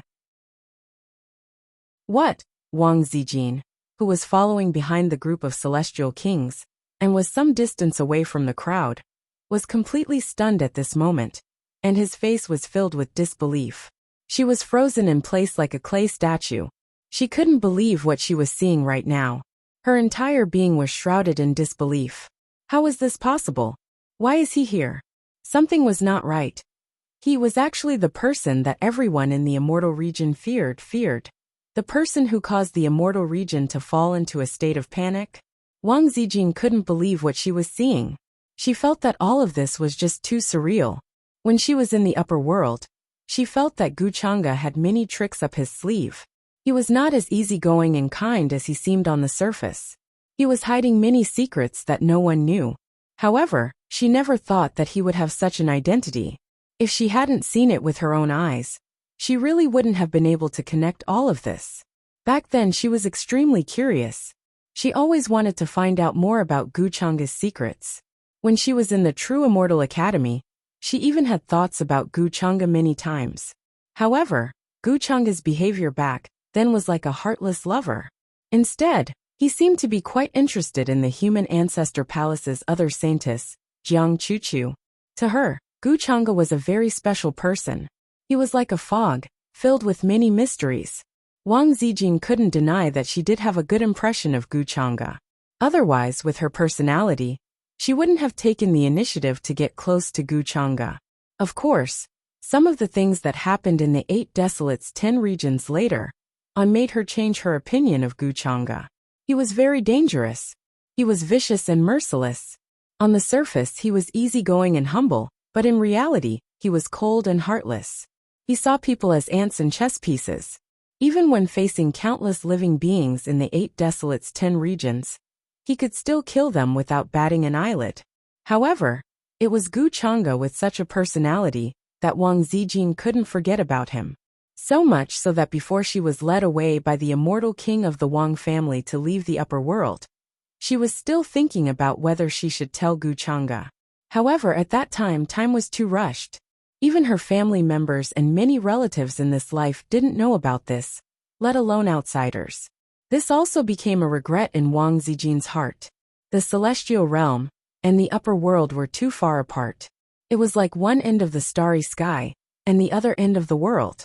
Even if immortal kings wanted to go to the upper world, it was extremely difficult. They would be suppressed by the rules of the world and the will of heaven and earth. If nothing unexpected happened, she would probably never see Gu Chang'e again in this life. However, Wang Zijing never thought that she would see Gu Chang'e at such a special time and place today. Especially now, he appeared here in a different way. Wang Zijing came back to her senses. Her expression was very complicated. She wanted to go forward and greet him, but in the end, she opened her mouth and didn't say anything. She stayed where she was. With her personality, if it was in the past, she wouldn't be so hesitant and dawdling. However, things were different now. Gu Chang'e was still there, but was he still the same as before? How many years had it been since the two of them met? Hundreds of years or even longer. Was the flow of time in the celestial realm the same as the flow of time in the upper world? At this moment, Wang Zijing thought of the jade pendant she had asked Gu Chang'e for back then. It represented that Gu Chang'e owed her a favor. Gu Chang'e had also promised that he would agree to one of her requests, as long as it wasn't too overboard. As for that jade pendant, it was still carefully kept by her, as if it was very heavy. She just stood where she was quietly, watching Luo Wang, the 2 immortal kings of the Wang family, and the other immortal kings of the central celestial realm respectfully pay their respects. They were incomparably fearful. At the same time, they tried their best to explain what had happened previously. Several immortal kings immediately swore a heavenly Tao oath, stating that this matter had nothing to do with them. Luo Wang was even more so.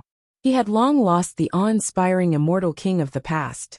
He explained the reason, worried that Gu Chang'e would misunderstand. All the immortal kings of the central celestial realm could be considered the most powerful force in the current celestial realm. They could single-handedly destroy an incomparably ancient great realm or universe. They were inconceivably powerful. But as immortal kings, they were actually so fearful and apprehensive of a young man. Gu Chang'e sat there, drinking his wine unhurriedly. He didn't even look at the people of the central celestial realm. Since you all say that it wasn't you who did it, then how can I believe you? You want to cast all of this aside with a single sentence, a single heavenly Tao oath? He said very casually. He knew that with the courage of these immortal kings, they definitely wouldn't dare to do such a thing. After all, They still had the descendants of their clans behind them, and even the entire central celestial realm, unless they really didn't want to live anymore, and wanted to drag down their entire clans, and even the central celestial realm, to be destroyed together. However, Gu Chang'e still said this, wanting to instill fear in them. At the same time, he would also ferret out the force that had acted previously. Sir, it really wasn't us. At that time, we were all trapped by that sudden great fog. When we rushed to the southern celestial realm, we understood that such a thing had happened. We definitely didn't mean to offend you, a veteran immortal king of the central celestial realm said in fear. The other immortal kings of the central celestial realm were also trembling in fear. They couldn't understand Gu Chang'e's thoughts. Ever since they had become immortal kings, they had never felt so uneasy. It was as if their fate had already been decided, and they were waiting for the moment of punishment. The group of immortal kings who had rushed here before, such as Immortal King Aod, Immortal King Gu Xian, Immortal King Xue Xiao, and the others didn't say anything.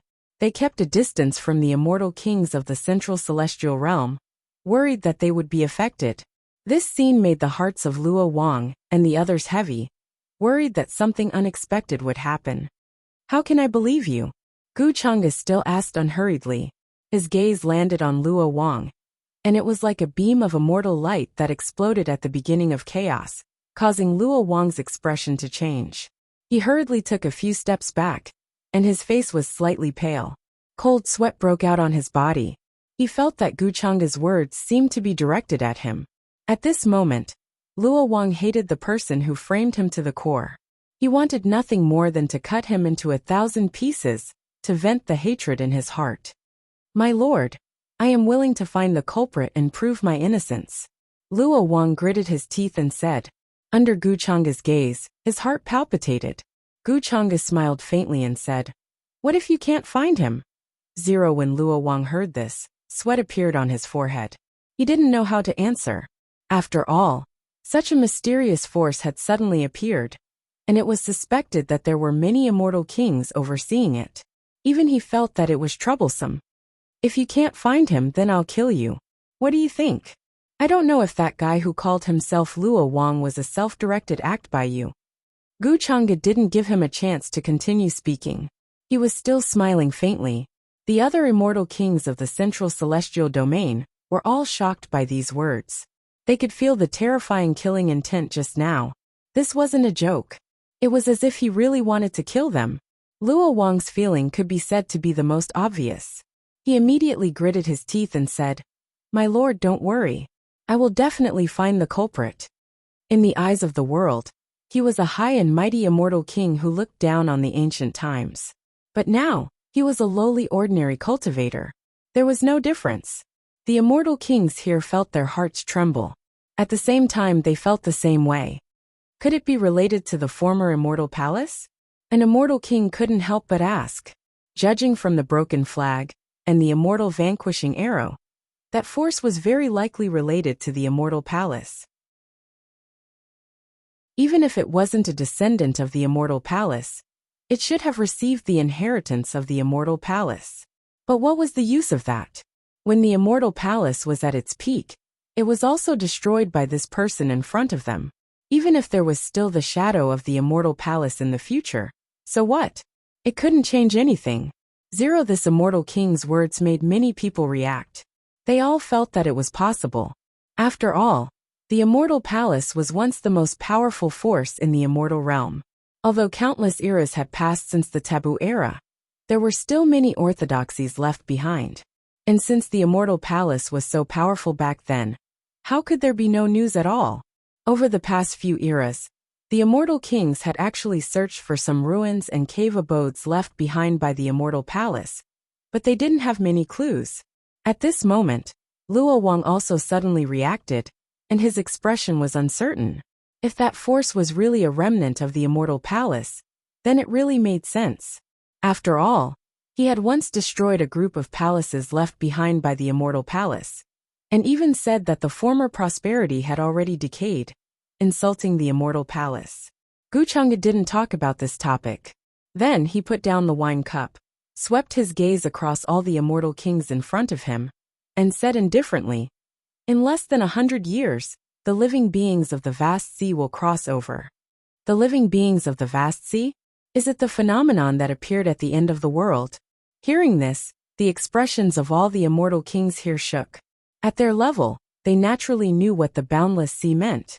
The living beings that could cross the vast sea definitely had a cultivation base that far surpassed theirs. And they might even be emperors. Only 100 years? The old immortal king of ancient mystic was shocked. Although he was good at deduction, when it came to the vast sea, he couldn't deduce anything. He was very uneasy in his heart, feeling that it was an ominous sign. Based on the ancient records, those living beings are known as hunters, but they are also known as hunters. They are like the tribes from the age of savages. They only care about the law of the dark forest. They search the vast ocean filled with darkness, and their goal is the true world. A true world that has lost the protection of a true spirit will lose its cover, and its aura will be exposed to the vast sea. It will be as bright as a lighthouse, attracting hunters. Another veteran immortal king also spoke. When he mentioned this topic, his heart was especially heavy. They were wary and afraid of Wuxia, worried that he would destroy the immortal region and repeat the previous apocalypse. However, judging from the current situation, Wuxia clearly didn't have such a goal, or else he wouldn't have told them this. What will happen when those hunters descend to this world? Another immortal king couldn't help but ask. Before this, he hadn't truly considered this matter. However, judging from the expressions of the immortal kings here, they clearly understood this matter, and their hearts were heavy. At that time, the entire true mountain and sea world will become a sacrifice, the veteran immortal king who spoke just now added. Wuxia also smiled faintly. If they descend, this world will be sacrificed, and the true world behind them will descend, and then this world will be annexed. All the living beings in this world, from ancient times to the present, the universe will be sacrificed. You, as well as the races behind you, will not be an exception. Chapter 885. Wuxia's words were spoken casually, but they were like a clap of thunder that exploded in the ears of all the immortal kings and living beings, causing their expressions to change drastically. Everything will be sacrificed. These words echoed in their minds, and they were shocked to the extreme. Before this, he had no idea at all. In fact, he didn't even know that such a thing had happened. Only some of the old immortal kings who understood the vast ocean and had read ancient books had some understanding of it, and they sank into deep silence. All the worlds had been turned into ruins, and all eternity had passed away. Everything there would be sacrificed to become the energy that the living beings would use to summon the true world behind them. In other words, we actually only have less than 100 years. An immortal king asked with a solemn expression. He originally thought that coming to this banquet was a trap, and he was already prepared to not return. But he really didn't expect to hear this news. And Wuxia seemed to have specifically told them this. Less than 100 years. The old immortal king, who had just explained, had a solemn expression. He had indeed read the records regarding the vast ocean. From that unknown and distant land, countless living beings were born, and the immortal region was just a drop in the ocean. As for the hunters, they trekked through endless space and latitude to search for new targets in the vast ocean to prolong the life of their true world. Of course, hunters were just a general term. The living beings trekking through the vast ocean had very mysterious origins. They might not necessarily be there to prolong the life of their true world, but they might have other goals. From a certain point of view, if the true mountain and sea world didn't perish while continuing, then after several years, perhaps existences like hunters would appear, and they would head to the vast ocean to prolong the life of their true world. No matter how ancient a true world was, or how high its level was, there would still be a day when it decayed and withered. It was impossible for it to truly exist forever. Some true worlds had already reached a point where they would shatter at the slightest touch due to their lifespan. Even if reincarnation was reconstructed, and the heavens were reenacted using supreme Taoist techniques, it would still collapse and return to chaos. That was why at that time, Many supreme existences would think of all sorts of methods to prolong the life of their true world. If the cycle of reincarnation collapsed, there would be no return for all eternity. The world behind one's back would dry up, and all of one's kin would die. Only one person would be left in this vast world, accompanying the immortal Tao alone. What was the point? Many of the life forms trekking through the boundless sea held on to the idea of reviving their family members in the cycle of reincarnation. If they sensed the presence of a true world in the vast ocean leaking out, they would go mad and rush over without regard for anything else. Such a figure had traversed the boundless sea for countless epochs and years, and his cultivation had long since reached an unknown level. He was so strong that he was invincible since ancient times. In their eyes, the true world was no different from the normal ancient worlds they inhabited. Even for immortal kings, trekking in the boundless sea was extremely dangerous. It was impossible for them to travel far. If they were faced with a hunter from the boundless sea, even immortal kings would be helpless. That is to say, we don't have much time left. Within 100 years, chaos may occur. Finally, an immortal king understood the meaning of Gu Chang's words. He felt extremely depressed. He originally thought that after becoming an immortal king, he would be able to avoid the 5 decay of the celestial being and become truly immortal. However, when he truly reached this step, he would be revered by billions of living beings. Only then would he realize that there were many terrifying things in this world. It was just that he had not noticed them in the beginning, whether it was the Gu Chang'e in front of him, who had once destroyed the heavens with one hand and destroyed the immortal palace, or the hunters who were about to arrive. They were definitely not people they could touch. They were already standing in a realm that all immortal kings could not imagine or touch. If the immortal region wants to avoid this calamity, the only way is to rebuild the true mountain and sea world within 100 years. The upper realm, the foreign realm, and the immortal region were originally one. However, they have been separated for countless epochs. Now that the great calamity is about to arrive, it is time for the true mountain and sea world to reappear in the world. Gu Chang'e smiled faintly as his gaze swept past the many immortal kings in front of him. His words echoed in the minds of all the immortal kings like a loud bell, causing their expressions to shake. I hope that Your Excellency can unify the true mountain and sea world and find a way out for us. Immortal King Xue Xiao was the first to react and hurriedly spoke respectfully. At this moment, it did not matter whether Gu Chang'e's words were just to scare them or to give them a reasonable reason to unify the immortal region. They had to make a choice. Immortal King Xue Xiao had already expressed his attitude earlier, so after hearing this, he was the first to respond. Immortal King Ku Yin, Immortal King Qi Lian, and Immortal King Chu Kuan of the Northern Immortal region reacted, and also said respectfully like Immortal King Xue Xiao. Within 100 years, the immortal region will definitely face a great calamity. We are powerless to fight against it. I hope that Your Excellency can unify the true mountain and sea world and protect all living beings. The unification of the true mountain and sea world was an unstoppable trend. If they did not go with the flow at this time, they would definitely be crushed into ashes. Although immortal kings were strong, they were still far from being untainted by karma and had truly transcended the 3 realms and 6 paths, the mortal world and the past. Although the immortal kings of the central immortal domain had arrived later, judging from the current situation, if they didn't make a choice at this time, they were afraid that Gu Chang'e wouldn't let them leave peacefully. Besides, they were still under suspicion that was difficult to clear. This might be a chance for them to show their attitude and loyalty. Even King Luo did not hesitate for long.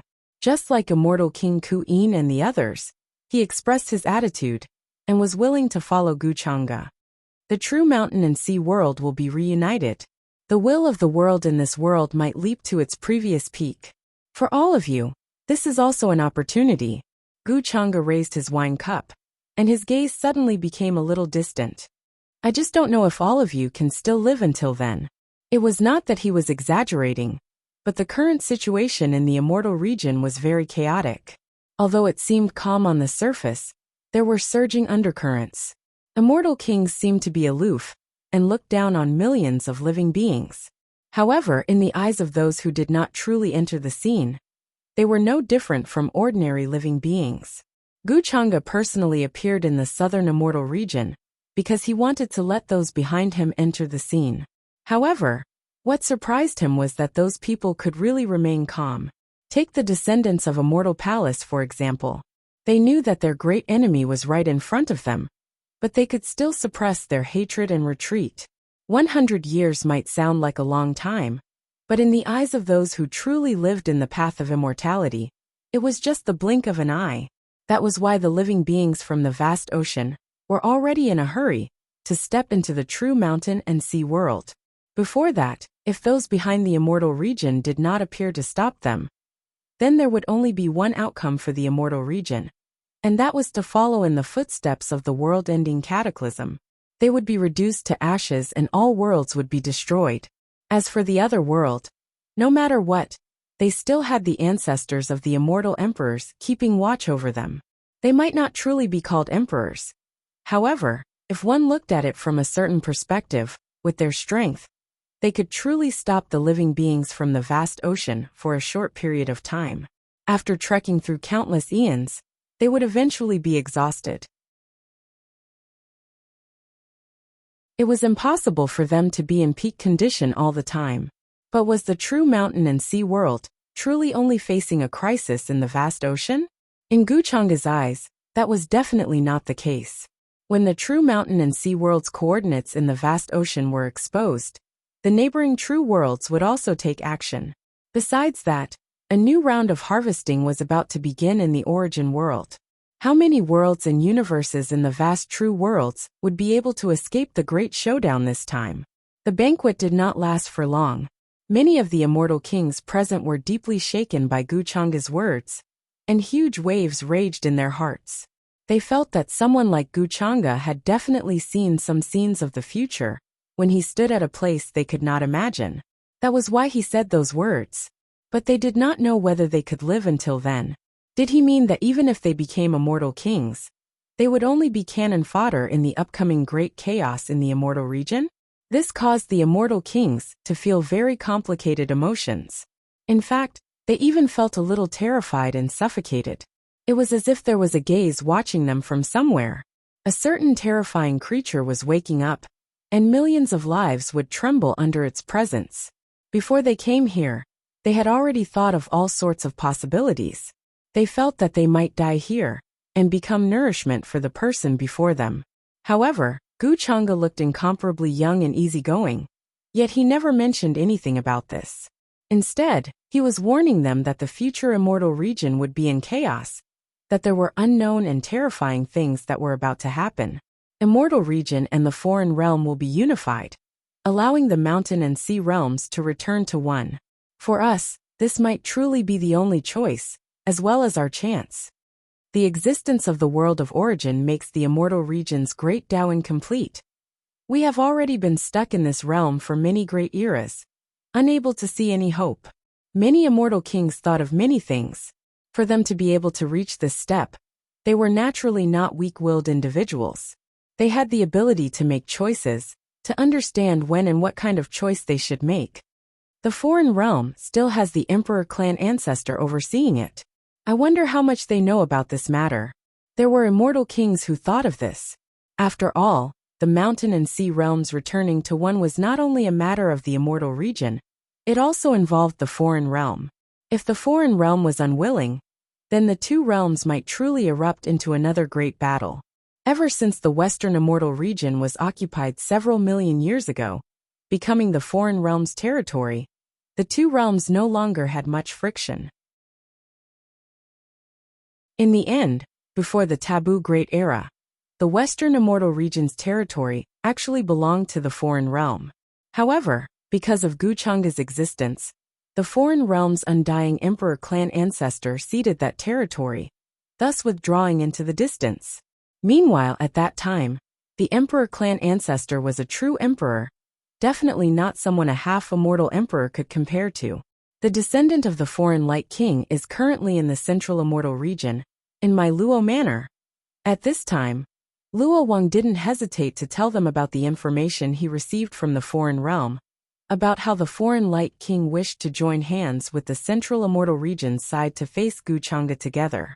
He didn't reply to the Light King, but he didn't refuse either. Foreign Light King? Is that the one who escaped from the Western Immortal Domain? Guchanga only revealed a faint smile, saying, "He won't be able to escape. He has the coordinates I left behind on his body. I still want to use him to find those few old fellas who are hidden the deepest in the foreign realm." His words left the Immortal Kings horrified again. Previously, they thought that the Light King was able to escape because of his strength and luck. Now they realized that it was actually Guchanga who deliberately allowed him to escape. Could it be that Guchanga's true target was actually the foreign realm's current Emperor clan ancestor? They didn't dare think about it too deeply. The Emperor clan ancestor was not in existence on the same level as them. Even if they only thought about it, they would still be able to sense it from the distant cosmos. We will listen to Sir's orders. If Sir wishes to attack the foreign realm, we can dispatch millions of troops to be on standby at any time. This was a great matter related to the Immortal Domain, and even the future Mountain and Sea True World. The Immortal Kings here were all very wise, not playing any tricks at this time. Of course, the most important reason was that Guchanga was here, so they didn't dare to have any other thoughts. Aside from the Immortal Kings here, there were actually quite a few Immortal Kings who hadn't shown themselves in the current Immortal Domain, especially the Central Immortal Domain 5. 8. Luo Wang and the others relaxed. They had already decided that once they returned to the Central Immortal Domain, they would immediately investigate the news regarding the Immortal Palace Descendant. Also, once the Mountain and Sea True World was unified, the Immortal Domain would definitely become one again. The 5 directions Immortal Domains were in different universes, separated by chaotic streams of chaos. However, they believed that with Guchanga taking action, these problems wouldn't be a problem. As for the world of origins, in the beginning, because of Guchanga, they didn't dare to set foot in it. However, now that the Immortal Domain was united, the world of origins would definitely come into contact with the Immortal Domain and fuse with it. You're planning to leave just like that after seeing me? You're not even going to greet me? The banquet was approaching. Many of the Immortal Kings here planned to leave. They felt that there were many things on their shoulders, and it was inexplicably heavy. However, at this moment, Guchanga smiled faintly. He looked over and called out to Wang Zijin, who was planning to leave with the 2 Immortal Kings of the Wang family. He had actually noticed Wang Zijin a long time ago. At first he was surprised but also somewhat expected it, because when he asked Jiang Chuchu previously, he had guessed that Wang Zijin might no longer be in the higher realm. Now that they unexpectedly met here, it was more or less unexpected, but also reasonable. Of course, it wasn't that he deliberately ignored her.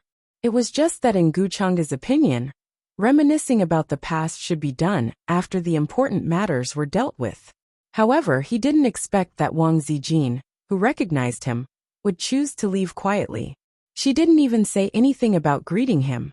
This was a little different from the Wang Zijin he knew in the past. Her personality wasn't like this before.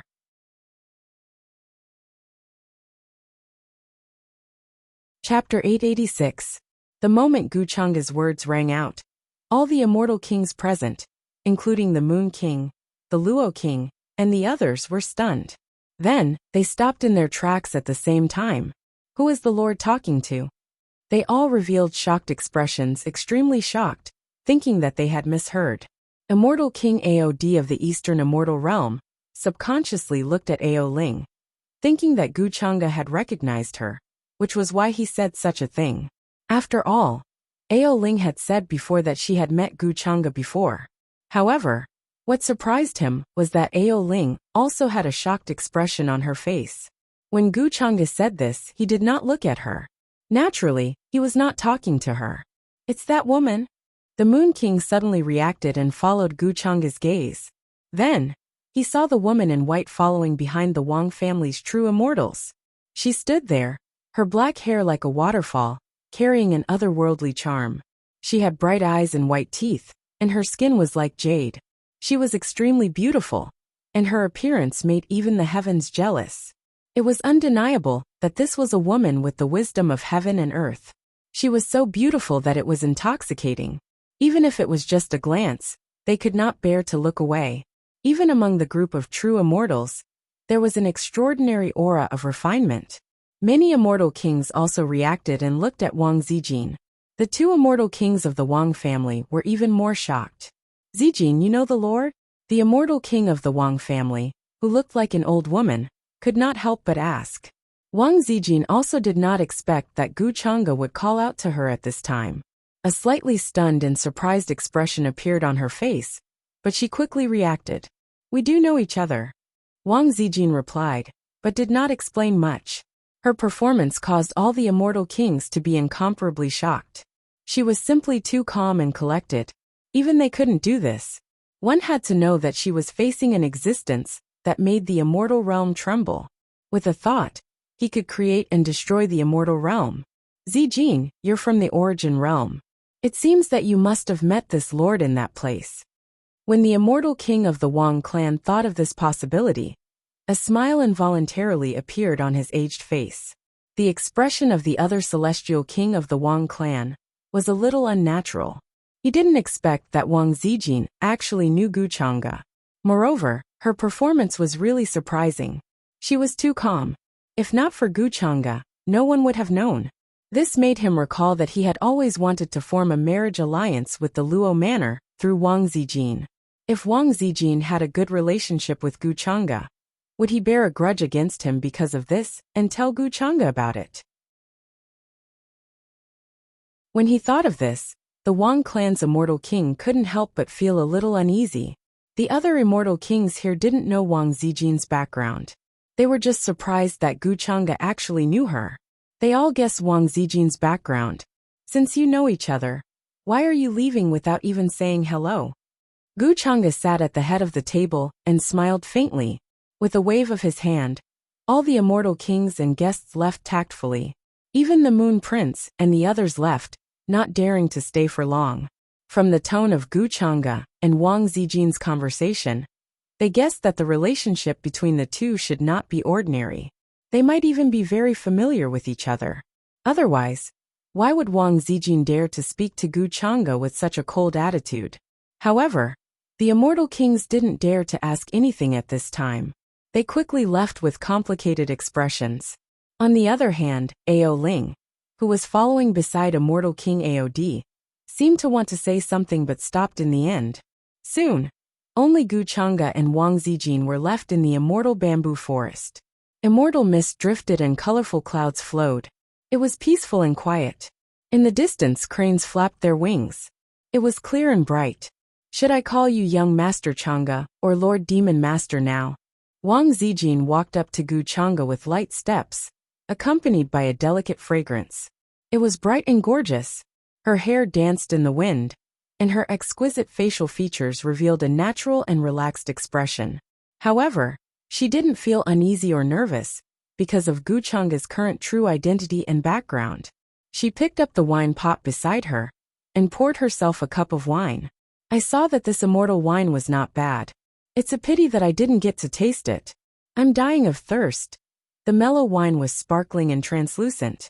It was far from being enough to describe it as a nectar.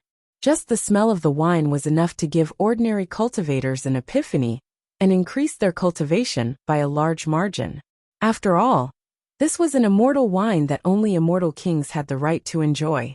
Ordinary cultivators would never be able to taste it in their entire lives. In front of Gu Chang'e, Wang Zijin didn't hold back. She picked up the wine cup and took a sip. Then, her beautiful eyes lit up and she felt a little dizzy. Her lips were red and seemed to carry the fragrance of wine. Good wine, but with my current cultivation, it seems that I can only take a sip. If I drink more, I won't be able to take it. Wang Zijin shook her head and felt a little dizzy. Her face also seemed to be dyed red, like a red fruit, delicate and glistening. At the same time, an abundant wine fragrance spread out, as if immortal herbs had taken root in her body, enshrouding the laws and bearing the Tao fruit. Then, it transformed into abundant and vast cultivation and dermic powers. With her current cultivation level, she could only drink one sip at most. If she drank more, she would probably explode and die. This kind of immortal wine was indeed only immortal kings had the right to taste it.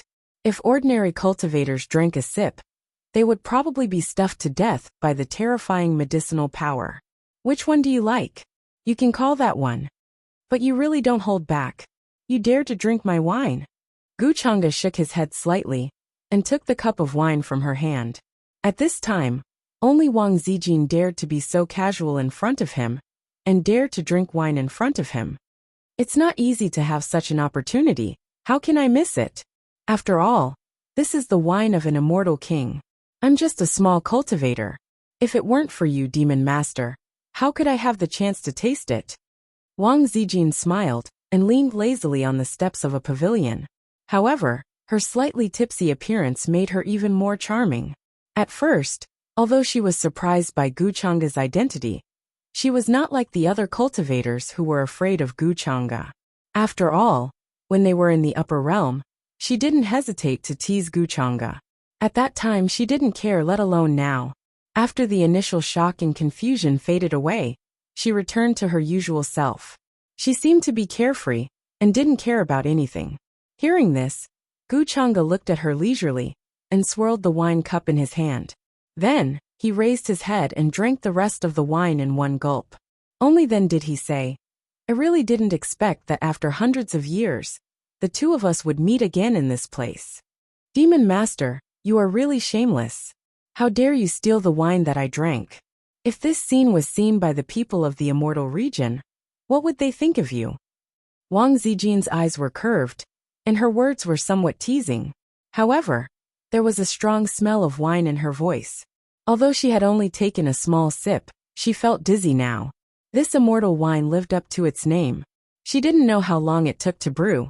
Usually, only the Moon Prince had the right to taste it. However, this time, she took it out and used it to entertain the immortal kings. To be honest, the Moon Prince's heart ached a little. She would only drink this immortal wine when she was in the mood. Guchanga calmly poured himself another cup of wine and said, if they saw it, they would think of a way to forget it. Moreover, this is my wine, so how can I steal it? You are really as domineering as always. Hearing this, Wang Zijin's eyes were smiling, and she tilted her head to look at him. Her black hair cascaded down like a waterfall, and some of it fluttered in the air. There was a faint glow on her face, and her eyes were a little blurred, as if they were unfocused.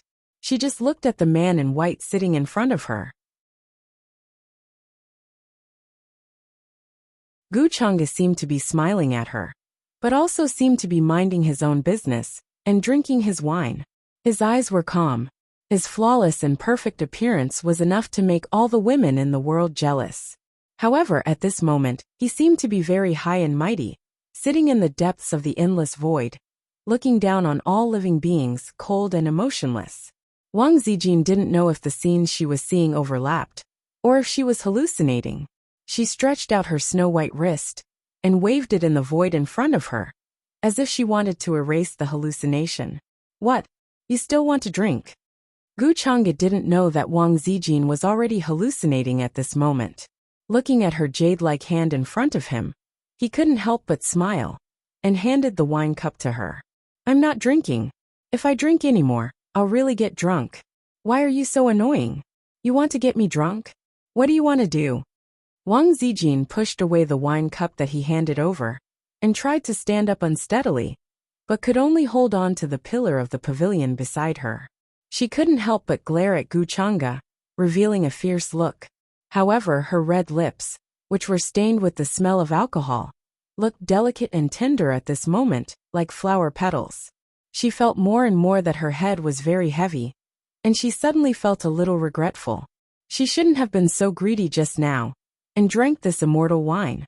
Originally, she had a lot of questions to ask Guchanga, and wanted to tell him. However, now that her head was heavy and swollen, she suddenly forgot what she wanted to say, and even her mind was a complete blank. Wang Zijin didn't expect that her reunion with Guchanga, after 100 years, would be like this. She didn't even say a few words before she was about to pass out drunk. You really haven't changed at all. You're still as outspoken as ever. Gu Chang'e smiled and reached out to support her. However, he didn't know whether Wang Zijin did it on purpose or not. But she took the opportunity to fall into his arms, and then wrapped her jade-like arms around his neck, as if she was hanging on to him. An elegant and pleasant fragrance, mixed with the smell of alcohol, constantly assaulted his senses. Gu Chang'e lowered his head to look, and his eyes suddenly darkened. He didn't expect that his reunion with 693 Wang Zijin, his fellow countrymen, after 100 years would be like this. The two of them didn't even exchange a few words, and she passed out peacefully just like that. She was so confident in him. In the past, when he found out that Wang Zijin was a transmigrator, he had once thought of her as a fellow countryman. However, after comprehending many memories, Gu Chang'e finally understood that this so-called transmigrator identity was nothing more than a man-made anomaly. It was also a method that he used to confuse the other two origin progenitors of the origin world. Now that he looked at it, was Wang Zijin a true anomaly, or was it also man-made? Gu Chang'e didn't know the answer. The secret of transmigration was most likely buried deep in Wang Zijin's heart, and she had never told anyone. After accidentally coming to this world, she seemed to be carefree and didn't care about anything. But in reality, she was concealing the loneliness in her heart.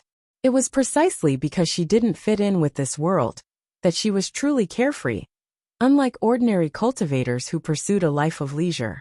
Did you deliberately get close to me? Or is it that everything is predestined? If you are someone's chess piece or disguise, then shouldn't I kill you now? Gu Chang'e put down his wine cup, and his eyes were deep as he lowered his head to look at the already drunk Wang Zijin, seemingly muttering to himself. He reached out a hand, intending to place it on her head. If Wang Zijin was hiding some big secret, it naturally wouldn't be able to escape his detection at this time. However, Gu Chang'e was silent for a moment. He raised his hand, but in the end he put it down. He didn't choose to do so. This is the jade pendant I gave her back then? She actually still carries it on her and keeps it close to her body. He saw the jade pendant peeking out from Wang Zijin's lapel, and his expression was a little complicated. Gu Chang'e had almost forgotten about this jade pendant. This was when Wang Zijin and Jiang Chuchu helped him find the source of Yin terminating origin when the Yin day erupted. He gave it to Wang Zijin, and at that time, he still owed her a favor. Gu Chang'e. Suddenly, Gu Chang'e's thoughts were interrupted. He heard Wang Zijin's almost sleep-talking voice, and it was very soft. She seemed to be half asleep and half awake. It seems that you are not completely drunk yet. Gu Chang'e's expression returned to normal, and he planned to get someone to take her to rest. However, Wang Zijin didn't seem to hear what he said, nor did she hear clearly. She still asked sleep-talking. In these hundreds of years, have you ever thought of me?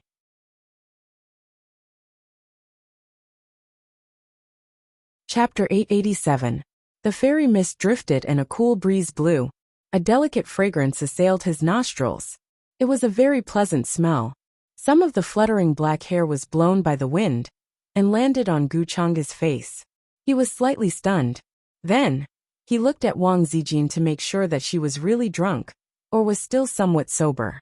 However, at this time, Wang Zijin still had her eyes closed and her head buried. After asking this question, she did not speak again. It was as if she had asked this question unconsciously. Her fair and flawless face was slightly flushed, as if it was stained with the glow of the sunset. Her breath was also slightly drunk, and it warmly blew onto Gu Chang'e's neck. In these hundreds of years, have I ever missed you? Gu Chang'e thought about the answer to this question in his mind. However, he quickly collected his thoughts. Among all the women he knew, perhaps only Wang Zijin would ask such a question. Even Yu Mingkong, Jiang Chuchu, and Yin Mei would not ask him so directly. However, Gu Chang'e could only shake his head at the answer to this question. He did ask about Wang Zijin from Jiang Chuchu, but it should not have much to do with the missing question she asked. It was not that Gu Chang'e was really heartless. It was just that he felt that he and Wang Zijin were not that close yet. Although some things had happened between the two of them before, more often than not, it was a test of each other's attitude and thoughts. He tried to use Wang Zijin, the daughter of luck, to achieve some of his goals. That was why he got close to her. Wang Zijin, on the other hand, took the initiative to get close to him at the beginning. She probably did not really have a good impression of him, but more of a kind of curiosity. This answer may disappoint you. After all, I have always been a cold and selfish person. Why would I miss someone? Gu Chang'e gently shook his head. The corners of his mouth curled into a self-deprecating smile. Then, his gaze returned to its original calmness. He picked up the already drunk Wang Zijin by the waist. The celestial bamboo forest was very spacious, and all the maids had already left. Even the Moon Prince, the Empyrean dear mystic maiden, and the others were far away. Gu Chang'e planned to take her to rest. With Wang Zijin's current cultivation, even though she had only taken a sip of the immortal wine, it was enough to increase her cultivation greatly. She wouldn't be able to wake up for a few days. The medicinal power would transform into abundant cultivation and enter her limbs and bones. When she woke up, she was surprised to find that her cultivation had increased by a large margin. Although she is drunk, she is still refining the medicinal energy. Back then, I already felt that her body was extraordinary. Now it seems that she is indeed extraordinary. Suddenly, Gu Chang'e was surprised to notice that Wang Zijin's glabella was glowing faintly. There seemed to be an ancient mark flowing there like a small golden vortex. The abundant medicinal energy was being refined into a gentle energy that nourished her body. It wouldn't cause any harm to her. If she drank a little more immortal wine, there probably wouldn't be any problem. It was just that the length of time she would be unconscious would be different. However, Gu Chang'e didn't use this opportunity to investigate Wang Zijin's body. To him now, no matter how special Wang Zijin's body was, it wouldn't have any effect on him. Cultivation had already decided everything. Although Wang Zijin was born as a saint and stood at a height that was difficult for her peers to reach, she was still a saint. But now, she still stopped at the threshold of Tao completion. Without Tao completion, she was even further away from the immortal realm.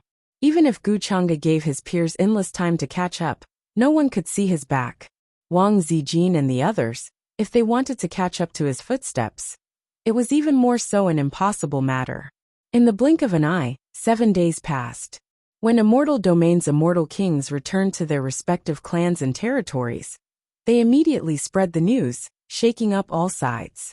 The various clans and inheritances also began to gather their troops, planning to join forces to break through the foreign realm. Immortal domain had to be united after being separated for a long time, and then divided after being united for a long time. Now that countless great eras passed, it was time to unify. Tao sounds appeared in the various universes. The isolation great formations that were previously set up were also removed. There were even realm-crossing transport formations that began to be constructed between the various immortal domains, allowing the cultivators of various clans to quickly descend to other immortal domains, not having to go through as much trouble as before. Ordinary cultivators and creatures were only shocked by this matter, not knowing what was going on. Only a few higher-level existences understood that this was a sign that something major was about to happen in immortal domain. Perhaps there really was going to be a great battle with the foreign realm. Under the seemingly peaceful surface, there were actually surging undercurrents. A storm was brewing. Central immortal domain Luo King Manor. When Luo King returned, apart from immediately sending people to investigate Immortal Palace's descendant, he also called over his most important descendant, Luo Xian. If this was a different era, with his guidance, Luo Xian would definitely be able to reach the Immortal King realm. However, in this era, even if he had heaven warping talent, there was nothing he could do. He could only be like a wave in a surging flood, rising and falling with the great waves, submerged within. Even immortal kings couldn't control themselves, unable to control their own lives, let alone ordinary people. Even though Luo King had previously considered whether or not he should seal Luo Xian before the banquet, have him awaken in the later great eras, this decision was ultimately rejected by him. However, this kind of decision was rejected by him in the end. As a celestial king, Although he couldn't truly judge the situation of the future, he still had a kind of premonition. The future situation would only be more cruel and terrifying than this world. Old ancestor Luo King, you were looking for me? Outside the cave, Luo Xian hurried over, respectfully asking, showing incomparable respect towards Luo King. Luo King opened his eyes and said indifferently, "From today onwards, don't have any ideas about that girl from the Wang clan." He didn't know what the relationship between Wang Zijin and Gu Chang'e was, and he didn't dare to speculate too much, worried that Gu Chang'e would notice. Originally, because he was framed, he was in a bad situation now. If he accidentally angered Gu Chang'e again, then there was no need for him, an immortal king, to continue living. He would definitely be devoured by Gu Chang'e as nutrients. Although Gu Chang'e appeared to be very easygoing and aloof in the Moon Prince mansion, Luo King knew that Gu Chang'e was definitely not what he seemed to be on the surface when he casually decided his life and death. There was no way to know whether the rumors were true or false, but Gu Chang'e was definitely a vicious and merciless person. Don't have any ideas about that girl from the Wang clan? Outside the cave, Luo Xian was stunned when he heard this. He couldn't react for a long time. Patriarch, are you talking about Miss Zijin? Luo Xian couldn't help but ask in disbelief. Previously, when he was pursuing Wang Zijin, Patriarch Luo Wang was incomparably supportive. He even personally mentioned this to an immortal king patriarch of the Wang clan. However, why did he say this after returning safely from the banquet? Luo Xian couldn't wrap his head around this. He was very puzzled. He thought that Patriarch Luo Wang had summoned him because he had something important to instruct him. After all, Patriarch Luo Wang had already made up his mind to never return before this banquet. The few true immortals from the clan who went with him all kept their mouths shut about this matter, not daring to speak too much. Luo Xian also tactfully didn't ask too much. Luo Wang frowned. Originally, he thought highly of Luo Xian, but when it came to matters of the heart, he was very dissatisfied with his performance. Don't ask too many questions. There are some things that you can't get involved in. All you need to know is that she's staying by that person's side now. He spoke calmly, his tone somewhat cold. When leaving the Moon Prince mansion, Wang Zijin didn't leave with the rest of the Wang clan. Even the two immortal kings of the Wang clan didn't dare to ask too much. The immortal kings weren't stupid either. They easily determined the relationship between Wang Zijin and Gu Chang'e from the way she treated him. Yes, I understand. Luo Xian's back was drenched in cold sweat. From Luo Wang's cold tone, he knew that his performance earlier had displeased the patriarch. Although he was a little taken aback by this sudden news, he was even unwilling to accept it. However, Luo Xian didn't dare to say anything. Even immortal kings would feel something when they called his name, let alone an existence like the Demon Master. From Patriarch Luo Wang's words, he could only guess that the Demon Master had taken a fancy to Wang Zijin and forced her to stay behind. Luo Xian's heart was filled with strong unwillingness. He could only hate himself for being weak and powerless. At a time like this, there was nothing he could do. Next, something major will happen in the immortal domain. The realm barriers between the various immortal domains will disappear. At a time like this, if you dare to cause trouble for me, even if you are the descendant I value the most, I will personally kill you. Luo Wang seemed to know what Luo Xian was thinking. His voice was cold, containing a bit of chilliness. Hearing this, Luo Xian was immediately alarmed. He knew that the patriarch was truly angered. He hurriedly said, "Patriarch, don't worry. I definitely won't dare to act recklessly. You may leave." Luo Wang opened his eyes, and then closed them again. He calmly deduced the karma of the unseen, wanting to know who was trying to frame him. In this chaotic time, how difficult was it to truly find the remnants of a mortal palace? After so many eras, there were no traces or signs. Now trying to find them was no different from finding a needle in a haystack. However, he had no choice but to do this. If he couldn't find them, Gu Chang'e would take action and kill him. The people of the other realm in Luo Wang Manor all felt uneasy at this moment. It was difficult for them to break free from this place. A great battle might erupt between the other realm and the immortal domain soon. During this period of time, the entire immortal domain sank into a strange atmosphere. The various races and orthodoxies were all thinking of ways to gather their clans' lands. The immortal kings who originally ruled the entire universe also gave orders to shrink their clans' lands, shrinking their territories to the size of a galaxy. News about the immortal domain being unified spread everywhere. In some of the incomparably dark and ancient forbidden areas of the central immortal domain, the existences who had woken up before had their eyes shining, thinking about the situation they were going to deal with next. The immortal domain and the world of origins joining together was an irresistible trend. Not even the immortal kings could stop it. The immortal domain is about to be unified. Is this true or false? If it is true, then the laws of the world will be reorganized, and the world of origins, which was previously known, will return. This will allow the immortal domain's level to jump to a terrifying level again. Although it is still far from being comparable to the true mountain and sea world at its peak, it is enough as my current body. This is instead a great opportunity for me. In the depths of the universe in the immortal domain was a withered and broken galaxy. There were many large barren planets scattered about. They were located at the borders of the immortal domain, and there were basically no signs of cultivators. If there were any, they were just some ancient star beasts that would hunt for the cores of stars in the distance. And at this moment, in this broken star domain, an azure-clothed youth was sitting cross-legged. Strands of azure-clothed light curled around him, blurring his appearance. There was an indescribable majesty exuding from him. If one were to judge his age, he would be around 15 or 16 years old, but there would occasionally be a hint of age in the depths of his eyes. In front of the teenager in green robes were a few soul fires with an incredibly dim light. They flickered as they floated in the air. Each soul fire had intelligence and a voice, and they were the ones who had been communicating with the teenager just now. The teenager was Enai Chun, a member of the dark-defying true world who had survived. As he spoke, the soul fires in front of him flickered and communicated with him. With your current strength, it is already difficult for you to refine this galaxy into a clone. If you want to annex and possess the immortal domain, you will need a long time to do so. But judging from the current situation in the immortal domain, this is a great opportunity for you.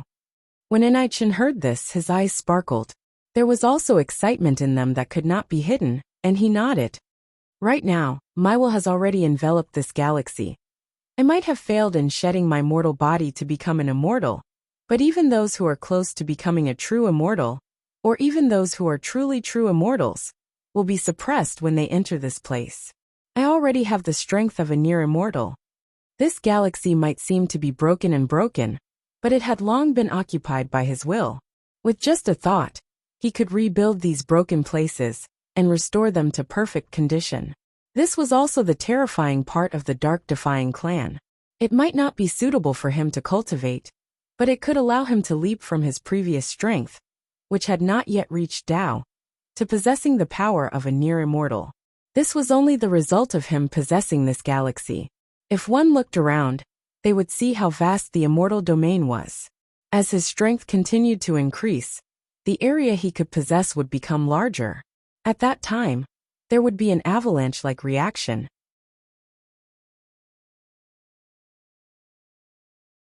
Chapter 888. There was no need to elaborate on the strength of the Dark Defiance. They could possess any living being in the world.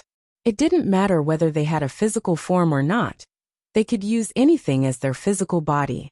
Otherwise, they wouldn't have been feared by the other true worlds and been destroyed in the long river of history. As for Enai Chun, he was known as the strongest prodigy of the Dark Defiant clan in the past.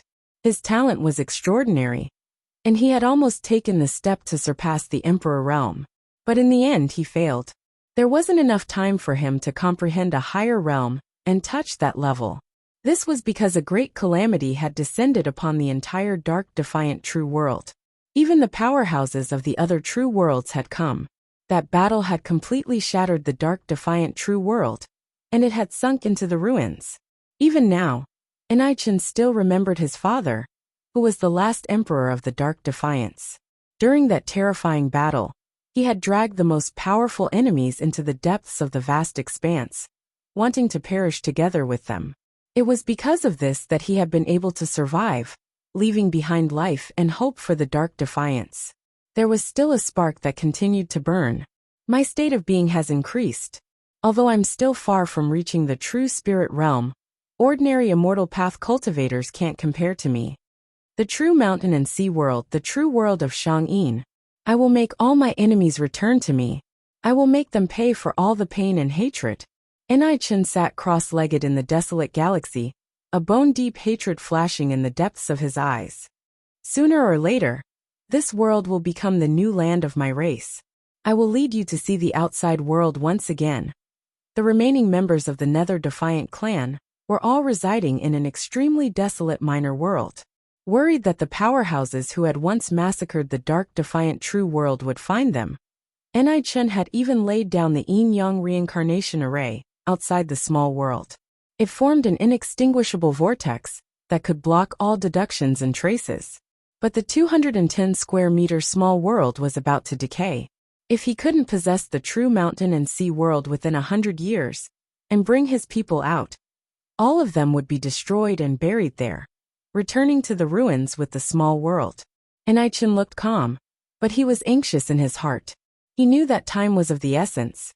100 years should be enough for me. Don't worry. Yenner, father, mother, brothers, we will meet again soon. In next to no time, Enai-Chen sorted out his state of mind and recovered his calm, and then he flicked his sleeve and put away the soul flames that were floating before him. These soul fires belonged to the ancestors of the Nether Defiant clan. Through some kind of secret technique, he remained in the world and followed Enai-Chen. If he was in danger, these ancestral spirits would be able to help him. Although their remaining strength was less than 1/10,000th of their peak strength, if they worked together, they would be able to contend against a celestial king. This could be considered one of Enai-Chen's trump cards.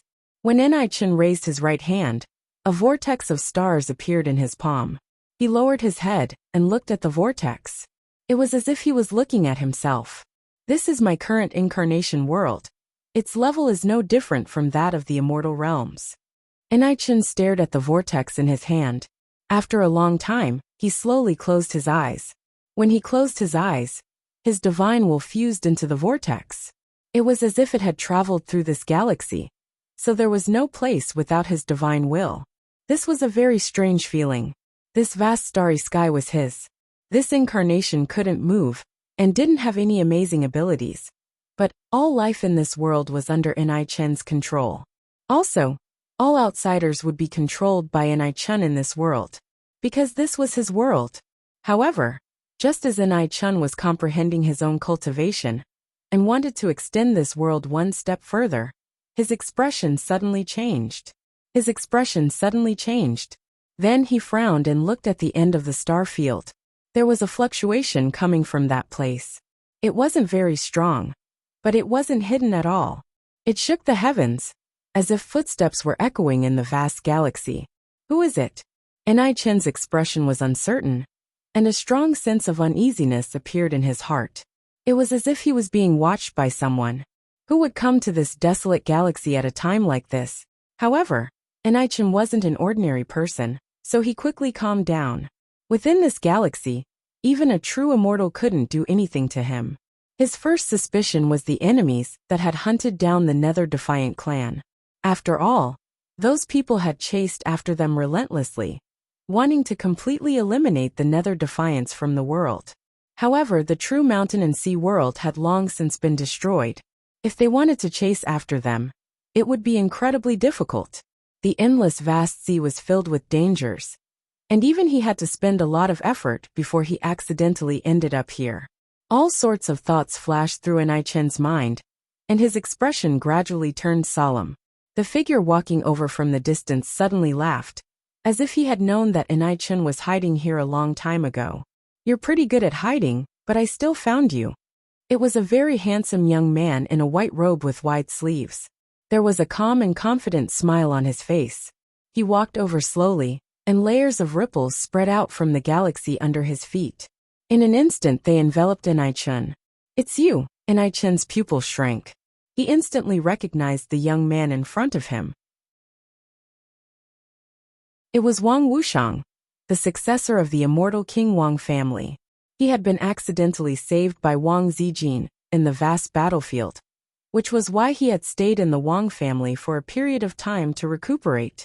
It was also at that time that he had met the young man in front of him. With Enai Chen's insight, he could naturally see that Wang Wuxiang was not a simple person. He seemed modest but was in fact ruthless.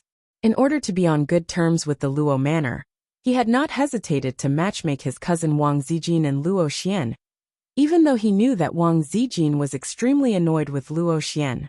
"Why are you here?" All sorts of thoughts flashed through his mind, but Enai Chen's expression quickly returned to normal. He asked very calmly, without much emotion. He had not fallen to the point where he had to fear a young man like Wang Wuxiang. Before this, he had already planned to get close to the Wang family through Wang Zijin. From there, he would think of a way to possess Wang Wuxiang's body and gradually eat away at the Wang family. However, what surprised him was that before he could carry out his plan, Wang Wuxiang had found him. "Since you were hiding here, I naturally had to find you," Wang Wuxiang said indifferently. His face was filled with indifference and carefreeness. The way he looked at Enai Chen was like he was looking at a prey. "You don't need to panic. When you were in the Wang family, I secretly left a mark on you. As long as you are not too far away from me and haven't left the mystic region, I have a way to find you." Hearing this, Enai Chen's heart couldn't help but sink. He remembered some of the things that happened in the Wang family. He naturally wouldn't make such a mistake, so he carefully checked his own condition. But it was obvious that Wang Wuxiang's method of leaving a mark was far more terrifying than he imagined. "You are so confident that you can deal with me?" Enai Chen asked. He stood up from the ground and stared straight at Wang Wuxiang. He didn't know what mistake he made that caused him to be targeted by Wang Wuxiang. Wang Wuxiang traveled billions of miles to kill him. Of course, if I didn't have that much confidence, I wouldn't have dared to find you. Wang Wuxiang smiled faintly. "Perhaps you are confused as to why I want to deal with you. But since things have come to this, I will be merciful and tell you. You shouldn't have been saved by cousin Wang Jin. You shouldn't have offended brother Luo and become an obstacle to the marriage between the Wang family and the Luo family. So I can only get rid of you, the thing that is in my way." Towards the end, the smile on his face disappeared and was replaced by coldness. Hearing this, Enai Chen was a little startled. Then he reacted quickly. Was it because he was in the middle and was an obstacle to the marriage between the Wang family and the Luo family?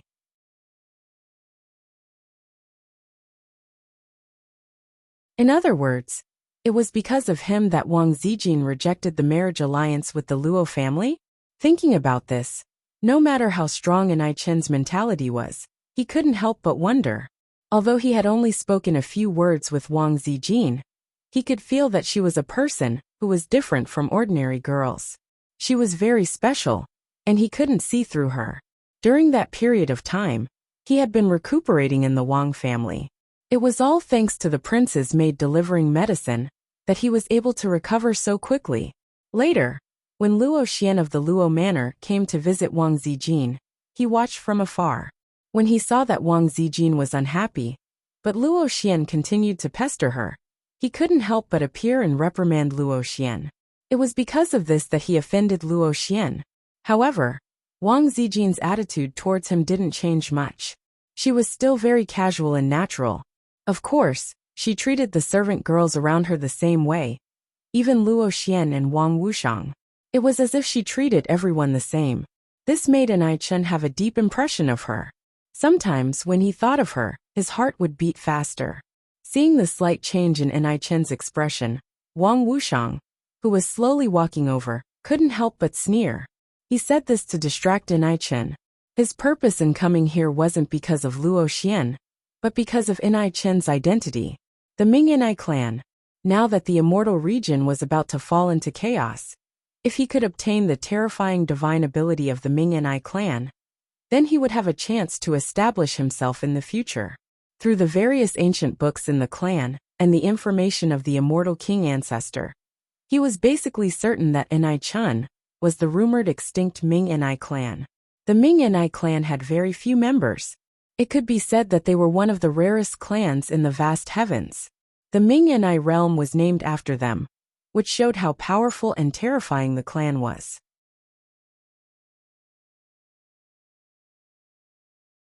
Chapter 889. A great battle broke out in this star field. Without any warning, Wang Wuxiang made his move. His eyes were cold and filled with viciousness. The moment Enai Chun was stunned, he summoned a terrifying magic treasure. Whoosh! Whoosh! A black gale swept out, as if it had come from a distant and unknown territory. An ancient banner filled with a gloomy aura appeared. Black light flickered on it, and killing intent overflowed into the heavens. Wang Wuxiang flung it out with a flick of his hand, immediately darkening the entire star field. At the same time, the thick black fog rolled, and directly transformed into a terrifying black dragon. As it raised its head and roared, it shook the world. Countless stars trembled under this type of fluctuation. Terrifying cracks pervaded the air, and death energy pervaded the air, as if it was connected to the legendary 9 netherworld's underworld. Although Wang Wuxiang had yet to reach the true immortal realm, as the successor of an immortal king clan, it was rare for anyone in the same generation to be a match for him. Just the decisiveness and viciousness of his actions was enough to make people tremble in fear. Caught off guard, anyone below the immortal realm would be severely injured or even killed. However, Enai Chun wasn't an ordinary person. After being stunned for a moment, he quickly reacted and his eyes darkened. "You're really despicable," he shouted in a low voice. As he raised his palm, an endless amount of light spread out beneath his feet. Runes interweaved and formed a large lotus-like pattern. The lotuses bloomed, and the sound of the Tao could be heard. At the same time, divine light converged and transformed into numerous shocking divine swords. With clanging sounds, they slashed towards Wang Wuxiang. Wang Wuxiang didn't stop after taking out the banner.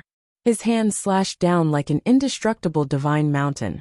Amidst the rumbling, the starry sky trembled, and large cracks appeared. This flag was called the Black Dragon Soul Extinguishing Flag. He'd obtained it in the ruins of a cave in the vast battlefield, and it contained the intent of extinguishing souls. It was bone-piercingly cold. Once it was used, it could be said that no one below the true immortal realm could stop it. It had the power to destroy the world. Moreover, there were a total of 108 layers of restrictions, although most of them had been destroyed. However, if all of the remaining restrictions could be activated, then even a true immortal would be able to contend against them. And this is merely my most basic technique.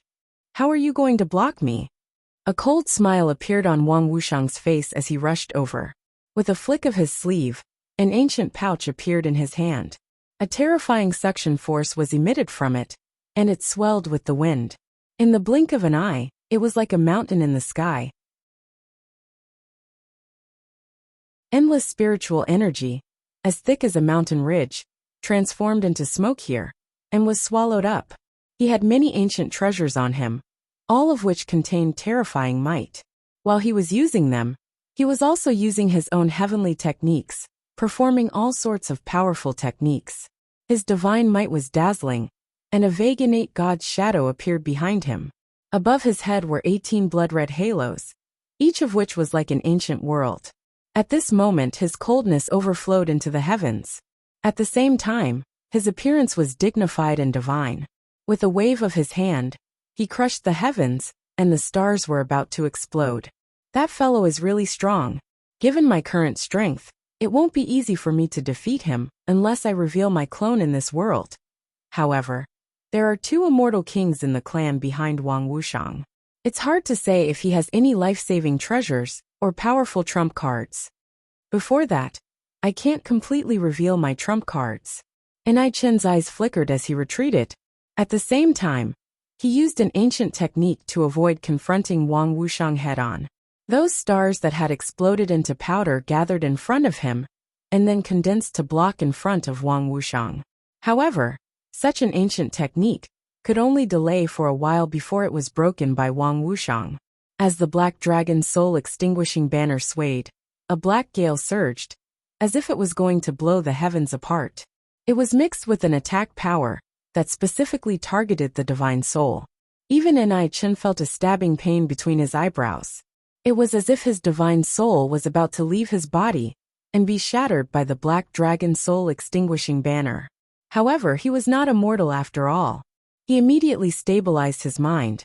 At the same time, he used the secret technique of the Ming Enai clan to set up a restriction to stabilize the starry sky. At least he couldn't let Wang Wuxiang see that he had taken over this starry sky as one of his clones. This was one of his trump cards. Is that all you've got? Do you only know how to hide? Wang Wuxiang said coldly. His body was filled with a terrifying aura. He was like an ancient god with peerless majesty, so strong that it made people tremble. The fluctuations of the battle between the two were terrifying and lasted for a long time. However, Enai Chen had been thinking of ways to avoid it, making this desolate and broken starry sky even more chaotic.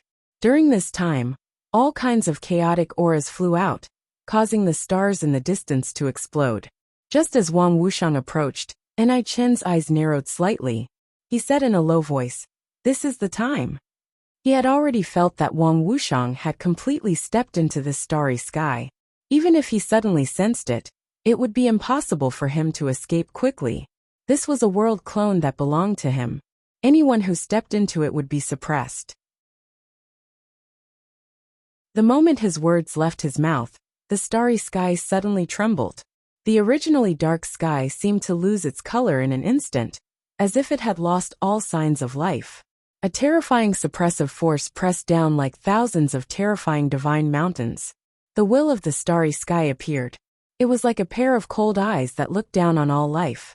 This unimaginably terrifying force instantly fell on Wang Wuxiang, causing him to stagger. Then he began to cough up blood. His legs felt heavy, and he could no longer move. One by one, the ancient treasures lost their support and fell from the starry sky. What is this? This is the power of this starry sky. Who the hell are you? Shock appeared on Wang Wuxiang's originally cold face. It was as if he couldn't believe it. He tried to get up from this suppression. However, as he struggled, this power became heavier and heavier, directly causing his bones to make a cracking sound. Clumps of blood mist exploded and filled the void. His entire body was pressed to the ground, and it was difficult for him to continue rising. Where did all that pride go? Enai Chen stood not far away, a faint mocking expression on his face. He had been waiting for an opportunity, waiting for this moment. The entire starry sky was his clone. As long as he set foot here, he would be suppressed. Unless Wang Wuxiang's strength was strong enough to tear apart this starry sky. But it was obvious that Wang Wuxiang was far from that level. And this was the terrifying part of the dark defiance. How can you use the power of this starry sky? Puff! Wang Wuxiang's face was filled with disbelief. As he spoke, he directly coughed up a mouthful of blood. At this moment, it was as if he was carrying this starry sky. Even his will was about to collapse and shatter. He was about to be crushed to death. You'd better keep this doubt for yourself, Enai Chen said indifferently. Enai Chen said calmly. He didn't want to expose the fact that he had possessed this part of the starry sky. Moreover, this was also the talent of the dark defiance. Wang Wuxiang probably couldn't have imagined it. Actually, I was going to look for you, but you took the initiative to deliver yourself to me. It's just what I wanted. Enai Chen walked over. In the palm of his hand, a small vortex condensed, and within it was a sky full of stars. His eye sockets became deep and empty like the boundless universe. Then, his entire body began to dissipate, as if turning into a fog that enveloped Wang Wuxiang. You! Fury appeared on Wang Wuxiang's face. He wanted to stand up, but his limbs kept exploding. Blood filled the air, and he was in an extremely miserable state. He couldn't move at all. The indifference and confidence on his face had long disappeared. There was only disbelief and fear. Very soon, the fog completely enveloped Wang Wuxiang. It spread into his nose, ears, and mouth, drowning all his senses. Why does it feel too easy? It's a little surprising. Enai Chen started to take over Wang Wuxiang's body. However, to his surprise, the process was surprisingly easy. It was so easy that it surprised him. He even felt slightly uneasy. Wang Wuxiang was taken over by him just like that. At the same time in the Moon Prince manner. In a quiet courtyard, Wang Zijin slowly woke up. However, her head was still a little groggy, as if she had slept for a long time. Her head was groggy, and many of her memories were blurry. It was as if she had been cut off. How long have I slept? She muttered. She propped herself up and sat up on the bed. Her hair was scattered, and her eyes were still a little hazy. Not very long. You've probably slept for over 10,000 years. At this moment, a voice rang out at the door. Gu Chang'e was holding a cup of hot tea, as he leaned on the bed leisurely. Wang Zijin's beautiful eyes suddenly widened when she heard this. Her groggy head immediately became clear. Chapter 890. Wang Zijin's beautiful eyes widened. Her expression was blank for a moment. She had not yet recovered from his words. She had only taken a sip of the immortal wine, and slept for a full 10,000 years? How is this possible? How could she have been drunk for so long? 10,000 years. Wang Zijin could not help but murmur. She rubbed her somewhat fluffy black hair, then hugged her knees and sat on the bed. 10,000 years had passed just like that? Then were her parents, younger brother, and many of her clansmen still alive? However, when she noticed the smile that flashed across Gu Chang'e's face, she suddenly realized that she had definitely been fooled by him. No matter how powerful the immortal wine was, it was impossible for her to sleep for 10,000 years, just by taking a sip. Gu Chang'e, this bastard, did not forget to trick her even at this time. Damn it, you bastard. You lied to me again. How long have I been sleeping? After regaining her senses, Wang Zijin glared fiercely at Gu Chang'e, and threw the immortal silk pillow at him. It seems that you have really slept too much. I thought that you would be able to react in an instant. Gu Chang'e sipped his hot tea and leaned sideways against the door. He nimbly dodged to the side, and dodged the pillow that she threw at him. Wang Zijin really wanted to grab the blanket, and throw it at him. She rolled her eyes and said, "Didn't I trust you very much? Who would have thought that you would actually lie to me?" Gu Chang'e smiled faintly and walked towards her. Actually, it wasn't that long. Only 7 or 8 days. If it was 7 or 8 days, then that's fine. However, when she saw Gu Chang'e walking towards her, Wang Zijin immediately became alert. She said, "Gu Chang'e, what do you want? I'm warning you, stay away from me." With that, she shrank back and hugged her knees. Her whole body was almost curled up to the corner of the bed. A pitiful expression appeared on her delicate face. Gu Chang'e naturally didn't care about her pretense. He smiled faintly and said, "If I wanted to do something, I wouldn't have waited until now. These 7 or 8 days are more than enough." Hearing this, Wang Zijin glared at him, and decided not to pretend anymore. He stretched and looked at his clothes. Surprisingly, they hadn't been touched. "He's worse than a beast." She couldn't help but mutter. "It seems that you are still a little disappointed." Gu Chang'e smiled. Wang Zijin gritted his teeth, and ignored his teasing. He stood up, and was about to leave. She did not want to stay in this place at all, and she did not want to see Gu Chang'e again. Although her memory of that day was a little fuzzy, she still had some impressions of what happened after that. For example, when she wrapped her arms around Gu Chang'e's neck and rubbed her face against him, he blocked it with his hands, as if he was disgusted. When she thought of this, Wang Zijin's face darkened. She wanted to glare fiercely at Gu Chang'e. She could say that he was a straight man, but he was not one bit of a straight man. When they were in the upper realm, someone as pure and kind as Jiang Chuchu was controlled by him. She knew that Gu Chang'e was a demon who brought chaos to the world, but she still thought of ways to cover for him. As the saintess of the human ancestor temple, she had no intention of eradicating a scourge for the common people. Instead, she followed Gu Chang'e, and was at his mercy, helping him to do evil. "Where do you plan to go?" Gu Chang'e leisurely sipped his hot tea and glanced at her as he asked. "I want to go home," Wang Zijin said angrily. "I don't want to see you at all right now. You're so annoying.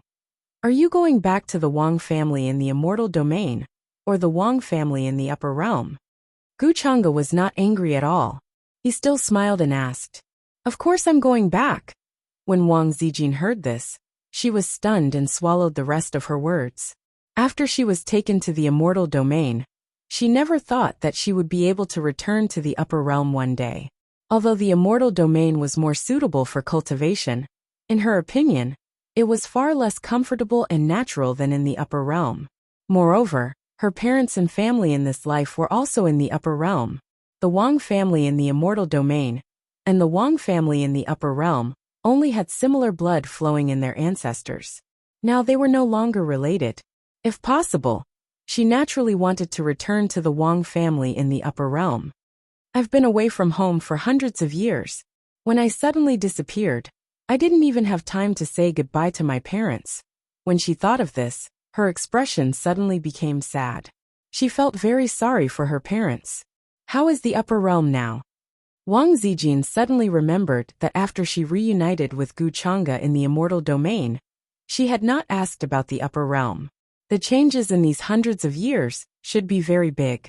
Back then, the immortal king of the Wang family, who took her to the immortal domain, had said that in the near future, there would be a shocking change in the upper realm.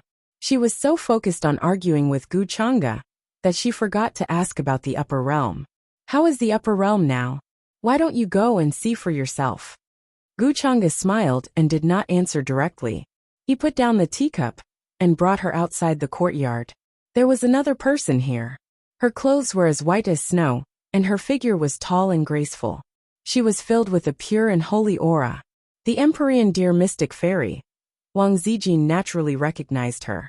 Back in the 8 Desolates 10 regions, the Empyrean Deer Mystic Fairy was the guardian of Empyrean Deer City. However, later on, she chose to submit to Gu Chang'e and called herself his concubine. Now that the Empyrean Deer Mystic Fairy had become an immortal, she looked even more beautiful than before, like a Buddhist lotus. Since you've woken up, I'll take you back to the upper realm first. The immortal domain is going to be in chaos now. Gu Chang'e waved his sleeve and tore through the universe with the 2 women. He did not explain much. He was only here to wait for Wang Zijin to wake up. He knew that she would definitely want to go back to the upper realm. Coincidentally, the Empyrean Deer Mystic Fairy was also going to return to the upper realm. Therefore, he took the 2 women with him. The immortal domain and the upper realm had not truly merged yet, so they needed to return to the upper realm through the passage behind the ancient Tongtian city. Of course, with Gu Chang'e's current strength, it would be easy for him to tear through the barrier between the 2 realms. However, he did not do so. It would still take some time for the various immortal domains to connect. For Gu Chang'e, this time was just enough to lure out the old guys hiding in various parts of the immortal domain. In truth, he was also a little puzzled. After parting ways with him, Gu Qingyi should have come to the immortal domain. However, during this 2 days, he had swept through many universes with his divine sense, but he had not found her presence or traces. Moreover, the will of the universe in the immortal domain had not given birth to a true will. It was only operating according to established rules. Therefore, it was impossible for Gu Qingyi to disappear. She would not say that she was not worried. However, Gu Chang'e did not think about this for too long.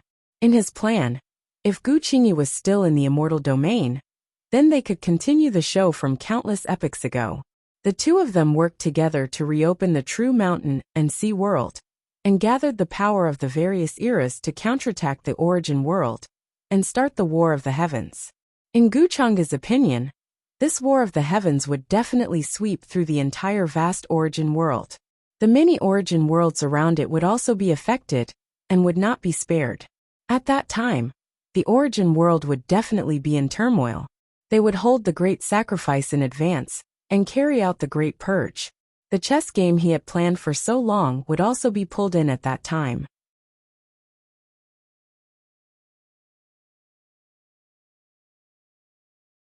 Chapter 891. After returning to the upper realm, Wang Zijin parted ways with Gu Chang'e and rushed to the territory of the longevity Wang family. She missed her family dearly. The changes in the upper realm were too great. In just a few hundred years, many things had happened. On the way back to the upper realm, Gu Chang'e told her some things. However, when she saw it with her own eyes, she was still shocked. The divine nation unified the various worlds in the upper realm. Even many longevity families, immortal orthodoxies, and great clans in the distant universe submitted to it. It could be said that the current divine nation was incomparably prosperous and dazzling. It was like the ancient times when thousands of immortals came to pay homage. As for the fact that Gu Chang'e had already gotten married, she was stunned and felt an inexplicable dryness in her heart. However, she soon smiled and stopped thinking about it. Even if she was not received to the celestial realm, it had nothing to do with this matter. However, when she thought about it, there was an inexplicable regret in her heart. In these few hundred years, the upper realm could be said to have undergone earth-shattering changes. The rules were circulating, and the spiritual energy of heaven and earth was abundant. It was very suitable for cultivators to cultivate. Many prodigy powerhouses were also like a geyser, appearing continuously and displaying astonishing talents in various regions. Some old friends that she was familiar with had also stepped onto the primitive path to fight for the opportunity to achieve Tao. Jiang Chuchu, who was once on par with Wang Zijin in cultivation, had now achieved Tao and surpassed her in cultivation. While Wang Zijin was amazed, she felt that perhaps she should restrain her thoughts and put more of her essence into cultivation. After Gu Chang'e brought the two women back to the upper realm, he immediately returned to the divine nation. Yu Mingkong was now in seclusion, trying to break through the threshold of Tao attainment. Therefore, he found Yin Mei and told her about the celestial realm. He asked Yin Mei to make the arrangements. This was because Gu Chang'e would make a move to completely merge the celestial realm and the upper realm. During this period, some things might happen and cause changes, so he had to let Yin Mei prepare in advance. When the two realms merged and the rules of the great Tao collided, some of the surrounding worlds might be destroyed. There might still be some living beings living in those worlds, so it was necessary for them to leave before that happened. In addition, when the God Nation completely accepted the incomparable territory of the celestial realm, some celestial kings might feel unconvinced and unwilling to submit to cultivators below the celestial Tao level. Whether it was Yu Mingkong or Yin Mei, their cultivation had not reached the immortal Tao stage, so it was difficult for them to intimidate those immortal kings. Hence, during this period of time, Gu Chang'e took action and refined a few divine objects. One of them was called the Immortal Slaying Flag, and it was suffused with celestial king Tao laws. It could cause terrifying damage to the soul of a celestial king. Moreover, because of the imprint he had left behind, seeing this banner was like seeing him personally. In addition, there was also the soul-gathering bottle, celestial shocking ancient flute, void pearl. These were all items that he had refined using various celestial materials, and possessed tremendous might. Even if their cultivation level hadn't reached the celestial king tier, they could still use these items to intimidate celestial kings. Of course, Gu Chang'e naturally wouldn't believe those immortal kings so easily. When the time came, he would let them leave behind their life souls, and at the same time, let the younger true immortals enter the immortal bestowment board. And just as Gu Chang'e was preparing to merge the immortal domain and the upper realm, the central immortal domain, the Wang family, in a cave abode that was filled with multicolored light, immortal fog drifted, and all kinds of divine lights were dazzling. It was filled with a holy and sacred aura. A figure was sitting cross-legged, and there was a hint of profoundness on his handsome face. The depths of his eyes flickered with calculation. I didn't expect that it would be so easy to possess this Wang Wuxiang. However, he probably didn't expect that not only am I the only surviving member of the Dark Defiant clan in this world, but I'm also the young master of the Dark Defiant clan. My talent is incomparable to that of an ordinary Dark Defiant clan member. That's why I can possess that starry sky at this level. This figure was Wang Wuxiang, who had returned to the Wang family. However, the one who had occupied his physical body now wasn't Wang Wuxiang himself, but an I Chen. After the two of them had fought in the desolate edge of the broken universe, I Chen had taken advantage of the opportunity to unleash a starry sky clone to suppress Wang Wuxiang and possess his physical body. That was why I Chen had returned to the Wang family with Wang Wuxiang's identity, and no one had noticed anything strange. Even the two immortal king progenitors of the Wang family couldn't have noticed anything. Of course, Wang Wuxiang had yet to appear before the two immortal kings. When they returned from the banquet in the Moon Prince mansion, the two immortal king progenitors entered isolation and did not speak of what had happened in the Moon Prince mansion. However, during the past few days, besides the Wang family, the other immortal king aristocratic families had also been in an uproar. They had begun to gather their territories and make preparations for the unification of the celestial regions. This made Chen start guessing that it might be related to the vast ocean beyond the true mountain and sea world. There had been signs in the past that there were living beings crossing the vast ocean and were about to descend to this world. They would descend in at most 100 years. At that time, not only would the celestial regions face a great calamity, even the other expanse cosmos would face the danger of being destroyed. Speaking of which, I still feel a little uneasy. It would be great if Wang Wuxiang died just like that. I'm just worried that he might have left behind some sort of backup plan that I don't know about. Chen's eyes sparkled. He left his cave abode, intending to head to the Wang family's treasure trove, to choose some divine items to assist his cultivation. Right then, he was the leader of the younger generation in the Wang family. In the future, he would definitely become an immortal king. Wherever he went, his family members would treat him with incomparable respect. He intended to first completely control Wang Wuxiang's physical body, then gradually devour the members of the Wang family around him, so that he could refine all of them into his clones. At that time, he could even scheme against the two immortal king progenitors. He would not even need 100 years to attempt possession of the true mountain and sea world. This could greatly shorten the time he needed to complete his plan. But based on Wang Wuxiang's memories, Miss Zijin followed the two immortal king progenitors to the banquet in the South Immortal region. Why hasn't she returned yet? On the way to the Wang family's treasure trove, Chen suddenly thought of this. He came to a halt, and his expression flickered with various emotions. Wang Zijin had saved his life. During the time he was recuperating in the Wang family, Wang Zijin had ordered the maidservant beside her to take care of him, which was why he was able to recover quickly and leave the Wang family safely. Of course, Chen was not a person who cared about personal relationships. In the current situation, he shouldered the heavy responsibility of reviving his family members and restoring the glory of the Dark Defiance clan. He could not be distracted by other things. However, he also couldn't deny that he did have some complicated feelings towards that mesmerizing woman who was like an epiphyllum flower.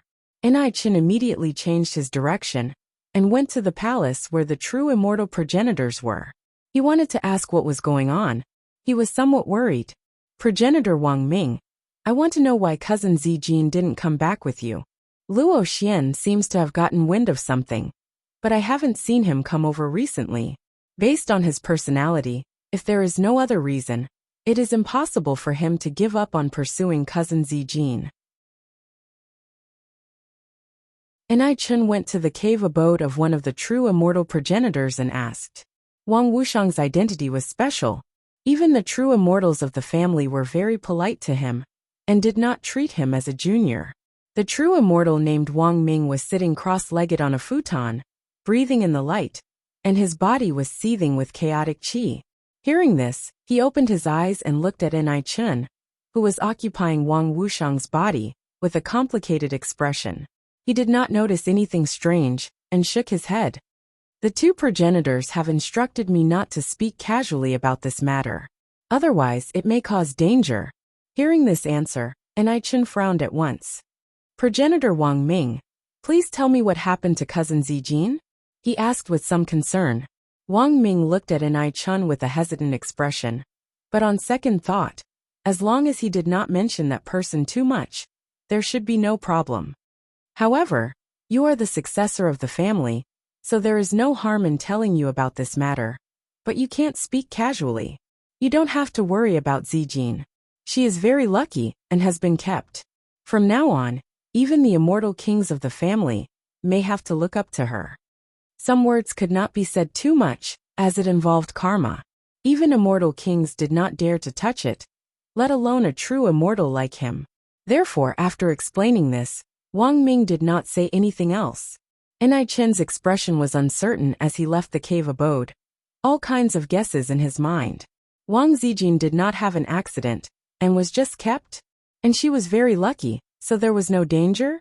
In the future, the immortal kings of the Wang family would have to look up to her? All kinds of thoughts flashed through his mind, and then his expression became completely gloomy. Miss Zijin is intelligent and beautiful. Could it be that she was taken in as a disciple by that person? Ni Chen came from outside the mountain and sea realm, but he had also heard about the inheritance of the demon master. The once powerful immortal palace was destroyed because of him. This time, his sudden appearance caused the celestial region to be in an incomparable panic. Many races were already prepared to cut off all means of retreat.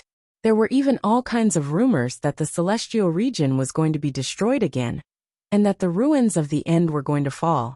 Such a terrifying demon did not seem like the kind of person who would take in a disciple. Could it be? At this moment, Ni Chen thought of another possibility. A cold light flashed in his eyes, and his fists under his sleeves were clenched tightly. After all, Wang Zijin was different from ordinary women. She had a natural sense of being free from vulgarity, as if she was free from the secular world. Even he, who had lived for a long time, found it difficult to hide his feelings for such a strange woman.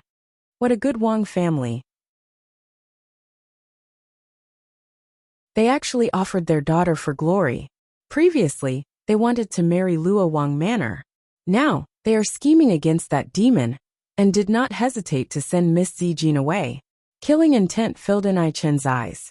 It took him a long time to recover from his anger and unwillingness. He was facing a great demon that the entire celestial region was afraid of. Now, he was indeed as insignificant as a speck of dust. From the current situation, he could do nothing at all.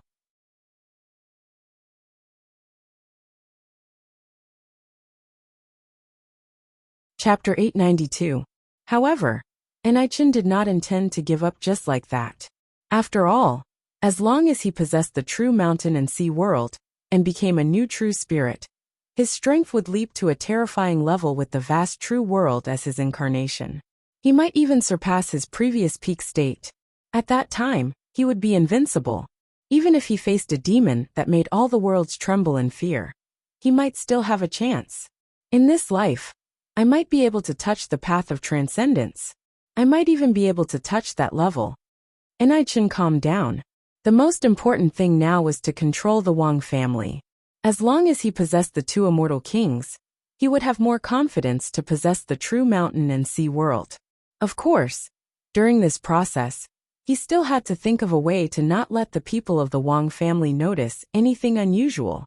Before he possessed him, Wang Wuxiang had destroyed many of his memories, so Ni Chen could not completely control him. That was why Ni Chen was still a little worried that the Wang family's progenitors would notice something unusual. In the next few years, the various races in the celestial region were in turmoil. While they reduced their territories, they also kept a low profile and reproduced. At the same time, immortal kings took action to isolate the endless chaotic streams of chaos outside the various celestial regions in preparation for the unification of the various universes in the celestial region. In truth, ordinary cultivators and living beings all sensed that the various universes were slowly moving, and many galaxies were beginning to connect. There were rumors before that the celestial regions were going to reunite, and the shattered celestial regions were going to be reformed once again. Now it seemed that this was not a rumor, but something that was really going to happen. Some ancient planets rose and fell, and an astonishing aura flowed out of them as they gathered in the direction of the central celestial region. At the same time, there were also races that had long received orders to make preparations for the upcoming war against the other realm, because they learned that the other realm and the celestial region were going to reunite and form a supreme true world. At that time, they would return to their most prosperous period.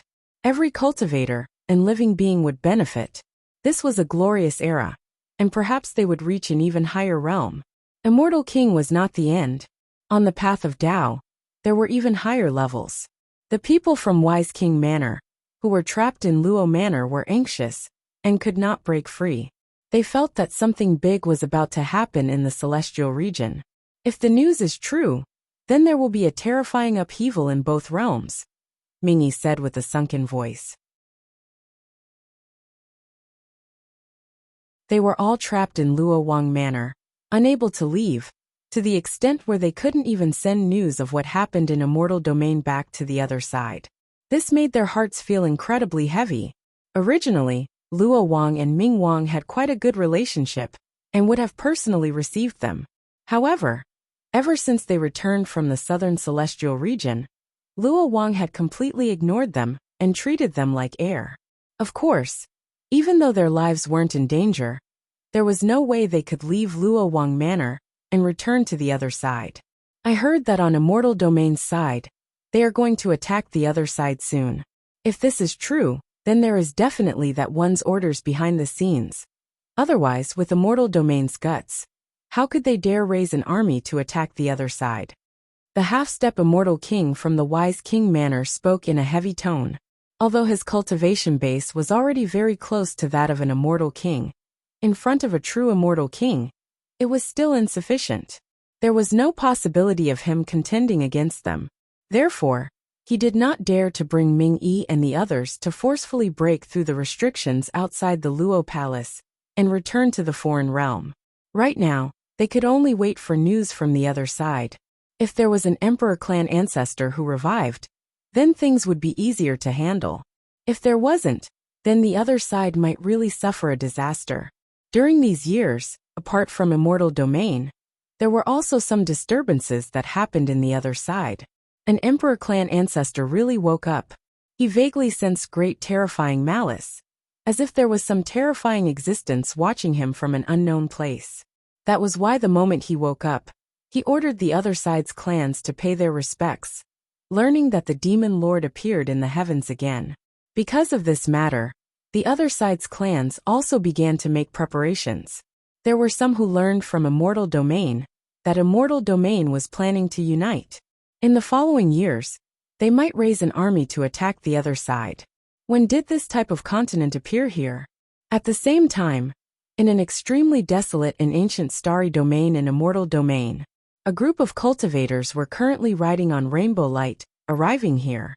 The one in the lead was a true immortal. He was currently speaking with a frown, having the many cultivators behind him stop. Under Luo Wang's orders, they searched everywhere for traces of Immortal Palace's remnant clans. Now before their eyes as ripples spread, there was a boundless ancient forest that extended outwards. Ancient peaks were majestic, divine mountains massive, thick immortal mist rising and drifting about. Even further out, they could see grand city towers, as if there was a city standing there. There were signs of people. Quite a few savage beasts released sky-shaking roars. A golden-winged great pung flew through the sky. Even as a true immortal, he still trembled inwardly. This was a golden-winged great pung comparable to a mid-stage true immortal. Its eyes were ice-cold, its wings covering the sky dome with a flap of its wings, covering everything. However, that golden-winged great pung only gave them a look, and then rushed in another direction, immediately entering the depths of this great continent. Only at this time did they discover that unknowingly, when they seemed to have entered an unknown barrier. The ground beneath their feet was already no longer a desolate starry sky, but rather an ancient continent that extended without end. Verdant and lush, a savage and ancient feeling pervaded the air. This place, there seems to be something strange underground, as if there are ancestral roots here. Thousands of spiritual veins are rooted here, like thousands of streams flowing to the sea, gathering here. Suddenly, this true immortal spoke in shock, looking straight at the ground beneath his feet. His heart was filled with endless shock. When they looked back, they found that the path they came from had already disappeared. The boundless starry sky was gone, and behind them was also a vast and boundless ancient forest. This is definitely an ancient formation barrier that can isolate heaven's secrets and deceive everything. There are definitely many people living here. This true immortal's expression became excited, and he thought of some ancient rumors. After the celestial realm and the upper realm were connected, some clans and forces went into seclusion, and no one knew where they were. In the past, some supreme existences also disappeared, and no one knew whether they were dead or alive. Some people said that they left the celestial realm and went to the vast expanse. However, some people said that they had actually opened up their own world and established themselves in the forbidden lands, independent from the boundless secular world and not tainted by karma. And this place that they had mistakenly entered was very likely the legendary independent world, with a formation barrier that isolated everything. However, the moment this true immortal's words fell, on a mountain peak in the distance, suddenly, a black arrow shot over, carrying a terrifying aura. It tore through the void, and with a pu sound, it pierced through this true immortal, causing his body to explode into pieces. A thick bloody light spread out, turning into a bloody mist. He didn't even have time to scream before he died tragically. Who is it? The other cultivators reacted and looked in the direction of the arrow with frightened expressions. On the mountain peak stood a tall and sturdy man. He was wearing a long robe made of animal skin, and his skin was bronze. His facial features were handsome, but his expression was cold. At his feet, there was a savage beast that looked like a true hoe. Its blood-red eyes were staring at this group of cultivators. At this moment, it was him who shot the arrow, and it instantly pierced through this true immortal. His strength was extremely terrifying. It seems that the barrier can't be maintained anymore. There are actually outsiders who have broken in. The man standing on the mountain peak had a cold expression, but he was muttering to himself. Soon after, he showed no mercy. He didn't even ask about the cultivators' origins. He continued to draw his bow and arrow and shot through them. Soon, this place fell silent, and only some bloody mist was still floating in the air. Everyone, including that true immortal, was completely dead, and their bodies and souls were completely destroyed. However, the man standing on the mountain peak frowned, and a worried expression appeared on his face. Once the barrier disappears, we will be completely exposed to the outside world. The situation outside is not very peaceful now. Last time, Elder Yu and the others took the risk to go out, but they also paid a heavy price, he muttered, then looked at the vast mountain range in the distance, and sat on the true hoe at his feet. Let's go back, little black. This handsome true hoe was as fast as lightning, running between the mountain peaks, and disappearing in the blink of an eye. The aura that it emitted was extremely terrifying, far surpassing that of ordinary true immortals. And this man's cultivation had already reached the terrifying half-step immortal king level. If this place was exposed to the world, it would definitely cause a huge commotion and set off monstrous waves.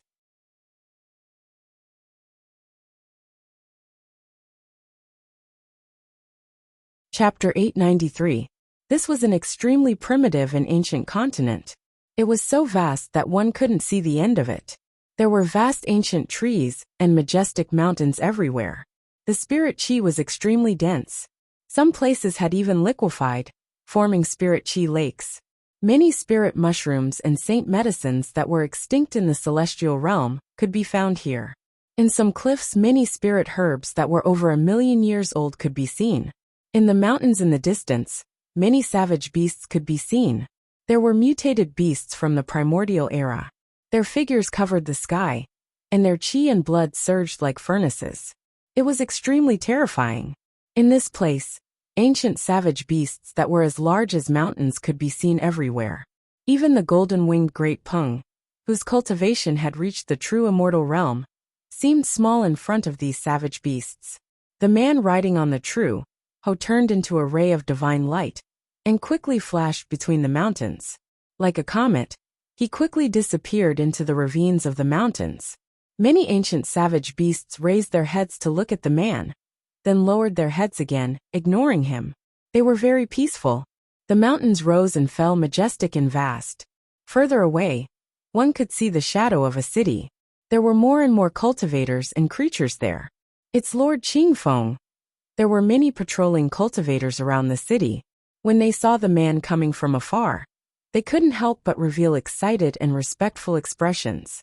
The man named Qingfeng only nodded slightly at them and didn't say anything. Then, he rode the 480 true hoe and went into the depths of the city. I heard that Lord Qing Feng went to strengthen the formation. These days, many cracks have appeared in many places, and many creatures from the outside world have entered. In addition to Lord Qing Feng, the few great commanders of the hunting team have also gone to various places to prevent people from entering at this time. If it weren't for them, we wouldn't be able to live so peacefully now. After seeing Qing Feng leave, the patrolling cultivators couldn't help but whisper to each other. The Qing Feng they were talking about was one of the famous experts in this ancient land. He was already half a step into the immortal king realm. At the same time, he was also one of the juniors that the elders thought the most highly of. The other great commanders had also reached the true immortal realm. They were people who were expected to touch the immortal king realm in the future. During this period of time, the formation set up near the ancient land showed signs of loosening and disintegrating. Some cultivators from the celestial realm accidentally stepped into this place. Before this, there were even people who passed through the desolate ancient forest and arrived near the city. That being said, the cultivators were eventually dealt with by the experts of the ancient lands. He didn't let them reveal anything about the ancient lands.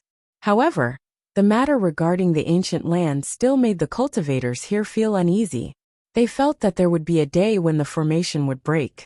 This place would definitely be exposed to the outside world, drawing the attention of a mortal domain.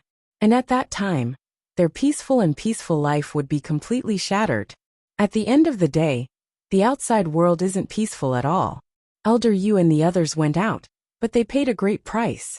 2 ancestral artifacts that were used to suppress the foundation, passed down from ancient times until now, were broken and turned into ashes. Sigh. Once the luck can't suppress it, the ancestral vein spiritual chi here will sooner or later turn into a dragon and soar into the sky. It can be said that the reason why we were able to improve so quickly in the past few years has a lot to do with the ancestral vein. These patrolling cultivators couldn't hide the worry on their faces. This ancient lands had always been like a paradise, undisturbed by the outside world. The savage beasts here lived with them, not interfering with each other.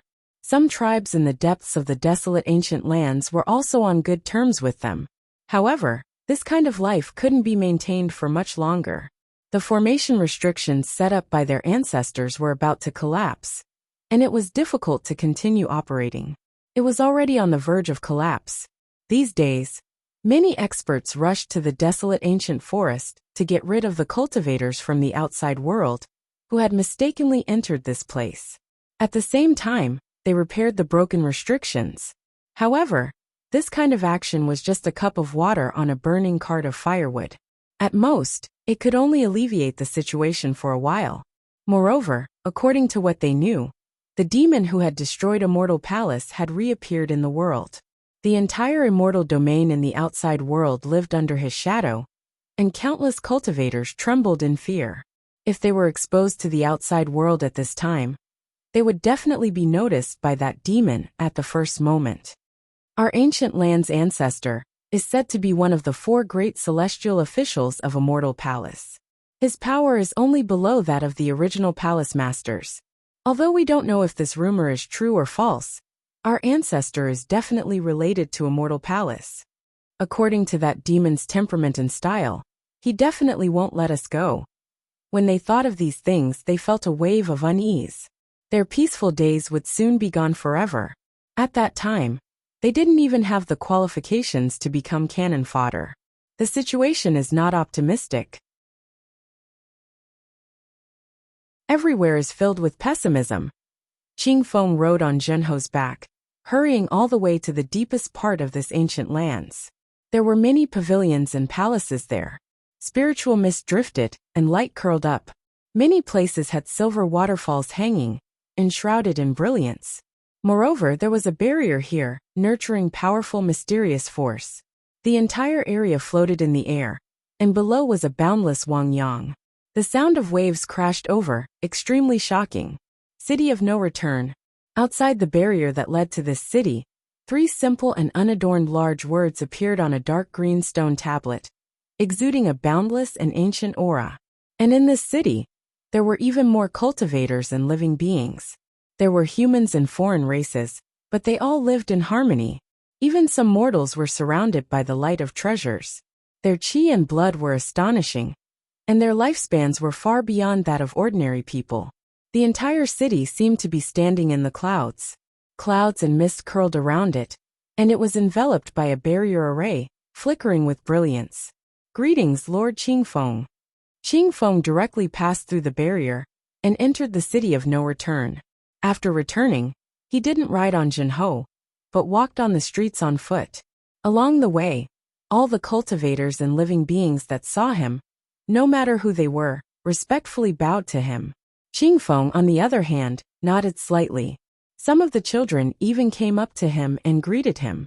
The peace of the city of no return won't be maintained for long. Those evil demons in Songming Heaven haven't been peaceful recently. Qingfeng had a smile on his face, but he was sighing in his heart. Along the way, he passed through many buildings and arrived in front of a rather quiet and simple house. Cough, cough, cough. Qingfeng, you're back? In this courtyard, a stooped old woman with white hair was fiddling with herbs. Hearing the sound, she looked in Qingfeng's direction and revealed an amiable smile. This time, the array formation is even more damaged.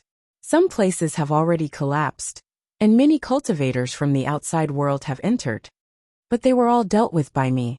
Qingfeng came closer and accompanied the old woman in front of him as she fiddled with the herbs on the ground. He didn't know his past and origin. When he woke up, he was already in the city of no return. It was said that Granny Yao in front of him picked him up from the coast of no return. At that time, he was covered in blood and on the verge of death. But what was shocking was that those ferocious sea beasts in the sea of no return didn't eat him. The sea of no return was the boundless deep sea that hung high above the city of no return. The old woman in front of him was called Granny Yao. She had lived for many years and was one of the most respected people in the city of no return. No matter who it was, what kind of illness they had, or how serious their injuries were, she could cure them all.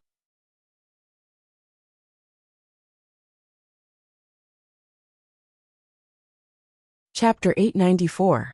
The city of no return was built countless years ago. It was said that it was closely related to the Immortal Palace. The ancient land they were in now was actually called the Jambu Realm. It was one of the 9 wonderful realms of the Immortal Domain. However, after the Immortal Domain shattered and the Immortal Palace was destroyed, it was taken away by an exceptional expert with a great ability. It was then separated into its own realm. In essence, the Floating Flame Realm was not an independent small world. Instead, it was a realm that existed between illusion and reality. It was not fixed in one place. No one was able to find the 9 wonderful realms by relying on the memories or ancient records. They could only enter this place by chance. Of course, the Jambu realm was not always moving. It would stay in a certain place for a period of time. Then, after a period of time, it would drift into the distance. The living beings and cultivators living in the Jambu realm did not know about this. They only treated this place as a place for them to reproduce. There were living beings here who yearned for the outside world. After leaving, they never returned. It was impossible for them to find the true way back. The reason why the city of no return was named that way was actually because of this. It meant that after leaving the city, it was impossible to return. Of course, it was the same for the sea of no return. It seems that the spirit formation left behind by the ancestor will not last much longer. I have discussed with the elders.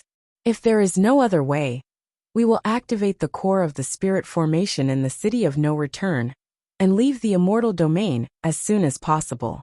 Hearing Qingfeng's words, Granny Yao, who was flipping through the herbs, could not help but sigh. A worried expression appeared on her face. But if we do that, it means that many living beings living outside the city of no return will be left here. If we do that, wouldn't it be equivalent to giving up on them and leaving them to fend for themselves? Is this the decision of the elders? Hearing that, Qingfeng stopped what he was doing. After a moment of silence, he could not help but ask. His voice was very calm. The reason why the city of no return was able to stay high above the sea of no return and not be invaded by the sea beasts could be attributed to the spirit formation core in the City of No Return. Although it was said to be the spirit formation core, it was actually the core source left behind by the ancestor who created the City of No Return. It was formed from an unknown material and supported the enormous spirit formation of the Jambu realm. It could be said that the reason why the Jambu realm could not be discovered by the outside world and was isolated by the spirit formation core was all due to the spirit formation core.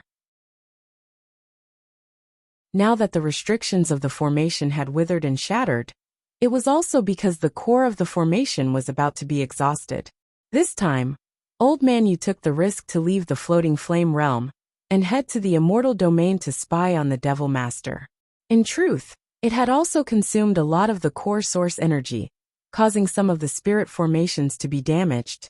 As a result, many cultivators from the outside world had accidentally stumbled upon this place during this period of time. If that moment really comes, then we can only make a choice. Either everyone stays in the floating flame territory, or the rest of us leave with the City of No Return. Granny Yao sighed. She was also very helpless about this, as she had no way to deal with it. Although the floating flame realm had existed for a long period of time, the various races had prospered, living in peace and harmony. However, it was still impossible for him to rely on the power of this cultivation level to contend against the entire immortal region, and even that terrifying devil. I got it. If that day really comes, Qing Feng nodded. His expression was heavy as he gazed outside of the City of No Return. He thought about the many cities in the outside world, and the gazes of reverence and worship those creatures had when they looked at him. All of a sudden, he felt that his shoulders had become much heavier. Compared to the creatures that had lived in the City of No Return for generations, he was actually just an outsider. No one knew his origins. They only knew that he was picked up by Granny Yao on the coast of No Return.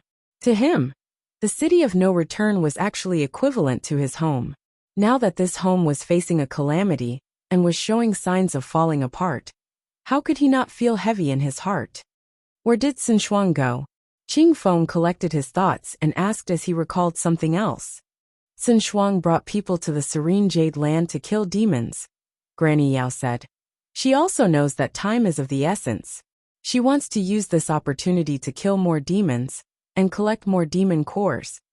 All things in this world were about the coexistence of yin and yang, and they depended on each other for survival. This was why the City of No Return was able to exist for so many eras. Other than the core source left behind by their ancestors, a large portion of the resources came from the demon cores left behind by the Blue Sea Realm demons after they died. Some of the elders in the City of No Return were actually guessing that the core source left behind by their ancestors was the core source left behind by the Blue Sea Realm demons. It actually came from an incomparably terrifying demon within the Blue Sea Realm. However, there was no way to prove this guess. The Blue Sea Realm was filled with endless demonic qi. Only demons could survive there. Once other cultivators and living beings stepped into it, they would be corroded by the demonic qi, and their strength would be reduced to less than 10%. If they stayed there for a longer period of time, they might even be turned into demons and become terrifying creatures that only knew how to kill. Over the years, some demons in the Blue Sea Realm would also enter the Fuyan realm through the crack and massacre. The demons in the Blue Sea Realm viewed the living beings in the Fuyan realm as food, and the demon cores left behind by the demons in the Fuyan realm were resources.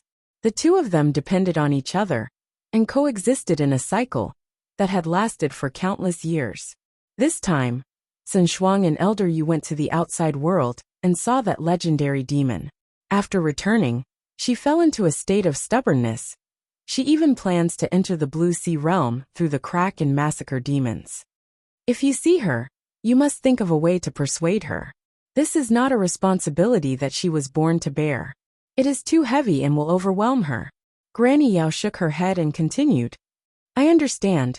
I will go and see Master now. Qing Feng nodded, and then left the place. He felt a little disappointed, but more than that, he had a bitter smile. The Sun Shuang he spoke of was the granddaughter of the old city lord of No Return. She could be considered his junior sister. When he was saved by Granny Yao, he realized that he had forgotten his past. Although he had strength, he could not use it. Therefore, the old city lord of no return took him in as a disciple and taught him how to use his magic power and skills. The old city lord had a granddaughter who had been sealed by the source of God for a long time. She was only born in this era. However, the old city lord was not in good condition now. His vitality was depleted, and he was not at his peak. No one knew how long he could live. Every time Qing Feng went to see him, the old city lord would lie on the bed very weakly. He had not opened his eyes for a long time, and had to decide many things in the city of no return through his ears. The old city lord was also regarded as the wisest old man in the city of no return. He was highly respected. Even Granny Yao and a few elders could not compare to him. Soon, Qing Feng was led by a few guards of the city of no return to a very majestic but quiet palace. Layers of curtains hung in the innermost area, drifting like fog. The air was filled with the smell of herbs.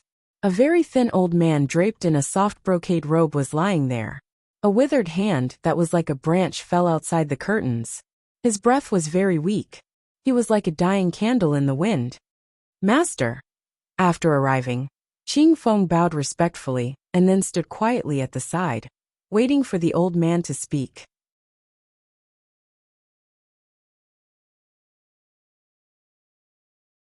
Chapter 895.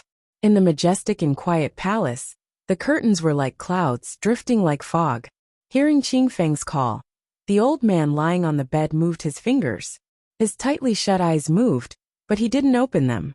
He opened and closed his dry lips and said in a weak voice, Qing Feng, you're here. Qing Feng stood respectfully beside the bed. Seeing this, he had a complicated expression. Then he said softly, Master, as you expected, many of the spirit formations around the floating flame realm have been destroyed. The aura of the outside world has entered. Some experts might have used it to deduce this place. In addition, during this period of time, the demonic aura outside the city of no return has become denser. Many powerful demonic creatures have appeared, but they were all exterminated by the great commanders. You don't have to worry too much. He told the old city lord in detail about the many things that had happened outside the city of no return. Qing Feng also understood that the old city lord was gradually handing over all the affairs of the city of no return to him, intending to let him completely take over the city of no return. The old city lord didn't have much time left. He didn't know when he would pass away. Facing such a situation, even Grandma Yao was helpless. She could only shake her head and sigh. The old city lord should have passed away a few thousand years ago, but he had been kept alive by various secret techniques and medicinal herbs. In his own words, he hadn't completely handed over the city of no return to Qing Feng, so he couldn't be at ease. The omen left by the ancestors has appeared again. Hearing this, the old city lord, who was lying on the bed, let out a weak sigh after a long time. He said, Is the core source of the city of no return no longer able to support it? Qing Feng knew that this matter couldn't be hidden from him. He nodded and said, At most, it can hold on for another 10 years. 10 years? The old city lord fell silent. Then he sighed and said, There's no time left. There are some things that I want to tell you directly while I'm still conscious. However, that girl Sun Shuang shouldn't be in the city of no return now. When she returns, I'll tell the two of you. Qing Feng stood respectfully and didn't say much. He knew that the old city lord said this because he had something to say to him. At this moment, the old city lord also seemed to be immersed in some kind of memory. After a long while, he slowly opened his mouth and said, Actually, I've always known that you're very resistant to the position of city lord of no return. You are not from the floating flame realm. If possible, you would like to go to the immortal domain outside to find your past.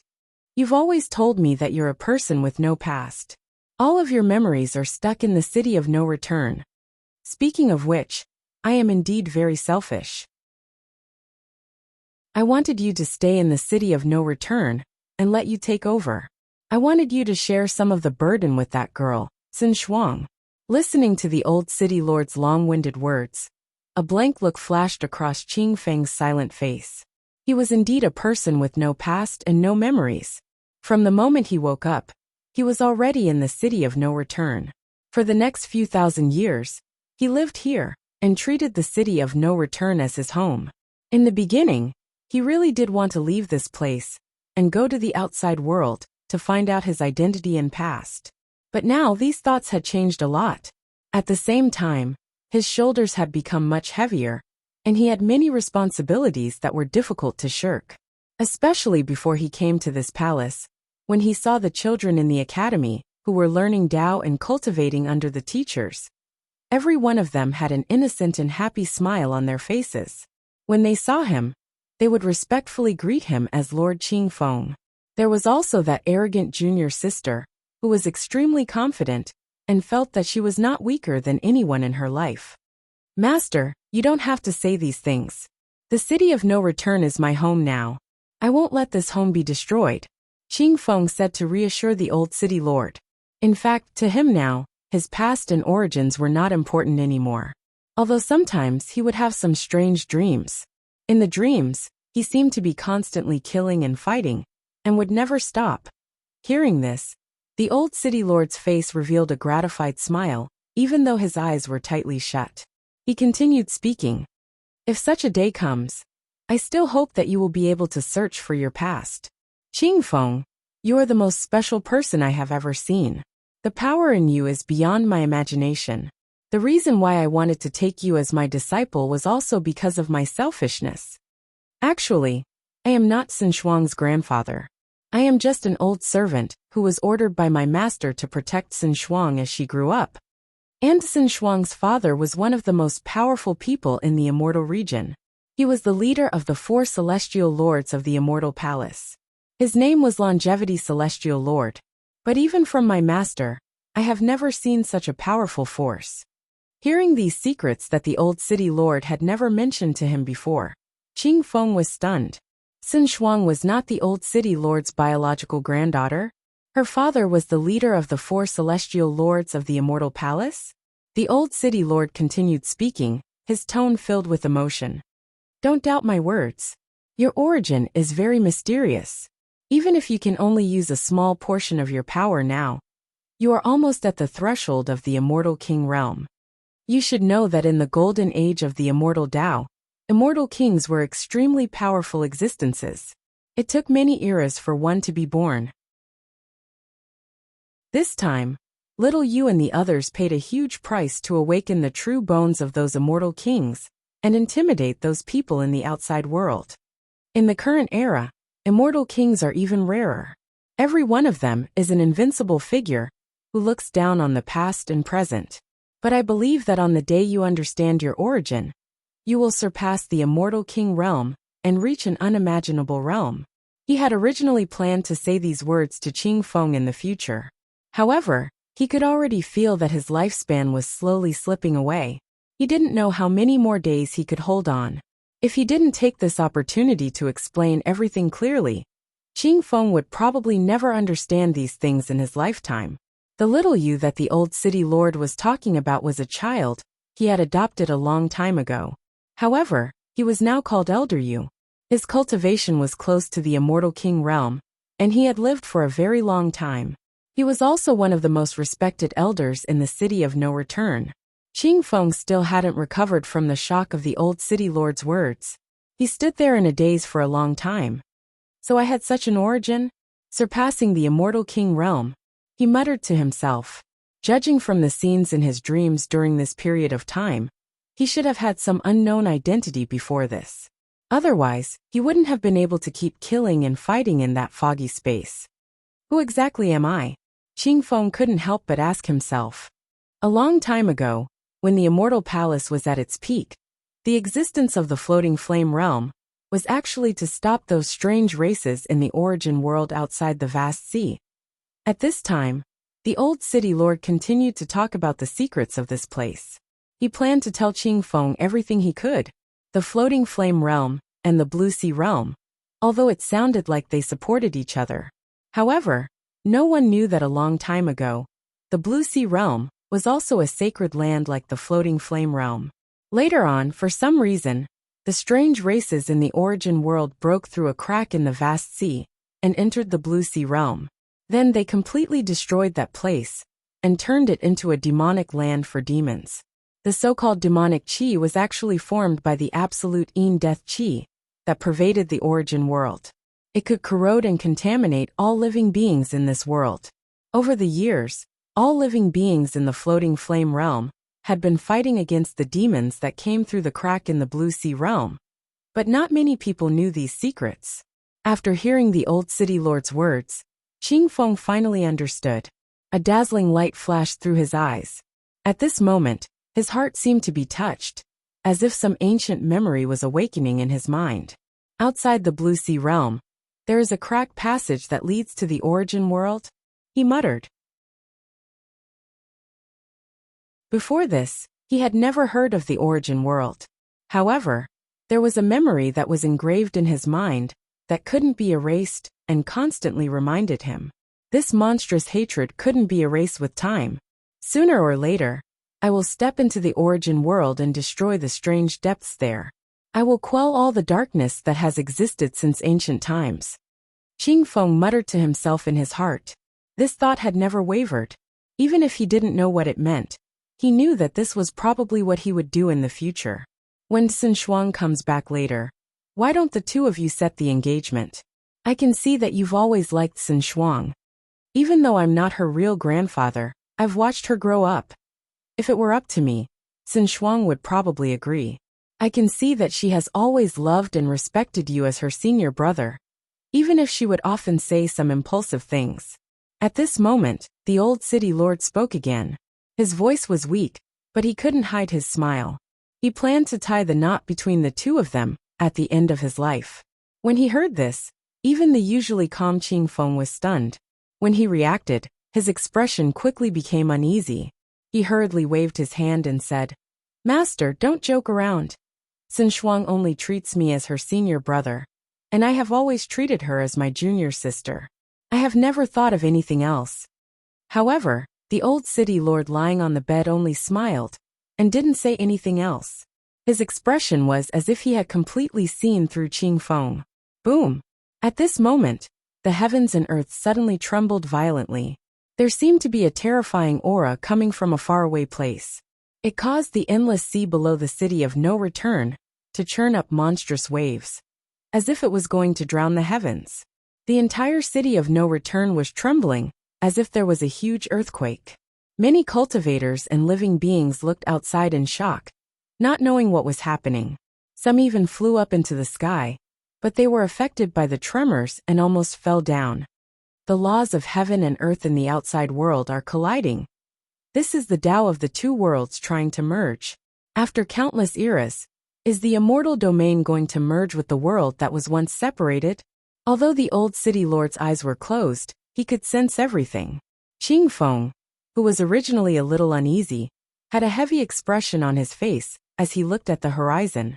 In the Fuyan realm, they couldn't see the changes in the outside world, but they could sense the changes in the laws of the immortal domain. Master, are you saying that the immortal domain outside is merging with the origin realm that was once separated? Qing Feng asked. In their words, the origin realm was the upper realm. There wasn't much difference between the two. At this moment, a valiant and tall figure rushed over with a blood-stained spear. Behind her was a gray ancient beast that looked like a giant wolf. She quickly rushed over to the palace. All the guards who saw her didn't dare to stop her. Junior sister Sun Shuang. Looking at this figure, Qing Feng couldn't hide the complicated expression on his face. There are also problems in the Blue Sea realm. Many demons that are stronger than before have appeared. They seem to want to cross over. We have to make a decision. The tall woman named Sun Shuang was wearing soft armor. Her appearance was exquisite, and her features were picturesque. However, she was slightly cold and valiant. She didn't waste time. The moment she returned, she immediately informed them of the problems in the Blue Sea realm. However, before she finished speaking, she noticed the scene at the end of the world. Her brows furrowed, and her face couldn't hide the hatred on it. 2. 6 Heaven Illuminator. Sun Shuang enunciated these words word by word. At the end of the vast and boundless world, there was an explosion of endless world light. It was extremely unpredictable, and there seemed to be a blurry figure sitting there cross-legged. Endless Tao sounds, sacrificial sounds, and world sounds enveloped him. Thousands of heavens and realms rose and fell around him. He was extremely divine. Although it wasn't his real body, it was just a phantom that appeared from an endless distance, endless universe, and endless space. However, it also made cultivators and living beings want to kneel down and worship, praying and kowtowing to that place. This was a supreme majesty, like the true heavenly Tao. In the depths of the upper realm's divine nation, Guchanga appeared at the center of the universe after making all the preparations. He also stood among the thousands of realms. He sat there with his legs crossed. Behind him, countless rays of light appeared. All kinds of grand sacrificial sounds, world sounds, praises, and worship sounds resounded throughout the universe. All living beings and cultivators knelt down and prayed devoutly in that direction. Buzz! At this moment, the thousands of realms began to tremble. Guchanga's aura covered every inch of the void. His figure seemed to be burning and became blurry. The rich light of the immortal path illuminated the world, revealing every corner of the universe and expelling every piece of darkness. The immortal realm that had disappeared for countless eras finally began to appear in the world at this moment. A vast light and shadow appeared in the sky. Countless orthodoxies, races, and cultivators in the upper realm watched all this in shock and excitement. They could feel the rich spirit chi of heaven and earth pouring in. The two ancient and boundless universes overlapped with each other.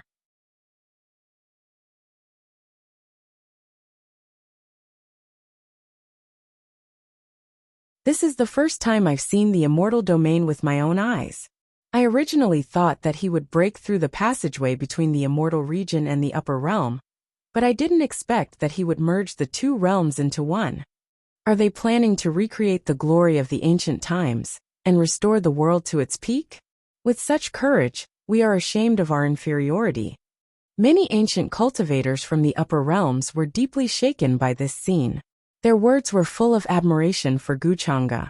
As long as one understood the many historical records of the present era, one would understand that Guchanga was not a good person. He was not even close to the word good. It was even to the extent that it could be said that he was an evil person in the true sense of the word. He was ruthless and indifferent, and he relied on his amiable and aloof image to deceive the world.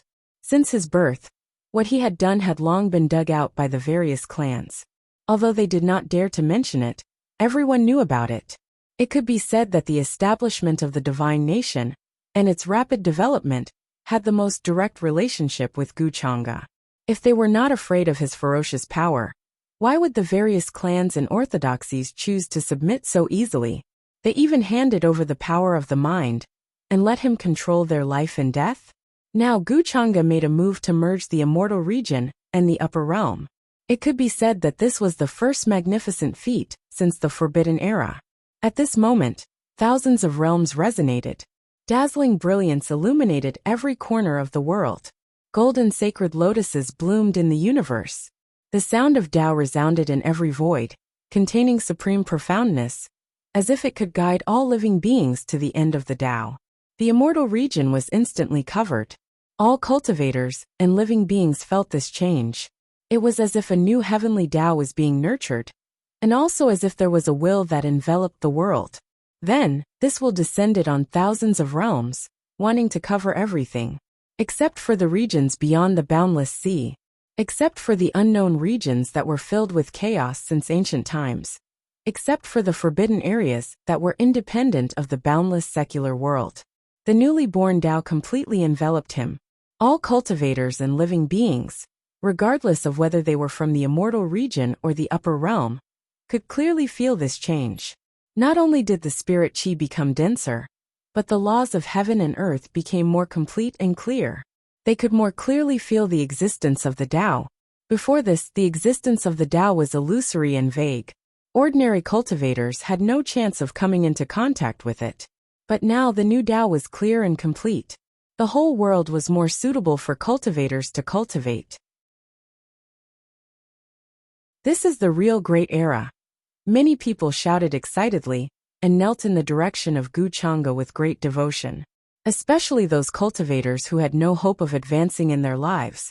They were so excited that tears and snot flowed down their cheeks. They now had hope of advancing further. It could be said that if it were not for Gu Chang'e, their lives would have come to an end. Their qi and blood would be exhausted, and their future would be bleak. In the remaining days, they could only wait to die of old age. This was not as simple as a simple feat, this was true fortune. Those ancient existences, those who were previously known as the most powerful people, could not hide their excitement. I really can't see through it. If I had known that this would happen hundreds of years later, will those fellows who fought for the epic tree regret it? They clearly had a chance to advance further. The heavenly maiden Jin Yang, who had recovered her youth, stood in the territory of the clan and quietly felt all of this. Her expression was very complicated. She was not far away from becoming an immortal, but she had never had the chance to come into contact with the so-called Tao, let alone take a peek at the path of the immortal Tao. But as the two realms came into contact and merged, a new Tao appeared. Everyone felt that the path ahead was illuminated. It was the same for her, and she was no exception. With her talent, in the current environment of heaven and earth, she would definitely become an immortal after hundreds or thousands of years of bitter cultivation. The achievements of the ages can be recorded in the annals of history. Beside the heavenly maiden Jin Yang, Jiang Luotian was also standing. She was muttering to herself as she felt the sparkling Tao sprinkling down like a rain of light, blessing the heavens and illuminating the world. To the beings of the upper realm, Gu Chang'e's existence was very special. Some respected him, some feared him, some hated him, and some hated him to the core. They wanted nothing more than to tear him into pieces. They wanted nothing more than to overthrow the kingdom of God and avenge the ancestors of the upper realm who had fallen in the past. For Gu Chang'e to be able to come this far, it could be said that every step he took was stained with endless blood and bones. In the past, the calamity of Kuan-ji had destroyed many orthodoxies and ancient universes in history. There was even a short gap in the history of the upper realm. Many powerful people were killed by him and refined into medicine. These were simply too many to count. There were many things that happened before the calamity of Kuan-ji that did not need to be mentioned. There were too many to count. Merits and demerits will only be judged by future generations. The demon realm empress, Shi Yao, was also muttering to herself at this moment. She thought of this sentence that Gu Chang'e once said to her. She suddenly wondered if Gu Chang'e had such a goal and plan from the beginning. What he wanted to do was beyond the imagination of the world. Perhaps he did not care about the so-called devil's name at all. Just like today, he used his supreme magical power to combine the two realms into one. What kind of achievement was this? How could right and wrong be judged by a sentence or two? Thinking of this, Empress Shi Yao's gaze became more complicated. Rumble! A new Tao appeared. The wheel of the six paths fell into the depths of the universe and turned into a dark silver ocean, vast and mysterious. The world tree began to expand. It was incomparably huge. Just the trunk alone was like the heavenly tree of the mythological era. The leaves on the tree were verdant, lush, and dense. Each leaf could support an ancient world. A new era tree. No, it's the world tree now. Witnessing the birth of a legend, countless creatures and cultivators knelt down on the ground, kowtowing in that direction, pious to the extreme. They personally saw that world tree appear. Even the cosmos seemed insignificant before it. One leaf, one world. As it swayed, countless worlds rumbled about, releasing shocking noises. In the foreign realm, there were regions where mist surged.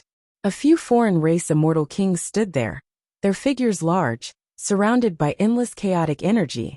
They were also sensing immortal domains changes, even though they didn't truly connect to the foreign realm. However, that type of boundless world sound couldn't be stopped at all.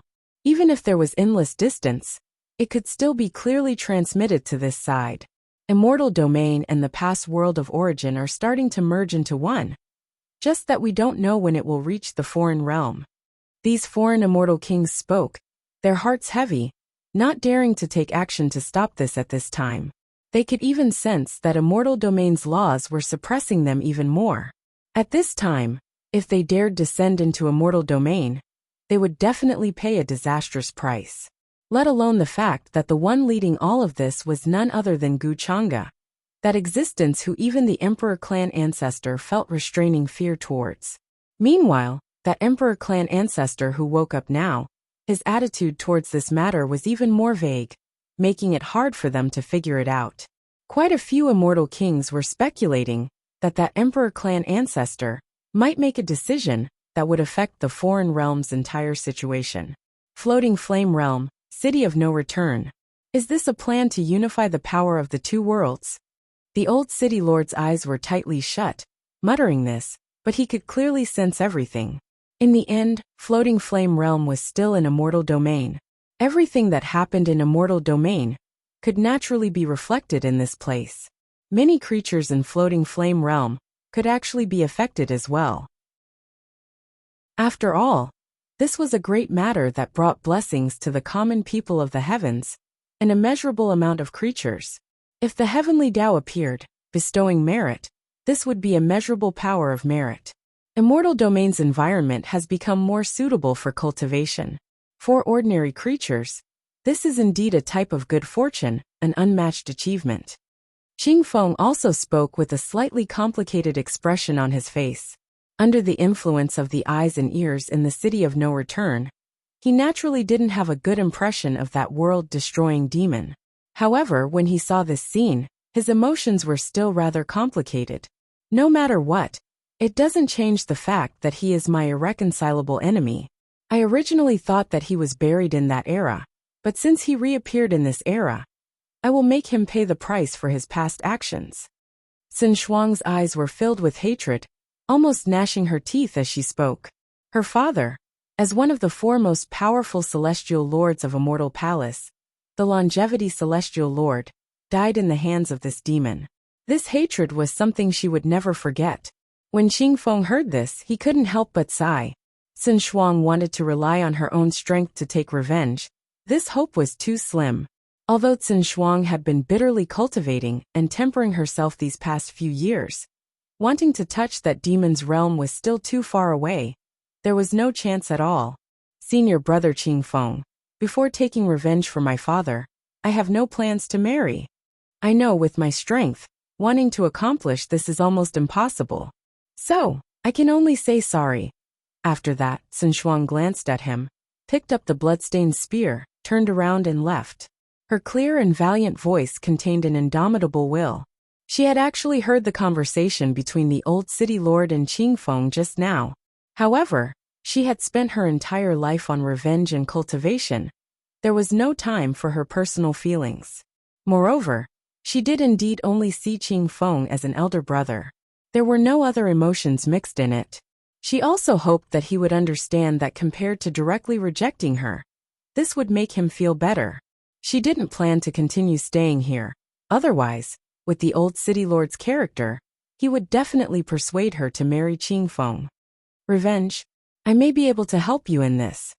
Seeing that Xin Shuang was heading towards the serene Jade Land to continue killing demons, Qing Feng couldn't help but mutter to himself. The old city lord, who was lying on the bed, couldn't help but sigh at Xin Shuang's reaction. Then he instructed her on another very important matter. It seems that time waits for no one, Qing Feng. Next, you have to think of a way to see if you can find the other 7 wonderful realms. Back then, there were many peerless powerhouses who brought their juniors to hide in there. Many of them were once members of the Immortal Palace. If you can find the location of the 9 heavens, perhaps you can change something. The 9 heavens is an illusory land of legends. However, it is actually a historical site that existed before the creation of the heavens. There are some families whose origins are even more ancient than the era of the innate mythological era. They could even be from the extraterritorial lands, born before the creation of the heavens. That you're tuning in to the Li Mei's Wuxia Whispers YouTube channel. We're so grateful for your support, and don't forget to subscribe to join us on this incredible journey through captivating stories. Your generosity through donations truly makes a world of difference, as it's the primary source of revenue that allows me to expand and enhance this channel for you. Thank you from the bottom of my heart for being a part of this adventure.